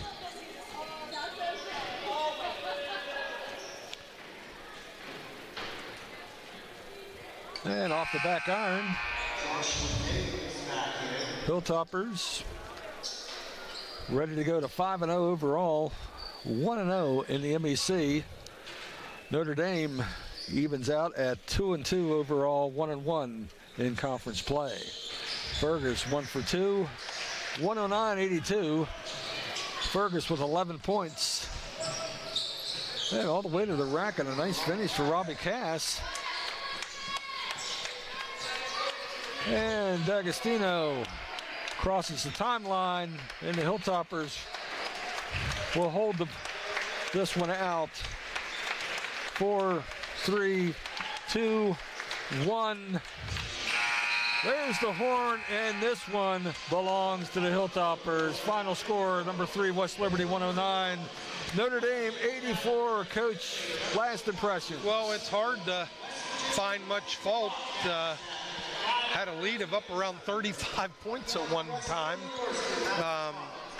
against a quality team. And I think the West Liberty defense was the story tonight. That when you get 23 steals, I think they ended up with, and forced 31 turnovers, that's usually going to result in a substantial win. Absolutely, and Coach Hallett, of course, he'll be pleased to see the 30 assists. And we mentioned during the broadcast about the balanced scoring. Ben Sarson actually was the team high with 16 points, but 6 of his buddies had double figures as well, so 7 double-figure scorers. Yeah, it was a good night, a lot of good things, and West Liberty goes into the break here with the 5-0 record. And same as we said during the women's game, we wish everyone out there and all of our student athletes and coaches and students and everyone else take this time, spend time with your family, and be appreciative of the things we have, and come back ready to finish out the semester and hopefully win more basketball games. Absolutely, and that does put a nice little ribbon on the pre-Thanksgiving slate for the WLU men and women with the doubleheader sweep tonight. Now, after the break, the Hilltoppers return to the ASRC on November 29th to host West Virginia Wesleyan in another MEC twin bill. We'll be here on Topper Station to bring you all the action, so if you can't make it to the game, we hope you'll join us again. Once again, tonight's final score, number 3 West Liberty 109, Notre Dame 84 for Lynn Ullum. This is Don Clegg saying good night, wishing you and yours a happy and blessed Thanksgiving from Topper Station and the Mountain East Conference Digital Network.